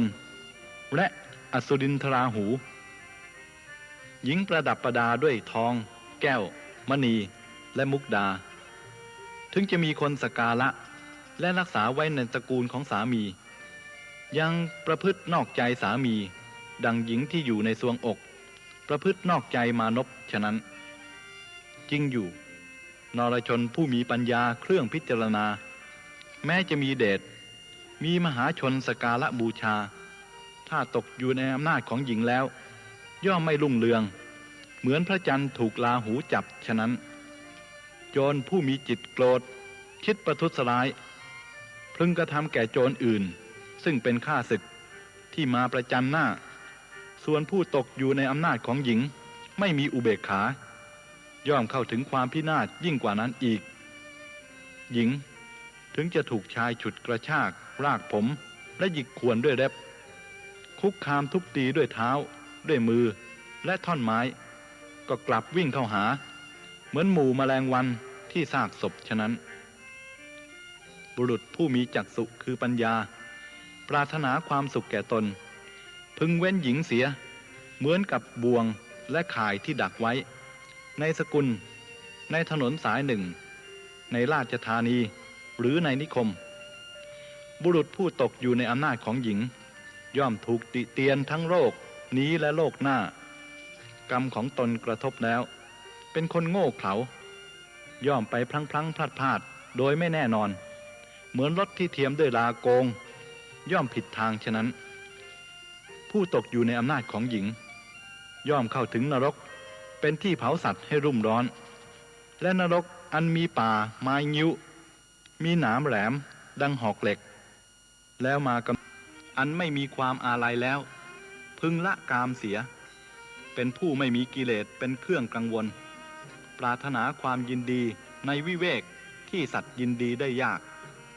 บัณฑิตพึงยังตนให้ผ่องแผ้วจากเครื่องเศร้าหมองจิตชนเหล่าใดอบรมจิตดีแล้วโดยชอบในองค์เป็นเหตุให้ตรัสรู้ไม่ถือมั่นยินดีแล้วในความสละคืนจากความถือมั่นชนเหล่านั้นเป็นผู้สิ้นอาสวะมีความรุ่งเรืองปรินิพพานแล้วในโลกนี้อริยสาวกของพระตถาคตย่อมไม่ยินดีในกามคุณแม้ในสวรรค์จะป่วยกล่าวไปใหญ่ถึงกามคุณอันเป็นของมนุษย์เล่าก็ชนเหล่าใดแลเป็นคนพาลมีปัญญาสามมีความคิดชั่วถูกโมหะหุ้มห่อไว้แล้วชนเหล่านั้นจึงจะกำหนัดยินดีในเครื่องผูกที่มารดักไว้ชนเหล่าใดคลายราคะโทสะและอวิชชาได้แล้วชนเหล่านั้นผู้คงที่เป็นผู้ตัดเส้นได้คือตัณหาเครื่องนำไปสู่ภพขาดแล้วไม่มีเครื่องผูกพันย่อมไม่กำหนัดยินดีในบ่วงแห่งมารนั้น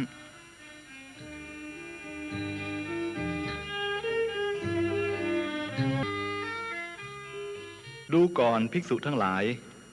คนพวกอื่นจะพึงกล่าวติเราติพระธรรมติพระสงฆ์ก็ตามเธอทั้งหลายไม่ควรอาฆาตไม่ควรโทมนัสน้อยใจไม่ควรแค้นใจในคนเหล่านั้นคนโกรธมีผิวพรรณทรามย่อมนอนเป็นทุกข์ถือเอาสิ่งที่เป็นประโยชน์แล้วกลับปฏิบัติสิ่งอันไม่เป็นประโยชน์ทำปาณาติบาต ด้วยกายและวาจาย่อมถึงความเสื่อมทรัพย์ผู้มัวเมาเพราะความโกรธย่อมถึงความไม่มียศญาติมิตรและสหายย่อมเว้นคนโกรธเสียห่างไกลคนโกรธย่อมไม่รู้จักความเจริญทำจิตใจให้กำเริบภัยที่เกิดมาจากภายในนั้นคนโกรธย่อมไม่รู้สึกคนโกรธย่อมไม่รู้อัตถะไม่เห็นธรรมะความโกรธย่อมครอบงำนรชนในขณะใดความมืดตื้อย่อมมีในขณะนั้นคนผู้โกรธย่อมก่อกรรมที่ทำได้ยากเหมือนทำได้ง่ายภายหลังเมื่อหายโกรธแล้วเขาย่อมเดือดร้อนเหมือนถูกไฟไหม้คนผู้โกรธย่อมแสดงความเก้อยากก่อนเหมือนไฟแสดงควันก่อนในการใดความโกรธเกิดขึ้นคนย่อมโกรธในการนั้นคนนั้นไม่มีหิริไม่มีโอตัปปะและไม่มีความเคารพคนที่ถูกความโกรธครอบงำย่อมไม่มีแสงสว่างแม้แต่เพียงน้อยเลยคนโกรธฆ่าบิดาก็ได้ฆ่ามารดาของตนก็ได้ฆ่าพระขีณาสพก็ได้ฆ่าปุถุชนก็ได้ลูกที่มารดาเลี้ยงไว้จนได้ลืมตาดูโลกนี้ลูกเช่นนั้นกิเลสหยาบช้าโกรธขึ้นมาย่อมฆ่าแม้มารดานั้นผู้ให้ชีวิตความเป็นอยู่ได้จริงอยู่สัตว์เหล่านั้น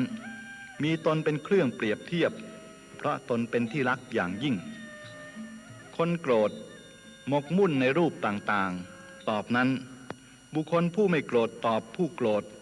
ชื่อว่าชนะสงครามที่ชนะได้ยากบุคคลใดรู้ว่าบุคคลอื่นโกรธแล้วมีสติสงบใจได้บุคคลนั้นชื่อว่าประพฤติประโยชน์แก่ทั้งสองฝ่ายคือแก่ตนและบุคคลอื่นชนเหล่าใดเป็นผู้ไม่ฉลาดในธรรมชนเหล่านั้นย่อมสำคัญบุคคลผู้รักษาทั้งสองฝ่ายคือตนและบุคคลอื่นว่าเป็นคนโง่เขลาถ้าความโกรธเกิดขึ้นจงระลึกถึงพระโอวาทอันอุปมาด้วยเรื่อยถ้าตัณหาในรสเกิดขึ้นจงระลึกถึงพระโอวาทอันอุปมาด้วยเนื้อบุตรถ้าจิตของท่านแล่นไปในกามและภพทั้งหลายจงรีบข่มเสียด้วยสติเหมือนบุคคลห้ามโคที่ชอบกินข้าวกล้าอดมักทำความเกี่ยวข้องมีความคับแค้นมากวาจาของผู้ประกอบด้วยโทสะเป็นวาจาหยาบคายถัดจากนั้นก็เกิดปรามาสถูกต้องกันต่อจากนั้นก็ชกต่อยกันด้วยมือต่อไปก็หยิบท่อนไม้เข้าทุบตีกันจนถึงจับศาสตราเข้าฟันแทงกันเป็นที่สุดโทสะเกิดแต่ความโกรธความโลภเป็นอาการหยาบเป็นเหตุให้เที่ยวปล้นขู่เอาสิ่งของแสดงของปลอมเปลี่ยนเอาของคนอื่นทำอุบายล่อลวงบาปธรรมทั้งหลายนี้มีปรากฏอยู่เพราะโลกธรรมกิเลสเครื่องร้อยลัดทั้งหลายอันสิเนหาผูกรัดเข้าอีกเป็นของสำเร็จด้วยใจนอนเนื่องอยู่เป็นอันมากย่อมทำให้บุคคลเดือดร้อนยิ่งนักผู้ใดไม่ทำความโกรธในบุคคลผู้ควรโกรธผู้นั้นเป็นสัตบุรุษย่อมไม่โกรธในการไหนๆบุคคลนั้นแม้จะโกรธก็ไม่ทำความโกรธให้ปรากฏนักปราชญ์ทั้งหลายกล่าวบุคคลนั้นแลว่าเป็นสมณะในโลกขึ้นแล้วบุคคลย่อมไม่เห็นประโยชน์ตนประโยชน์ผู้อื่นเมื่อความโกรธไม่เกิดขึ้นบุคคลย่อมเห็นได้ดีความโกรธเป็นอารมณ์ของคนไร้ปัญญาผู้ไม่โกรธฝึกฝนตนแล้วมีความเป็นอยู่สม่ำเสมอหลุดพ้นแล้วเพราะรู้ชอบสงบคงที่อยู่ความโกรธจักมีมาแต่ไหนผู้ใดโกรธตอบบุคคลผู้โกรธแล้วผู้นั้นเป็นผู้ลามกกว่าบุคคลผู้โกรธนั่นแหละเพราะการโกรธตอบนั้น บุคคลไม่โกรธตอบบุคคลผู้โกรธแล้วชื่อว่าย่อมชนะสงครามอันบุคคลชนะได้โดยยากผู้ใดรู้ว่าผู้อื่นโกรธแล้วเป็นผู้มีสติสงบเสียได้ผู้นั้นชื่อว่าย่อมประพฤติประโยชน์แก่ทั้งสองฝ่ายคือแก่ตนและแก่บุคคลอื่นเมื่อผู้นั้นรักษาประโยชน์ได้ทั้งสองฝ่ายคือของตนและของผู้อื่นชนทั้งหลายผู้ไม่ฉลาดในธรรมย่อมสำคัญบุคคลนั้นว่าเป็นคนเขลาดังนี้ธรรมดาไฟย่อมเกิดขึ้นที่ไม้สีไฟอันบุคคลสีอยู่ไฟเกิดขึ้นแต่ไม้ได้ย่อมเผาไม้นั่นเองให้ไหม้ความโกรธย่อมเกิดขึ้นแก่คนโง่เขลาเบาปัญญาไม่รู้จริงเพราะความแข่งดีแม้เขาก็ถูกความโกรธนั่นแหละเผาลนความโกรธย่อมเจริญแก่ผู้ใดดุจไฟเจริญขึ้นในกอหญ้าและไม้ฉะนั้นยศของบุคคลนั้นย่อมเสื่อมไปเหมือนพระจันทร์ข้างแรมฉะนั้น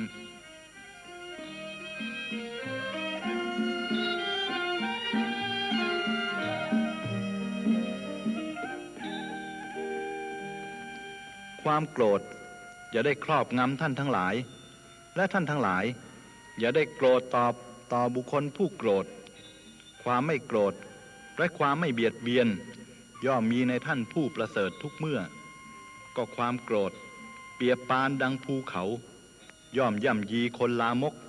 ฉะนี้แลเราเป็นผู้มีจิตอันโทสะไม่กระทบกระทั่งเป็นผู้อันความหมุนหรือมานนำไปไม่ได้ง่ายเราไม่โกรธมานานแลความโกรธย่อมไม่ตั้งอยู่ในเราถึงเราโกรธก็ไม่กล่าวคำหยาบและไม่กล่าวคำไม่ชอบธรรมเราเห็นประโยชน์ของตนจึงข่มตนไว้บุคคลฆ่าความโกรธเสียแล้วย่อมอยู่เป็นสุขฆ่าความโกรธเสียแล้วย่อมไม่เศร้าโศกพระอริยเจ้าทั้งหลายย่อมสรรเสริญการฆ่าความโกรธอันมีรากเป็นพิษมียอดหวานเพราะว่าบุคคลฆ่าความโกรธนั้นเสียแล้วย่อมไม่เศร้าโศกบุคคลฆ่าความโกรธได้ย่อมนอนเป็นสุขฆ่าความโกรธได้ย่อมไม่เศร้าโศกพระอริยเจ้าทั้งหลายย่อมสรรเสริญการฆ่าความโกรธอันมีมูลเป็นพิษมีที่สุดอันคืนคลายเพราะว่าบุคคลฆ่าความโกรธนั้นได้แล้วย่อมไม่เศร้าโศกบุคคลฆ่าความโกรธได้แล้วจึงจะไม่เศร้าโศกในการไหนๆฤาษีทั้งหลายย่อมสรรเสริญการละความลบหลู่บุคคลควรอดทนคำหยาบที่ชนทั้งหลายกล่าวสัตบุรุษทั้งหลายกล่าวความอดทนนี้ว่าสูงสุด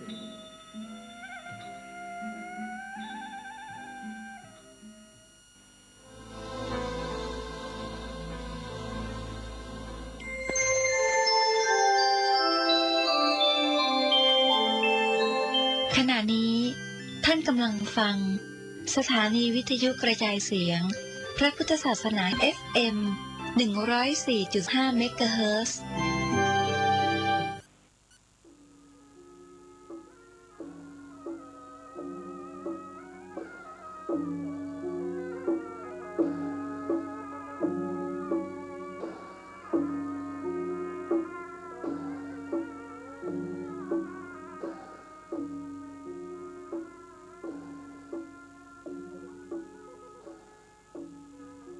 ขอความเจริญในธรรมและความผาสุกทางใจจงได้มาบังเกิดมีแก่ท่านสาธุชนคนดีผู้เจริญในศีลในธรรมทุกท่านพร้อมกันนี้ขอยกมือ10 นิ้วกราบอาราธนาเอาคุณพระพุทธเจ้าคุณพระธรรมพระสงฆ์คุณพ่อคุณแม่คุณครูบาอาจารย์ผู้ประสิทธิ์ประสาทวิชาความรู้บุญศีลบุญทานสิ่งศักดิ์สิทธิ์ทั้งหลายอันมีพระสยามเทวาธิราชพระบรมธาตุดอยสุเทพและครูบาเจ้าศรีวิจัยเป็นต้นขอได้โปรดมาอภิบาลปกปักรักษา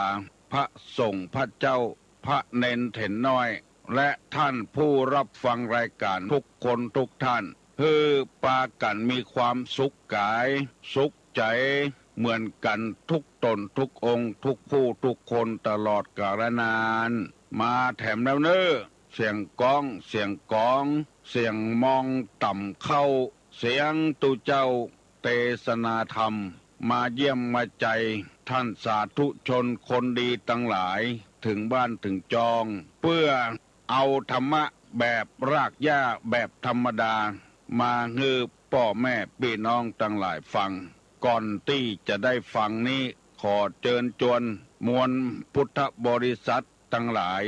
ไหว้พระเหมือนกับนักมวยไหว้ครู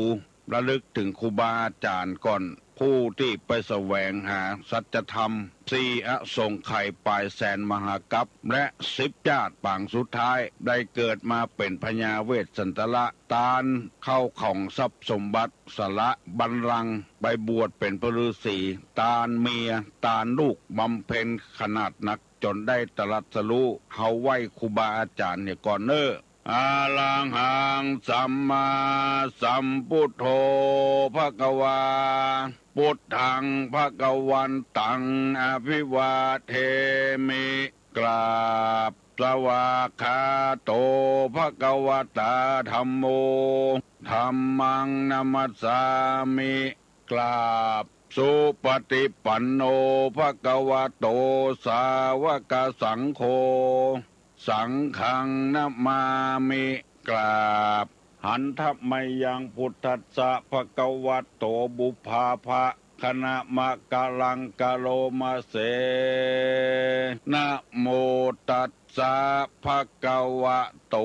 อะระหะโตสัมมาสัมพุทธัสสะนะโมตัสสะภควโตอะระหะโตสัมมาสัมพุทธัสสะนะโมตัสสะภควโตอะระหะโตสัมมาสัมพุทธัสสะพุทธังสรณังกัจฉามิธัมมังสรณังกัจฉามิ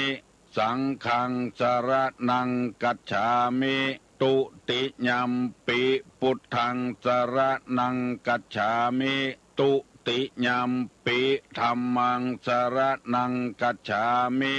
ตุติยัมปิสังฆังสรณังกัจฉามิตติยัมปิพุทธังสรณังกัจฉามิตติยัมปิธัมมังสรณังกัจฉามิตติยัมปิสังฆังสรณังกัจฉามิอิติปิโสภะคะวาอะระหังสัมมาสัมพุทโธวิชชาจรณะสัมปันโนสุขโตโลกาวิทู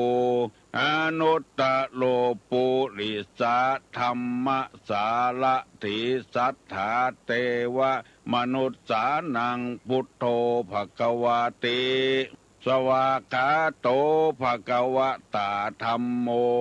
สันติติโกอากาลิโกเอหิปัสสิโกโอปนะยิโกปัจจัตตังเวทิตโพวินยูหิติสุปฏิปันโนภควโตสาวกสังโฆอุจุปฏิปันโนภควโตสาวกสังโฆญาญะปฏิปันโนภควโตสาวกสังโฆสามิเจปฏิปันโนภควโตสาวกสังโฆญาติตังจัตตาลิปุริสายุคานิอัฏฐาปุริสาปุคลาเอสาภะคะวะโตสาวกสังโฆอาหุไนโยปาหุไนโยทักขิไนโยอัญจลิกาลนิโยอนุตตะลังปุญญเขตังโลกัสสาติกราบหนึ่งกราบสองกราบสามเป็นที่น่าปลื้มปิติดีใจเป็นอย่างมาก ปัจจุบันนี้เราได้พระสงฆ์พระเจ้าที่มีคุณภาพอย่างพระเดชพระคุณท่านเจ้าคุณเทพวรสิทธาจารย์รองเจ้าคณะจังหวัดเชียงใหม่เป็นรับงานสนองเจ้าคณะจังหวัดฝ่ายเผยแพร่น้ำธรรมคำสอนท่านเจ้าคุณก็เลยทุ่มเทกำลังความคิดกำลังทรัพย์ทุกอย่างเพื่อให้ธรรมะได้กระจายทั่วไปในแผ่นดินล้านนาของเราในภาคเหนือและภาคกลางโดยเฉพาะภาคเหนือตอนบนมีคนหูกำเมืองฟังกำเมืองหูเรื่องส่วนมากคนที่ออกรายการต่างๆนี่จะออกเป็นภาษาพื้นเมืองแผ่นดินล้านนายังบ่เสี่ยงคนดีเด้อ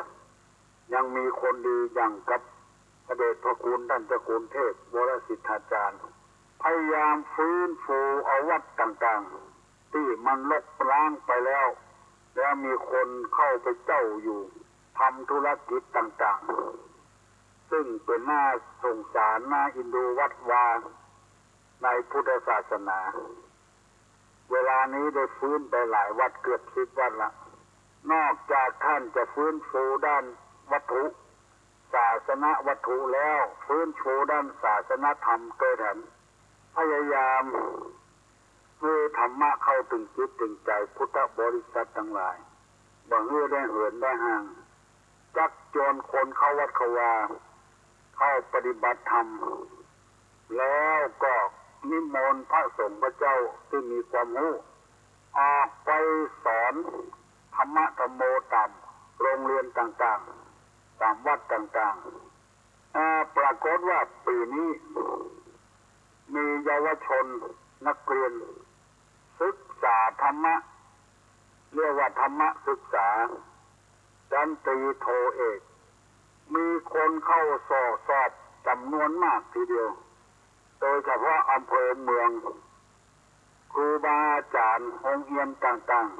ๆนิมนต์พระเจ้าไปสอนแล้วเอาเข้าสอบทำสนามหลวงอำเภอเมืองนี่นักเหลือเกินเราได้สนใจในการเรียนเป็นอย่างมากถ้าเอาได้ตัวเจ้าที่มีคุณภาพอย่างนี้ความหวังที่พระพุทธศาสนาจะเจริญนี่เพิ่มเปอร์เซ็นต์ขึ้นจากนอกจากอำเภอเมืองอำเภอไม่ริมและอำเภออื่นแถมนักที่อยู่ใกล้ๆกับอำเภอเมืองนี่หางดงสารปีสันทรายนี่ต่างก็ฟื้นฟูกันตัวเจ้าประเดี๋ยวก็เรียนปริญญากันเกือบกู้อำเภอมีตัวเจ้ามีคุณภาพจบปริญญาตรีปริญญาโทกันในเมืองก็มีตัวเจ้าด็อกเตอร์กันจำนวนนักทั้งนี้ทั้งนั้นก็ต้องอาศัยกับป้องออกแม่ออกสถาตัวแทนเป็นผู้สนับสนุนจะไปปล่อยฮื้อกล้าพระสงฆ์พระเจ้าทำส่วนเดียวก็ไม่ได้สนับสนุนเจ้าใดเป็นต้นว่ามีลูกมีเต้าก็ส่งเข้ามาฮื้อตุเจ้าได้อบรมสั่งสอนช่วยกันไปช่วยกันมาฟ้าเบิกบานในศาสนาพุทธเพื่อจะให้คนมีสิ่งมีธรรมเจริญรุ่งเรืองขึ้นวันนี้จะมาได้เอาเรื่องกาเพือกมาเล่าให้พี่น้องทั้งหลายฟังเพื่อขอเวลาสักหน่อยเตรียมตัวประกันมันทุกข์ระหกมันเลวเกินไปวันนี้จะเอากรรมโบราณที่เคยเล่ามาว่าข้อคิดข้อเตือนใจที่เล่าไปให้พี่น้องทั้งหลายฟังแล้วเป็น10 กว่าข้อละถ้าไผ่ขึ้นได้ก็คงจะบรรลุเป็นต้นว่าอย่าเห็นแก่ตัวอย่ากลัวลำบากอย่ายากของเขาอย่าสาวหาเรื่องอย่าเลี่ยงความจริงอย่าอิงผู้อื่นอย่าตื่นข่าวลืออย่าถือตัวเก่งอย่าเบ่งกินฟรีอย่าหนีพ่อแม่อย่าแสหาความอย่าซ้อมหาเหตุ อย่าเจตนาร้ายที่ตุลุงเล่ามาเมื่อคืนวันก่อนๆไป10 กว่าข้อแล้ว วันนี้จะได้ต่อเรื่องขึ้นแหมเพื่อให้พอออกไม่ออกผู้ฟังทั้งหลายได้ฟังธรรมะอย่างเต็มที่คือได้สบายอกสบายใจต่างก็ได้ฟังน้ำธรรมคำสั่งสอนของคนโบราณเพราะสิ่งเหล่านี้จังที่เฮาที่ว่าเนี่ยคนว่ามันบ่ดีอย่าแสหาความอย่าซ้ำหาเหตุอย่าเจตนาให้มีเจตนาดีอีกอย่าไปปากเป็นธรรมใจดำเหมือนมินหม้อปากแท้บะโลภบะโกงแต่พฤติกรรมนั้นต่อหึ่งหันชัดๆว่าเป็น10 ปี20 ปีก็บ่มีไม่เชื่อเพราะพฤติกรรมต่อไปในทางอย่างนั้นได้อธิบายไปแล้วอย่าเจตนาให้วันนี้จะต่อกันสักข้อ2 ข้อเอาเวลามันว่าอย่าเจตนาให้ข้อที่14ว่าอย่าย้ายคันนาข้อที่15ว่าอย่ากากะจั่งอย่าไปย้ายคันนาอย่าไปกากะจั่งเพราะว่ามันบดีย้ายคันนานี่หมายความว่ามีคันนาอยู่นั่นแล้วก็ไปจ้าคันนาตั้ง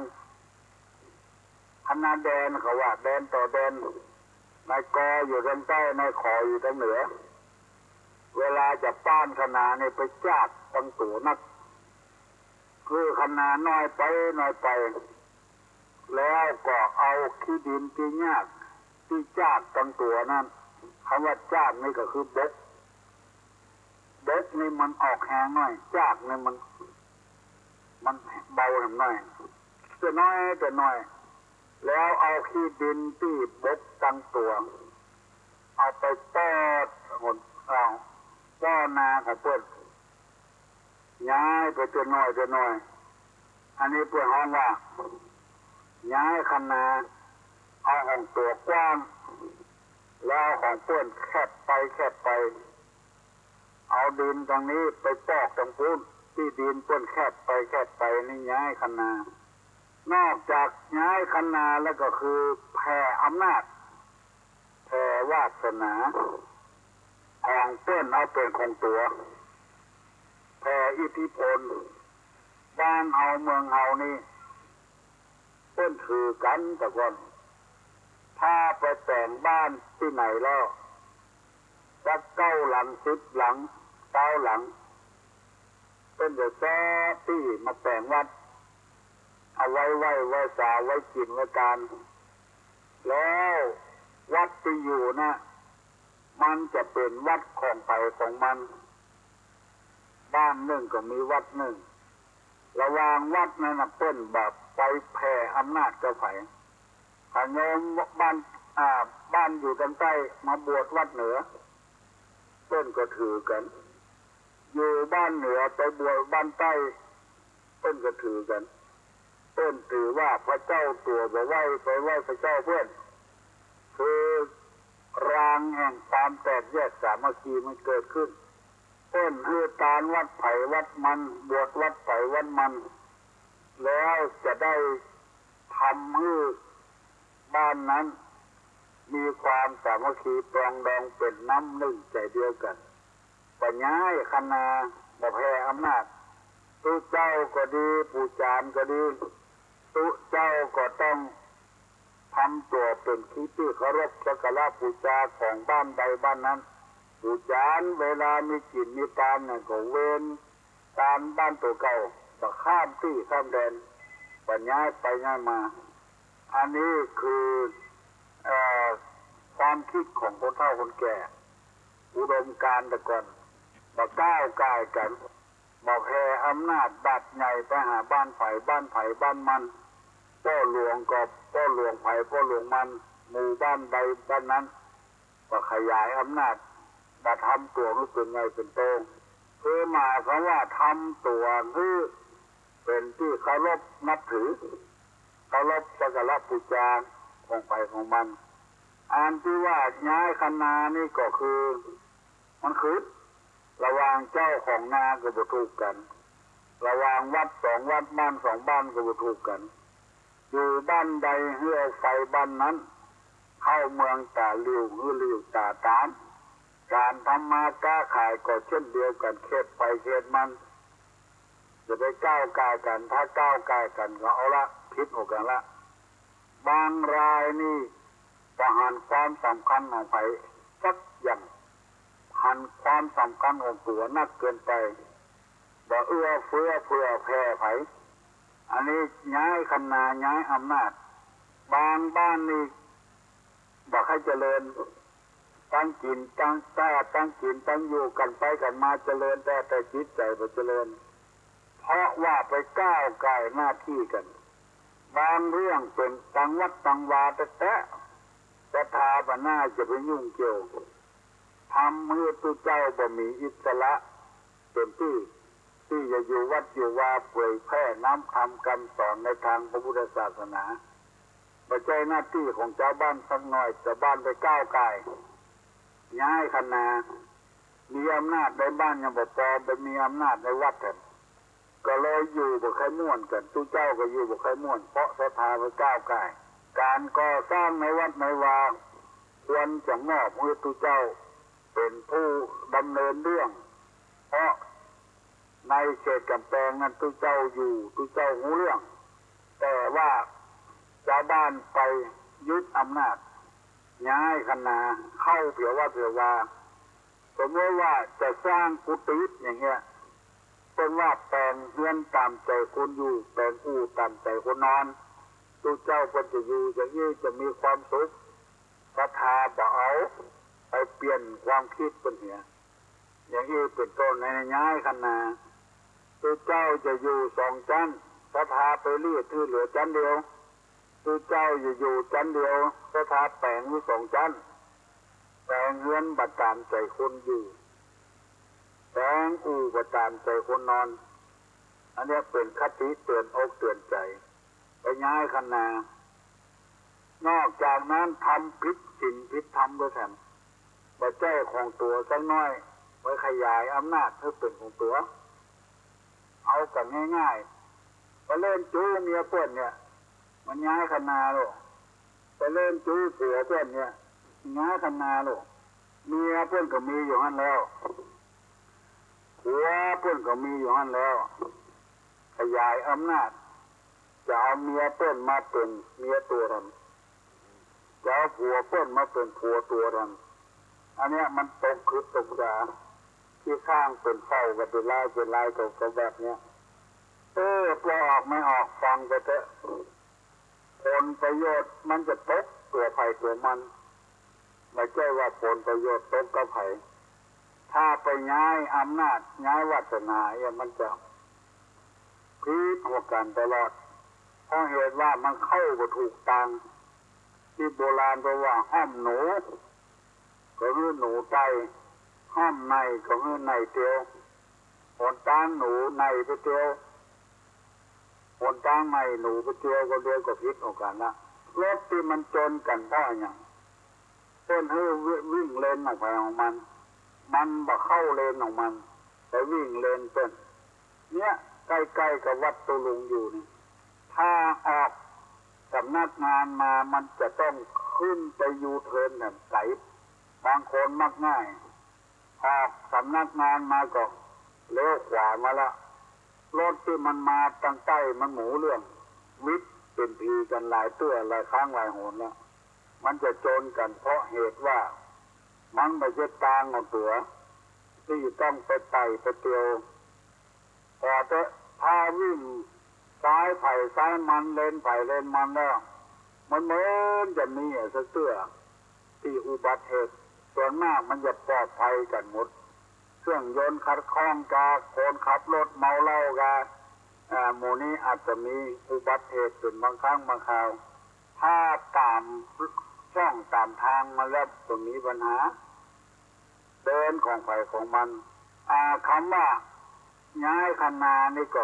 คือเหตุผลก็ว่ามันไม่ใช่ที่ของเขาแล้วเป็นที่ของเพื่อน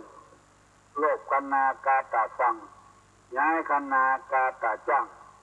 คืออยู่ห้องไผ่ของมันที่ของไผ่ของมันจะได้ก้าวไกลนะเพื่อนเพราะว่าตูลุงนี่เป็นคนบักเก่าก็ว่าได้คนสมัยก็ว่าได้มันสองราชการสองแผ่นดินเกือบจะเป็นสมบูรณาญาสิทธิราชละวิทย์ตัว2 ปีบ่ได้ขึ้นมาป.ศ. 75ยังไม่ได้เกิด76ไม่ได้เกิดมาเกิด77มันวิทย์สมบูรณาสิทธิญาสิทธิราชกับประชาธิปไตยเพราะว่าได้หูได้หันมาเมินแล้วจึงกล้ากล่าวกรรมนี้ออกมาว่าจะไปขยายอำนาจไปใช้หน้าที่ของตัวไปก้าวไก่คนอื่นนั่นก็คือย้ายคณะมันคืดมันไม่ใช่ของตัว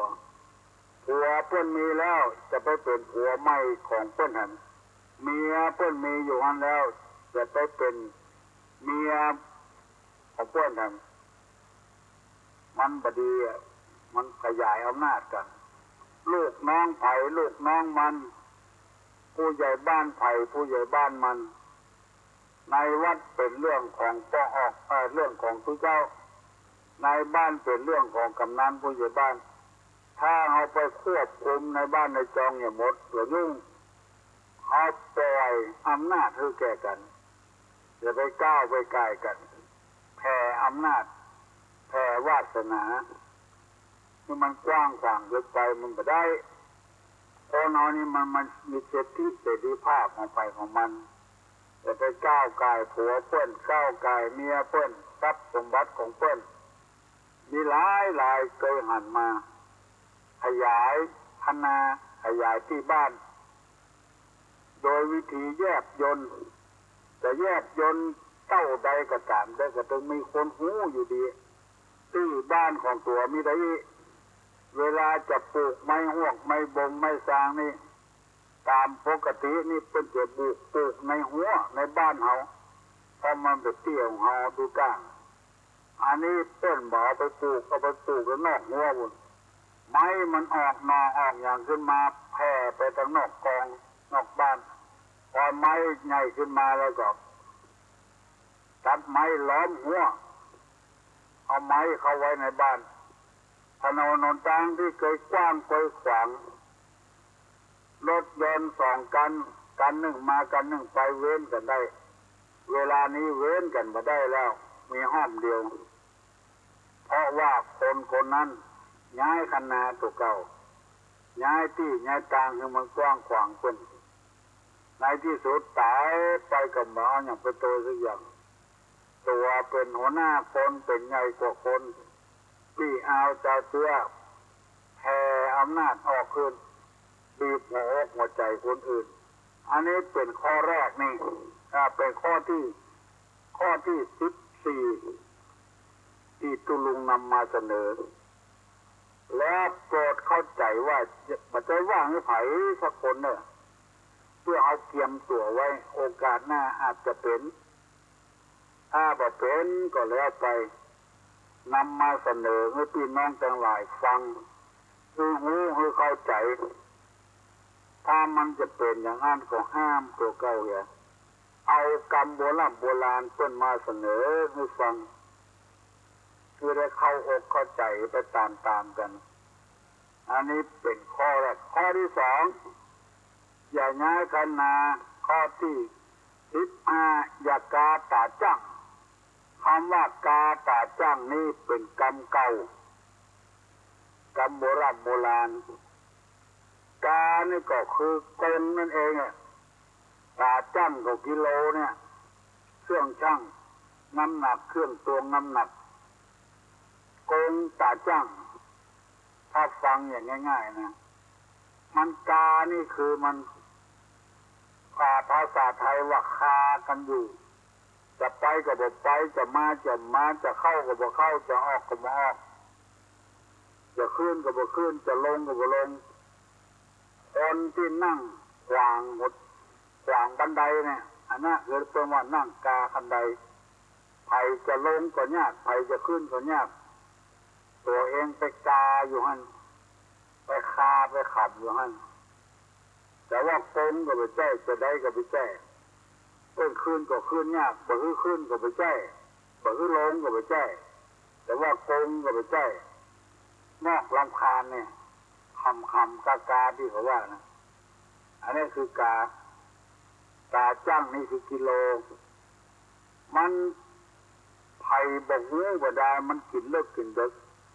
พอนมมือเคลื่อนเนื้อตัวลงจะปั่นปอนโอ้ฟ้าประทานเอาได้ตัวเจ้าพระสงฆ์พระเจ้าที่มีคุณภาพช่วยกันเอาธรรมะธรรมโมไปฝากไปสั่งพอออกไม่ออกพอนมมือเนื้ออายุวัฏโกธนะวัฏโกสิริวัฏโกยัจจวัฏโกพละวัฏโกวนะวัฏโกสุขวัฏโกโหตุสัพพตา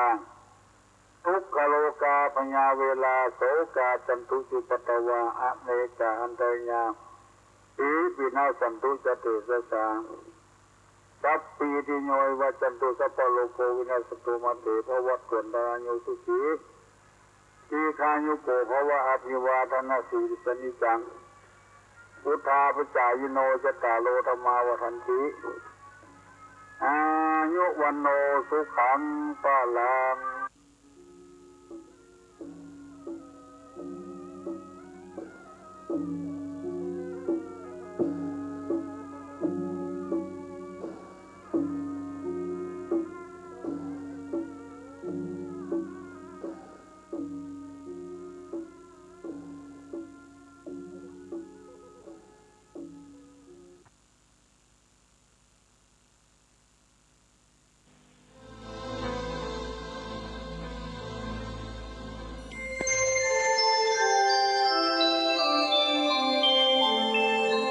ขณะนี้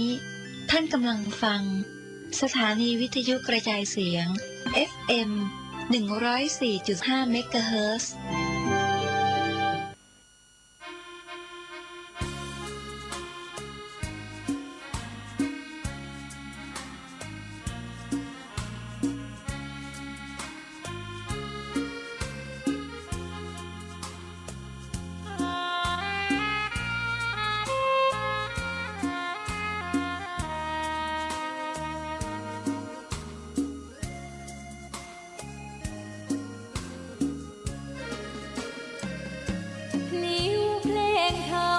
ถูกถ้อยคำเข้าถึงจิตใจ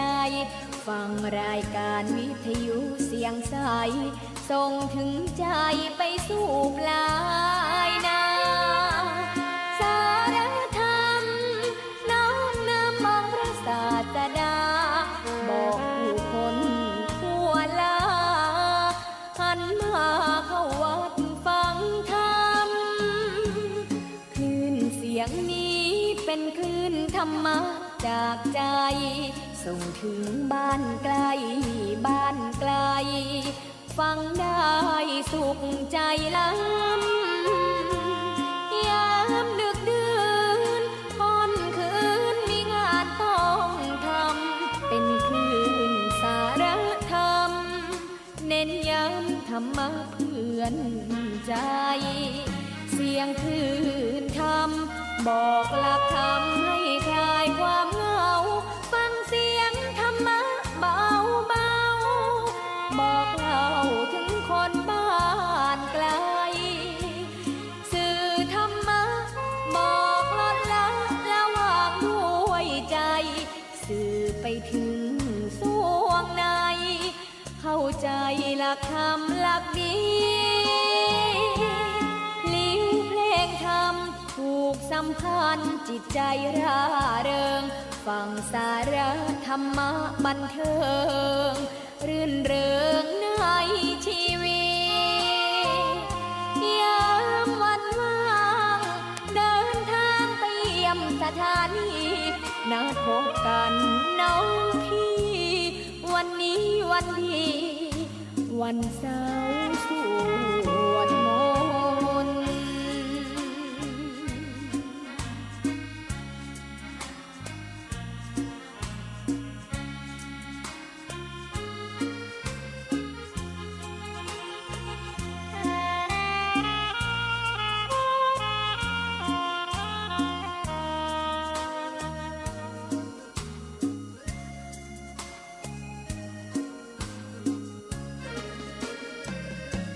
งคลื่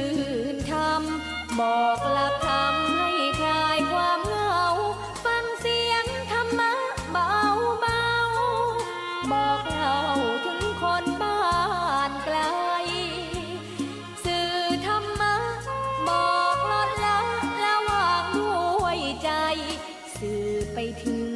สวงในเข้าใจหลักธรรมหลักดี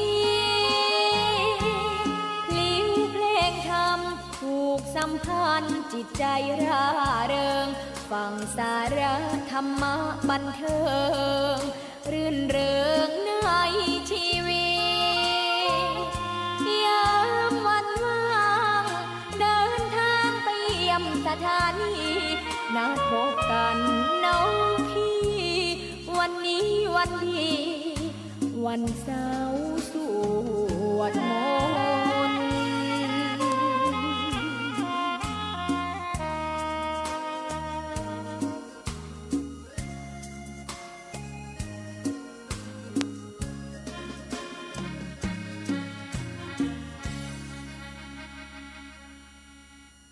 ขอ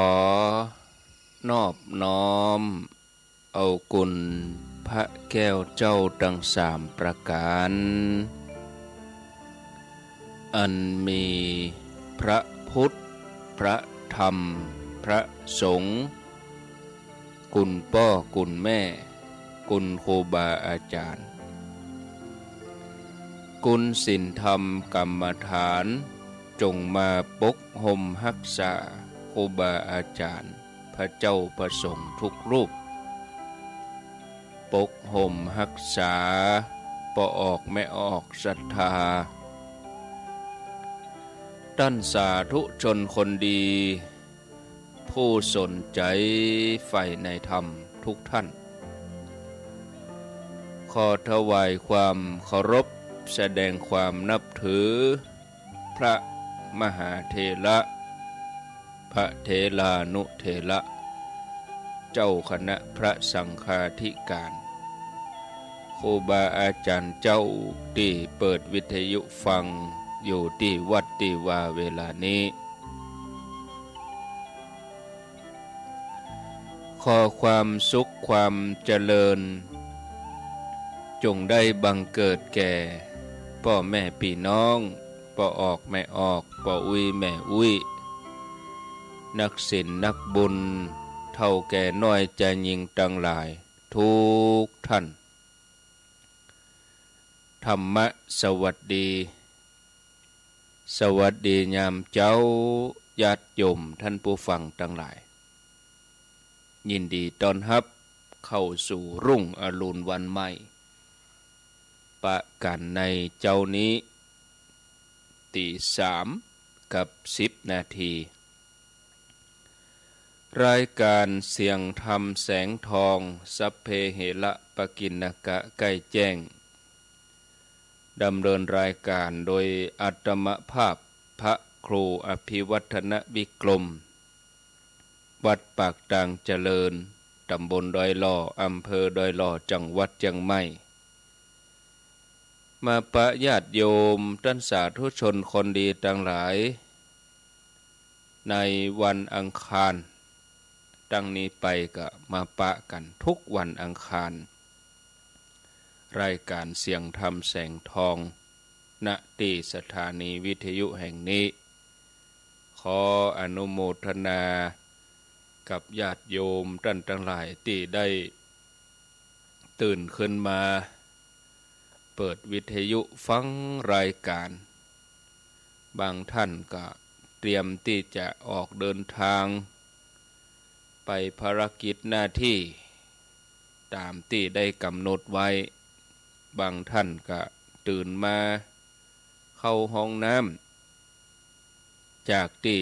เคยฟังรายการก็เปิดฟังเป็นประจำขออนุโมทนาด้วยที่ลืมบ่ได้ก็คือสถานีวิทยุคลื่นต่างๆที่เปิ่นได้รับสัญญาณนำรายการนี้ไปสู่ผู้ฟังทางบ้านบ่ว่าไกลว่าใกล้ก็รับฟังกันได้เ เป็นที่อนุโมทนา บางท่านก็ตื่นขึ้นมาได้ทำงานแม่เจ้านี่ทำงาน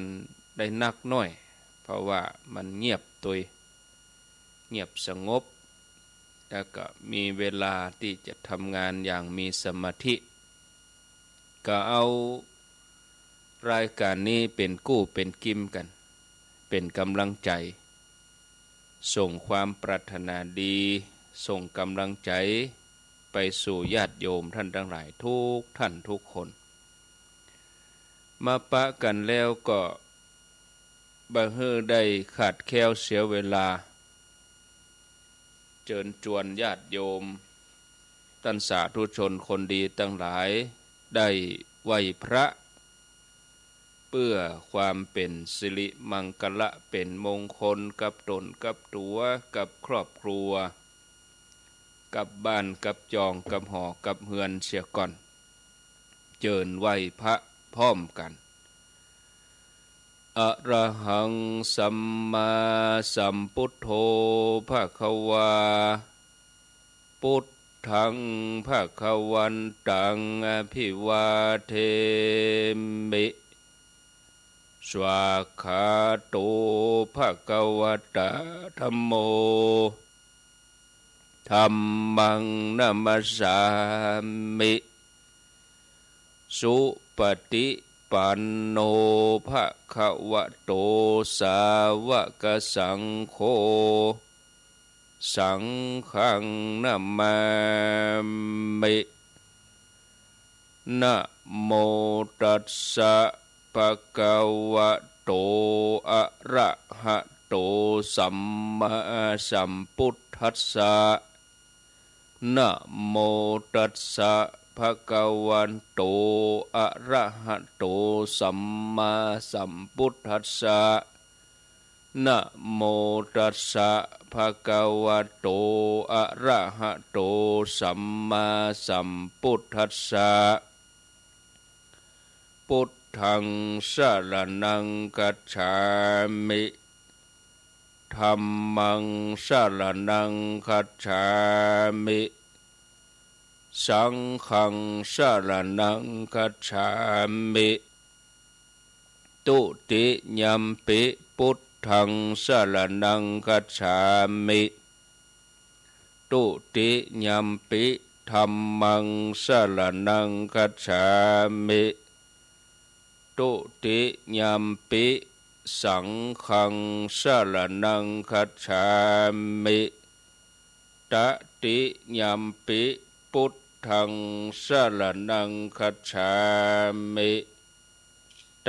ติยัมปิธัมมังสรณังคัจฉามิตติยัมปิสังฆังสรณังคัจฉามิอิติปิโสภะคะวะอะระหังสัมมาสัมพุทโธวิชชาจารณะสัมปันโนสุขโตโลกวิทูอนุตตะโลปุริสธรรมสารถิสัทธาเทวมนุษสานังพุทโธภควาติสวากขาโตภควตาธัมโมสันทิทิโกอากาลิโกเอหิปัสสิโกโอปัญญิโกปัจจัตตังเวทิตัพโพวินโยหิติสุปฏิปันโนภคะวันโตสาวกสังโฆอุชุปฏิปันโนภคะวันโตสาวกสังโฆญาญาปฏิปันโนภคะวันโตสาวกสังโฆสามีจิปฏิปันโนภคะวะโตสาวกสังโฆญะทิทังจัตตาลิปุริสยุคานิอัฏฐปุริสปุคลาเอสะภคะวะโตสาวกสังโฆอาหุนายโยปาหุนายโยทักขินายโยอัญชลีกะละนิโยอนุตตะลังปุ ปุญญเขตังโลกัสสาติกับหนึ่งกับสองกับสามกับนึกถึงคุณพ่อคุณแม่ของเฮาเนอกับนึกถึงคุณครูบาอาจารย์กับนึกถึงคุณศีลธรรมกรรมฐานนึกถึงบุญกินบุญทานที่ได้ประพฤติปฏิบัติตลอดมาตอนนี้ไปก็ฮับปอนเสียก่อนแล้วก็มาฟังธรรมะกันสัพพิติโยวิวัชชันตุสัพพะโลโกวินัสสันตุมาเตภวัตวันตะลาโยสุขีทีคายุโกภวะอภิวาทานะสีลิสะนิจจังอุทธาปจาญิโนจัตตาโลธรรมาวัฏันติอายุวันโนสุขังปะลังเอาแล้วได้ไหวพระได้ฮับปอนก็สบายอกสบายใจม่วนอกม่วนใจแล้วญาติโยมท่านสาธุชนท่านทั้งหลายจุดมุ่งหมายสำคัญของพระพุทธศาสนาคือต้องการให้เฮาทั้งหลายเข้าใจชีวิตที่ถูกต้องเข้าใจชีวิตที่ถูกต้องก็คือเข้าใจว่าชีวิตคืออันยังสิ่งที่เกิดขึ้นในชีวิตคืออันยังมาจากเหตุอันยังแล้วฮือทุกข์ฮือโทษเฮาจะใดฮือประโยชน์แก่เฮาจะใดเฮาควรจะเข้าไปเกี่ยวข้องกับสิ่งนั้นในรูปใดแบบใดชีวิตเฮาจะราบรื่นเบิกบาน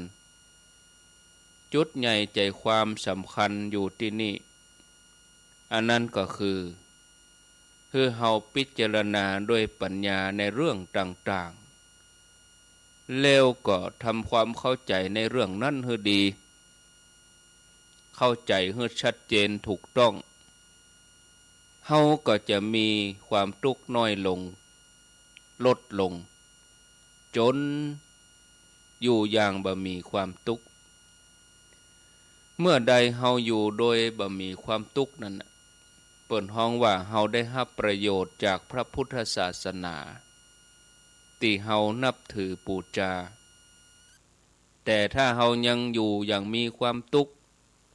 ความเดือดร้อนวุ่นวายใจกับสิ่งต่างๆที่เกิดขึ้นรอบตัวเฮาก็แสดงว่าเฮายังใจศาสนาบ่จ้างใจหลักธรรมตามพระพุทธศาสนา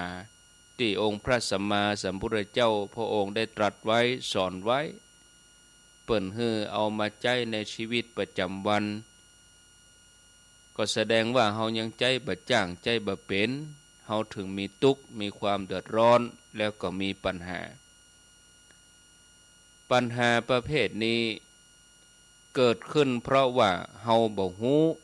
บ่เข้าใจในเรื่องนั้นให้ชัดเจน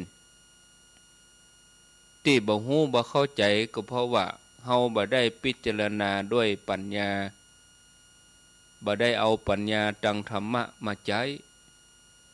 เอาแต่ความบ่ฮู้ความบ่เข้าใจมาใช้ถ้าจะอู้เป็นศัพท์ทางพุทธศาสนาศัพท์ที่เปิ้นห้องกันกรรมที่เปิ้นอู้กันกรรมที่เปิ้นใจกันนั่นคืออวิชชาอวิชชาคือความบ่ฮู้เอามาบังบ่ได้เอาวิชชาบ่ได้เอาความฮู้บ่ได้เอาปัญญาเมื่อเฮาบ่เอาความฮู้เอาปัญญาเอาวิชชามันก็เกิดปัญหามันก็ไม่สามารถที่จะสร้างแสงสว่างเกิดขึ้นในใจได้เพราะเฮาเอาแต่ใจอวิชชาคือความบ่ฮู้เฮาจะต้องหัดใจสติใจปัญญาใจวิชชา ทำให้เกิดแสงสว่างในใจเฮาจะได้พอหันอันอย่างชัดเจนถูกต้องตามสภาพที่มันเป็นอยู่ วิธีอยู่ในสังคมคนเฮาออกไปติดต่อสื่อสารกันต้องพบปะกับคนหมู่มากเฮาก็จะต้องศึกษาเรื่องคนศึกษาเรื่องชุมชนเรื่องท้องถิ่นเรื่องท้องถิ่นก็ต้องฮู้แต่ว่าเรื่องจำเป็นที่เฮาจะต้องฮู้นั่นคือเรื่องคนว่าคนในท้องถิ่นนั้นๆเขามีพฤติกรรมอย่างใดเขามีความคิดแนวไหนเขามีความเชื่ออย่างใดมีการกระทำอยู่ในเรื่องอย่างการกินอยู่เป็นอย่างใดอันนี้ต้องละเอียดแล้วเราก็สามารถจะเข้าถึงคนเหล่านั้นได้สามารถจะแก้ปัญหาคนเหล่านั้นได้ถ้าเราไปโดยบ่ฮู้ว่าคนที่นั่นว่าคนที่นี่เขามีความเป็นอยู่อย่างใดมีความคิดอย่างใดมีการกระทำส่วนมากในเรื่องใดก็ว่าอู้ง่ายๆเขามีความชื่นชอบเรื่องใดถ้าเฮาไปโดยที่บ่ฮู้รับหูรับตาเฮาก็บ่สามารถแก้ปัญหาอะไรอย่างได้ถ้าเฮาบ่ฮู้ข้อมูลพื้นฐานของตัวปัญหาแล้วเฮาจะไปแก้ปัญหาได้อย่างใดมันก็ทำบ่ได้ฉะนั้นญาติโยมเฮาจะไปในที่ใดเฮาต้องฮู้เฮาต้องศึกษาแม้แต่ว่าเฮาจะเข้าไปหาไผสักคนเฮาก็ต้องศึกษาคนนั้นก่อนว่าเขาเป็นคนอย่างใดเขาชอบอันหยังพอใจเรื่องอันหยังบ่พอใจเรื่องอันหยังเขาชอบกินชอบกีฬามีความรู้สึกนึกคิดมีสติปัญญามีอารมณ์เป็นอย่างใดญาติโยมทั้งหลายสิ่งเหล่านี้ถ้าเฮาฮู้เฮาเข้าใจก็ดีอย่างกรรมที่เปิ้นว่าฮู้เขาฮู้เฮาทำอันหยังก็ดีมันเป็นใบเบิกทางที่ทำให้เฮาเข้าใจเข้าถึงบุคคลได้อย่างสบายการที่เฮาจะไปอู้กับไผถ้าไปอู้เรื่องงานเรื่องการเรื่องงานนี่มันหนักแล้วก็บ่เกิดการเป็นมิตรเท่าใดนะแต่ถ้าเฮาไปอู้เรื่องที่มันบ่ใช่การใช้งานเริ่มแรกเฮาอู้เรื่องงานอดิเรกกับเขาก็ชอบใจพอใจเป็นเบื้องต้นต่อไปเข้าใจในเรื่องง่ายอย่างบางคนชอบอ่านหนังสือเฮาก็ไปอู้เรื่องอ่านหนังสือบางคนชอบดอกไม้ชอบกล้วยไม้บางคนชอบเรื่องม้าเรื่องแมวเฮาก็ไปอู้เรื่องม้าเรื่องแมวบางคนชอบเรื่องการไปทำบุญการเข้าวัดการฟังธรรมะการฟังรายการเฮาก็อู้เรื่องวัดเรื่องฟังธรรมะฟังรายการบางคนชอบอู้เรื่องพระถึงพระที่เป็นวัตถุมงคลถึงพระที่เป็นตัวเป็นตนแต่บางคนนี่ก็บ่ชอบอู้เนี่ยเฮาจะอู้ให้ถูกต้องตามกาลเทศะฮ้องว่าไปอู้สิ่งที่เขาชอบอย่างเขาชอบเลี้ยงสุนัขเลี้ยงหมาถ้าไปอู้เรื่องอื่นเรื่องอะไรหยังมันก็บ่ม่วนเท่ากับเรื่องการเลี้ยงหมาเลี้ยงสุนัขถ้าไผไปอู้เรื่องนี้ก็อู้กันได้ตลอดเวลาเข้ากันได้แล้วก็บอกว่าชอบใจนะขอให้ได้ชอบใจขอให้ได้สบายใจนะแล้วก็ก้อยวกมาอู้เรื่องงานนี่ญาติโยมถ้าเป็นเรื่องของคนหมู่มากก็จะต้องดูว่าคนที่นั่นนะเขาชื่ออันยังเขาชอบอันยังเขามีความเป็นอยู่อย่างใดเขาจะได้อู้ฮืดเขาถูกใจนะอย่างอู้อันยังพิจารณาถ้าเขาบ่อู้เรื่องเสียอู้แต่เรื่องดี บางทีเขาก็ชอบเนี่ยบางคนนี่บัดชอบอู้เรื่องดีชอบอู้แต่เรื่องเสียอย่างอีกก็มีนะญาติโยมเขาบ่ได้สนุกเพลิดเพลินไปตุยแต่ถ้าเฮาจี้ถูกจุดนะกระเดียวเขาก็มีความสนุกสนานมีความเพลิดเพลินไปตุยเนี่ยครั้งต่อไปเขาก็ถือว่าเฮาเป็นพวกเขาเพราะว่าอู้เข้ากันแต่ถ้าเฮาอู้บาหันไผชอบใจบาหันไผเพลิดเพลินปากันเงียบหมดเนี่ยอย่างนี้เปิ้นฮ้องว่าเฮาบ่มีพวกนะอันนี้มันเป็นเรื่องสำคัญทางจิตวิทยาที่จะต้องศึกษาญาติโยมท่านทั้งหลายฉะนั้นพระพุทธเจ้าพระองค์ก็เตือนให้พระที่จะไปที่แห่งใดก็ตามเปิ้นก็ให้ไปลาพระสารีบุตรเพราะว่าพระสารีบุตรนี่เปิ้นเป็นสาวกที่มีปัญญาอันเลิศเรื่องความรู้ความเข้าใจในเรื่องอะไรอย่างต่างๆนี่พระสารีบุตรนี่เปิ้นมีปัญญามีญาณอย่างรู้เปิ้นจะได้ชี้แนวการปฏิบัติงานให้พระเหล่านั้นได้เข้าใจชี้แนวทางในการต่อสู้ปัญหาใจรักอันอย่างในการทำงานเพราะว่าท่านสารีบุตรนี่เปิ้นฉลาดในเรื่องนี้ส่วนพระโมคคัลลานะนี่เป็นหนึ่งในเรื่องของการแสดงฤทธิเดชนะพระสารีบุตรนี่เป็นเรื่องพระคุณพระโมคคัลลานะนี่เป็นเรื่องพระเดชนะอย่างเฮาจะติดต่อกับคนก็จะต้องมีวิธีการต้องมีแนวการแนวทางว่าเฮาจะไปอู้อันยังเพื่อให้เขาพอใจคนเฮาฮักกันชอบกันนี่บางทีถ้าว่ามีความพอใจแล้วมันก็ง่ายถ้าพอใจนี่มันก็ยากคำสอนของพระสารีบุตรนี่คือว่าสิ่งที่คนบ่ควรไปยึดมั่นถือมั่นนะหรือท่านอู้ว่ารูปเวทนาสัญญาสังขารวิญญาณนี่เป็นของบ่เที่ยงเป็นทุกข์เป็นอนัตตาอันนี้ห้องว่าเป็นเบื้องต้นคนที่นับถือพุทธศาสนาจะต้องรู้เพื่อจะนำไปใช้ในชีวิตประจำวันแล้วก็นำไปใช้แก้ปัญหาต่างๆเพราะจุดหมายของพุทธศาสนานี่อยู่ที่การใช้ปัญญาใช้ปัญญาในการขจัดปัญหาให้มันหมดไปให้ทุกข์หมดไปเสี่ยงไปเคล็ดลับในการดำเนินชีวิตมีหลักอยู่4อย่างคือชีวิตจะมีค่าชีวิตจะโดดเด่น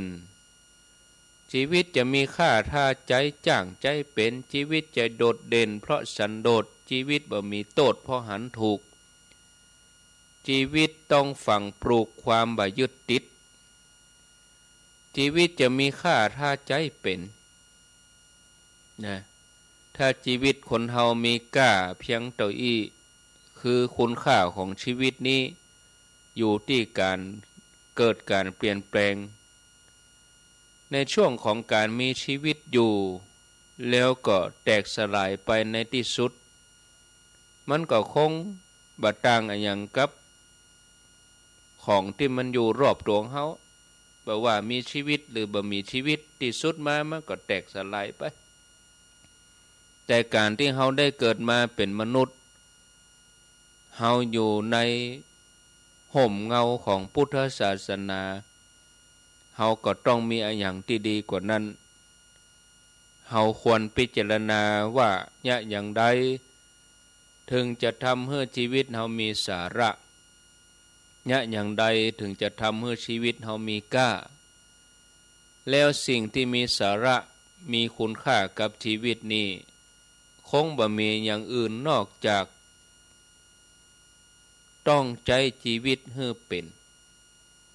การใช้ชีวิตให้เป็นคือว่าการทำหน้าที่ฉะนั้นหน้าที่ก็เลยเป็นตัวกำกับวิถีชีวิตว่าชีวิตคนเฮานั่นจะมีค่ามีราคาบ่ได้ขึ้นอยู่กับทำหน้าที่ถูกต้องกาอย่างตั้งกายเนี่ยพระพุทธเจ้าสอนให้เฮาขยันหมั่นเพียรลูกมาแต่เจ้า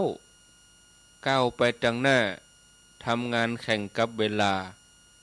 เพื่อพัฒนาตนเองเพื่อพัฒนาสังคมอันนี้คือเรื่องของการใจร่างกาย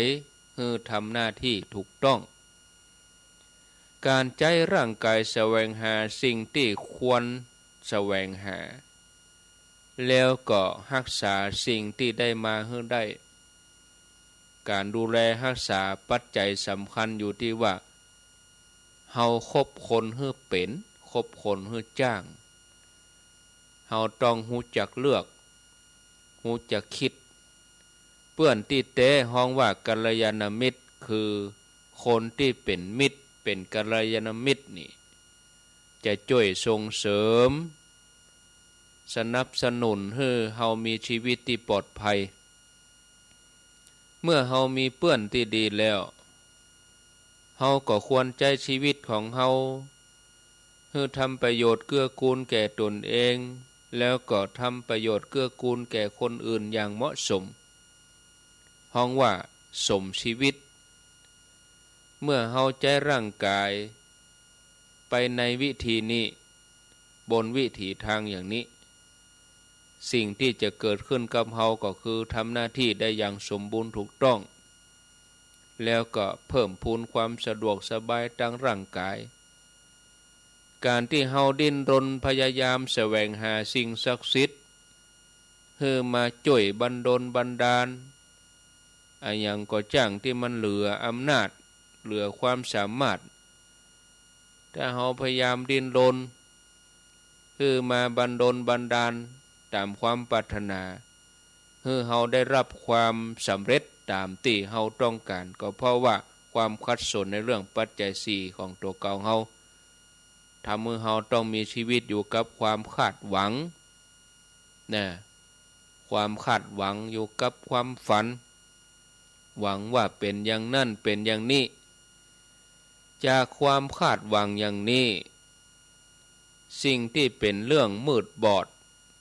ก็เลยเกิดขึ้นในสังคมเฮานักมากมายมีการพอเลิกพอยามมีการเอาชีวิตตัวเองไปผูกกับดวงดาวท้องฟ้าอากาศนะอย่างมูนี้ก็ดีสิ่งต่างๆเหล่านี้เกิดจากมนุษย์เฮาบ่เชื่อเรื่องพุทธเจ้าคือเฮาบ่ขยันมันเพียรเฮาบ่เอาใจใส่ในการทำงานบ่เอาใจใส่ในการรักษาทรัพย์สมบัติเฮาบ่มีเพื่อนที่ดีและเฮาบ่ฮู้ว่าจะเลี้ยงชีวิตเหมาะสมจะใดก็เลยมีชีวิตอยู่ในโลกอย่างขัดสน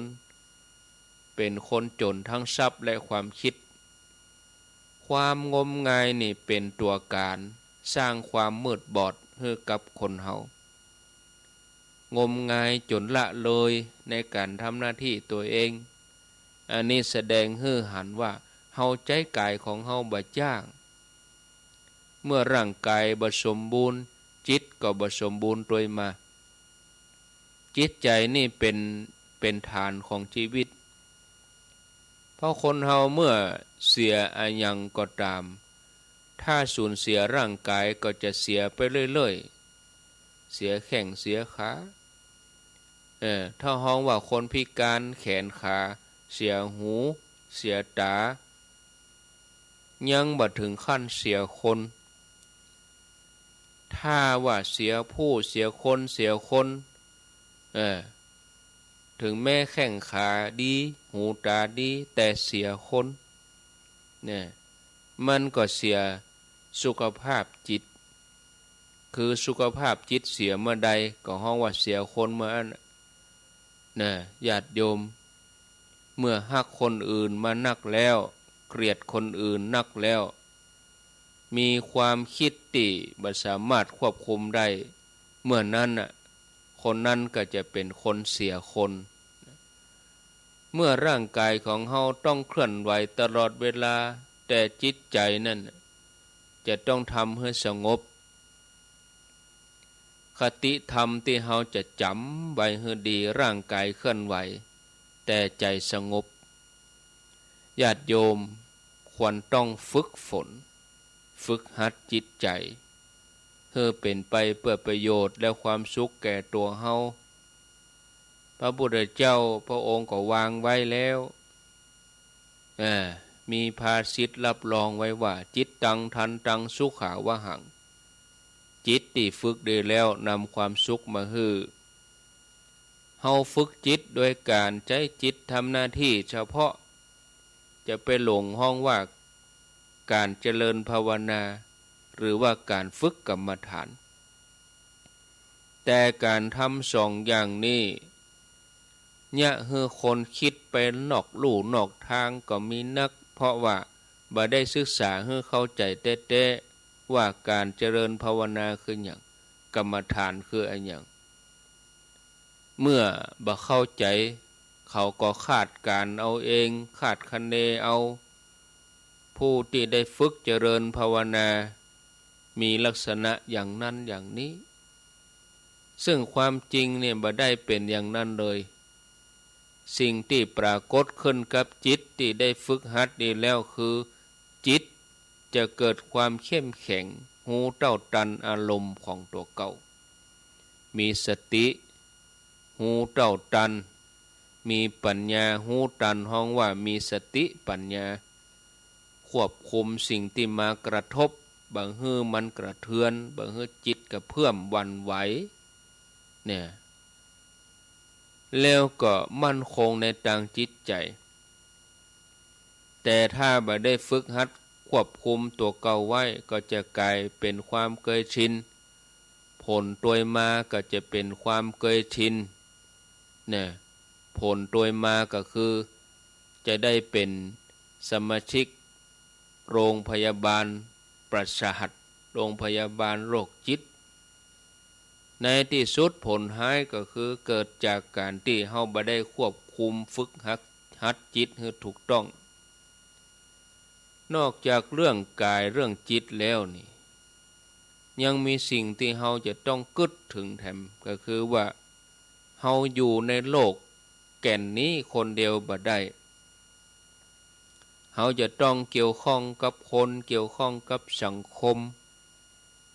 เฮาจะต้องใจกายใจจิตของเฮานี่ทำหน้าที่ที่เกี่ยวข้องกับคนกับสังคมให้ถูกต้องด้านสังคมนี่ทางพุทธศาสนา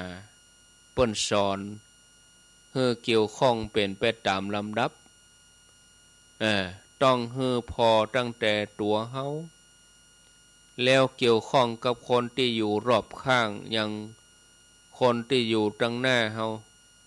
คนที่อยู่ทางขวาคนที่อยู่ทางซ้ายคนที่อยู่ทางบนทางหลังทางลุ่มเปิดห้องว่าทิศหกเนี่ยเกี่ยวข้องกันแล้วก็ให้ไปเกี่ยวข้องกับคนเหล่านั้นโดยมีหลักง่ายๆโดยใจหลักสัพพุริสธรรม7อย่างหูเหตุหูผลหูตนหูประมาณหูการหูบุคคลหูชุมชนเมื่อเฮานำหลัก7อย่างนี้มาใจมาเป็นเครื่องกำกับในการที่เฮาจะเกี่ยวข้องกับคนเกี่ยวข้องกับสังคมเฮาจะเป็นคนที่อยู่ในสังคมนั้นอย่างบ่มีปัญหาบ่มีความเดือดร้อน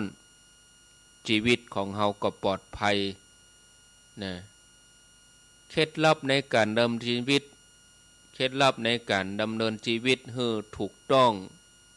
ชีวิตจะมีค่าถ้าใจเป็นความมีค่าหรือว่าคุณค่าของชีวิตเท่านั้นต้องมีพื้นฐานชีวิตที่ดีมีความถูกต้องหน้าที่แล้วก็ใจหน้าที่ได้อย่างถูกต้องใจคืออย่างมีค่าคือการใจกายของเฮา คือมีสาระโดยการทำหน้าที่ตั้งกายก็คือขยันหมั่นเพียรอดทนซื่อสัตย์มีความเคลื่อนไหวตลอดเวลาขณะเดียวกันหน้าที่ตั้งใจหรือว่าจิตเนี่ยเฮาก็จะต้องฝึกให้เกิดความสงบร่มเย็นหน้าที่ตั้งสังคมก็บ่ทิ้งบ่ละวางตัวให้เหมาะสมก็จะถึงพร้อมเป็นคนที่ถึงพร้อมด้วยสัพพุริสธรรม7อย่างนะญาติโยมทั้งหลายอันนี้ก็ฝากไว้เป็นคตินะคือญาติโยมทั้งหลายนำไปพิจารณานะขออนุโมทนากับญาติโยมท่านสาธุชนทุกคนทุกท่านที่ได้ตื่นขึ้นมาในเจ้านี้ได้นำพิจารณาญาติโยมท่านสาธุชนทั้งหลายเฮาทั้งหลายกู้คนนี่บ่ว่าอยากดีมีจนล้วนแต่ปรารถนาชีวิตที่ดีงามชีวิตที่ดีงามนั้นแต่ละคนก็มีความเข้าใจแตกต่างกันบางคนเข้าใจว่าหมายถึงชีวิตที่พร้อมด้วยทรัพย์สมบัติพร้อมด้วยชื่อเสียงเกียรติยศมีหน้าที่การงานมั่นคงมีครอบครัวอบอุ่นส่วนบางคนก็มองว่าชีวิตที่ดีงามคือชีวิตที่มีสาระมีธรรมะมีแนวทางมีเข็มทิศในการดำเนินชีวิตที่ดีหลายท่านหลายคนก็ใจความพยายามเพื่อจะบรรลุถึงเป้าหมายบรรลุถึงชีวิตที่ดีงามสำเร็จพ่องบ่สำเร็จพ่องสมหวังพ่องผิดหวังพ่องดีใจร้องไห้เสียใจนะแต่ส่วนใหญ่นี่เขาจะให้ความสำคัญกับการทำให้ชีวิตเป็นอยู่อย่างมีความสุขบ่ว่าจะเป็นความสุขในระดับใดก็ตามแถมอย่างหนึ่งก็คือว่าคนเฮากู้คนนี่ปรารถนาที่จะอยู่ให้ดีแต่ความจริงอย่างหนึ่งที่เฮาจะต้องพิจารณาแล้วเฮาหนีบ่พ้นนั่นคือทุกคนจะต้องพลัดพรากที่สุดก็ต้องจากกันไปบ่ว่าจะอยู่ดีมีสุขต่อใดประสบความสำเร็จก็ที่สุดเฮาก็ต้องจากโลกนี้ไปดังนั้นเฮาจะต้องวางใจให้เป็นส่วนใหญ่คนเฮาจะนึกถึงแต่เรื่องการอยู่ดีกินดีแต่เฮามองข้ามว่าเฮาจะจากโลกนี้ไปดีจะใดนะนั่นคือการพิจารณามรณานุสติเป็นประจำแต่ที่จริงแล้วการอยู่ดีกับไปดีนี่คำว่าไปนี่ความหมายคือตายนั่นเองนะอยู่ดีไปดีนะการอยู่ดีก็เป็นเรื่องที่ปรารถนาบางท่านก็มีความประมาทอยู่จะไปยังได้ก็สุดแล้วแต่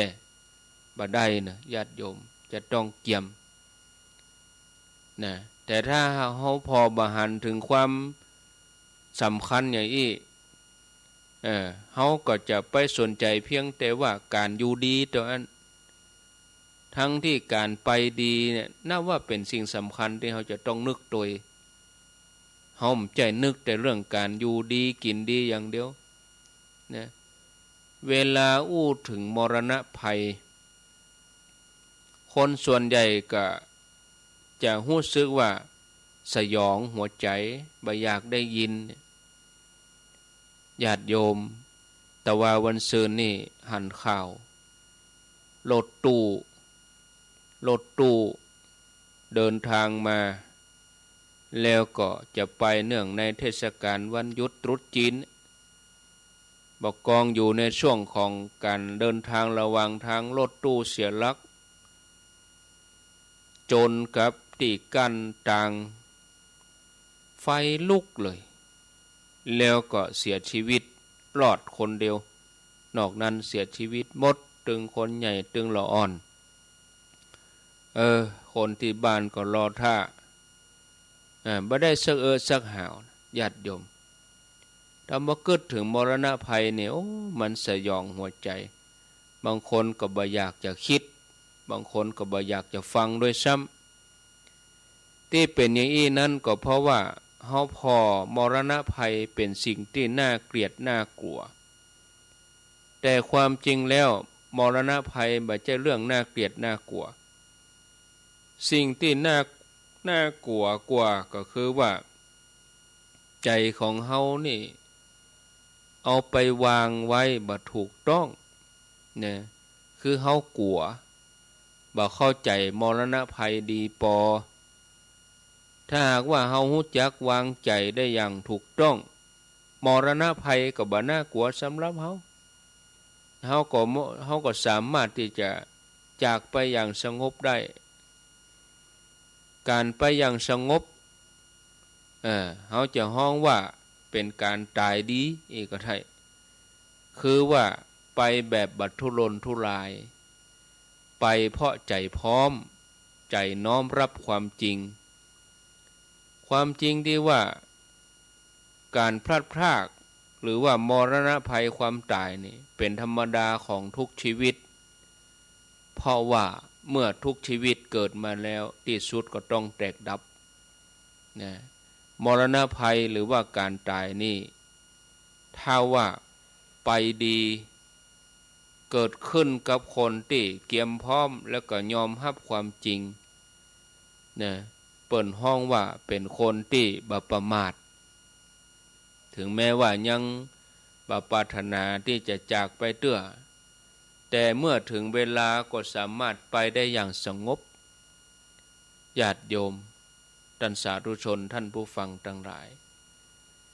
เป็นที่น่าสงสัยว่าถึงวันนี้จะมีไผสักกี่คนที่สามารถไปอย่างสงบเพราะบัดเดี๋ยวนี้นี่เฮามองมรณะภัยเฮามองการพัดพรากเฮามองความตายนี่เป็นเรื่องน่ากลัวเป็นเพราะว่าเฮาหันความตายเป็นเรื่องน่ากลัวเฮาก็เลยพยายามบ่นึกถึงมัน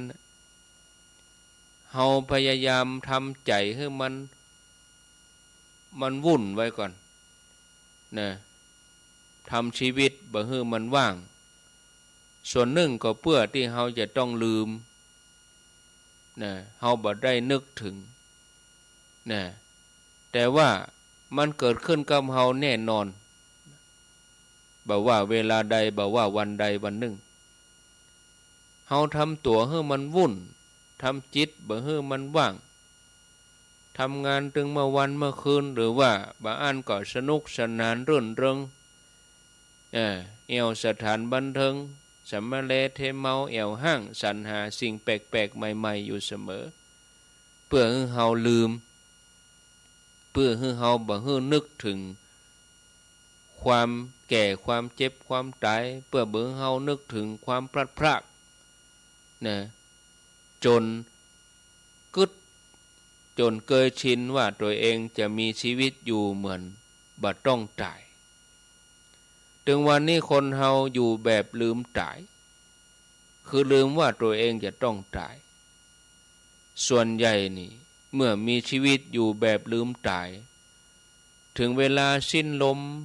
ก็จะมีอาการอย่างที่คนโบราณว่าไว้ว่าหลงตาย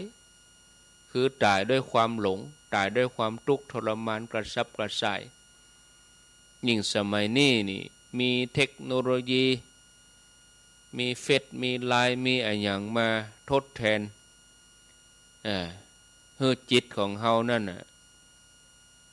ไปยึดกับสิ่งเหล่านั้นเป็นส่วนนักในบางกรณีแทนที่เฮาจะ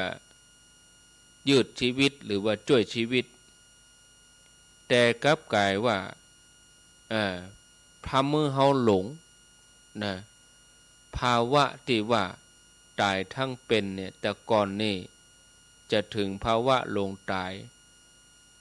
หลายคนจะมีชีวิตเหมือนคนตายหรือว่าอยู่อย่างตายทั้งเป็นยกตัวอย่าง บอกกองได้หู้ข่าวว่าตัวเก่าเป็นโรคร้ายเป็นโรคที่ยาบ่หายนะทั้งที่สุขภาพบ่ถึงกับย่ำแย่เพียงแต่ว่าได้ฟังคำวินิจฉัยจากนายแพทย์คุณหมอว่าตัวเองเป็นโรคหายทั้งที่อยู่ในขั้นเริ่มต้นตัวอันเขาคนนั้นก็เขาอ่อนมดบ่ามดแห้งบ่เป็นอันกินอันนอน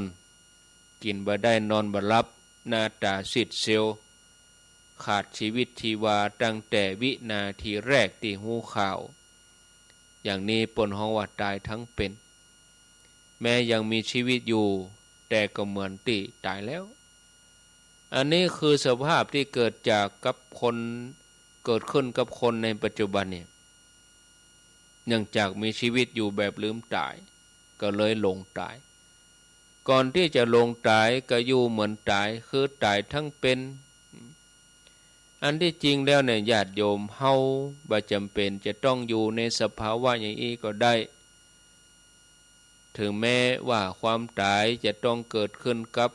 เฮาเกิดขึ้นกับทุกคนถึงแม้จะมีความจริงอยู่ว่าเฮาเลือกบ่ได้ว่าเฮาจะจากโลกนี้ไปด้วยเหตุใดเวลาใดสาเหตุไหนที่ไหนเมื่อใดอายุต่อใดดังที่พุทธศาสนาเปิ้นสอนไว้ว่าสิ่งที่ฮู้ล่วงหน้าบ่ได้5อย่างเนี่ยเฮาสามารถฮู้ล่วงหน้าได้แต่ว่าที่เฮาวางแผนเนี่ย8 โมงเฮาจะไปทำงานนี่เฮาฮู้ล่วงหน้ากะเฮาจะไปหั่นไปนี่เจ้านี้เฮาจะกินอะไรอย่างเฮาจะลุกกี่โมงเฮาจะฟังธรรมะฟังรายการพระคุณเจ้ารูปไหนจะจัดต่อนี่เวลาต่ออันต่ออีเฮาจะลุกออกจากที่นอนเฮาจะไปล้างหน้าช่วยหน้าอาบน้ำอันนี้เฮาฮู้กะสิ่งที่ฮู้ล่วงหน้าบ่ได้5อย่างคือบ่ฮู้จะตายด้วยเหตุใดที่ไหนอย่างใดอายุต่อใดตายแล้วไปไหนทั้งหมดนี้คือสิ่งที่เฮาสามารถจะเลือกได้นะญาติโยมแต่ถ้าเฮาเลือกได้ว่าเฮาจะตายด้วยอาการอย่างใดจะไปด้วยความทุรนทุรายหรือว่าไปด้วยความสงบเลือกได้ว่าจะวางใจอย่างใดเมื่อวาระสุดท้ายมาถึงแต่บ่ได้หมายความว่าอยู่ดีๆเฮาจะเลือกได้อย่างชอบใจอย่างตามใจอย่างเฮาไปเลือกซื้อครัวตามกาดบ่ใช่นะเฮาเลือกได้เพราะว่าเฮาต้องเกียมไว้ก่อนเฮาต้องตุนไว้เฮาต้องเกียมไว้ก่อน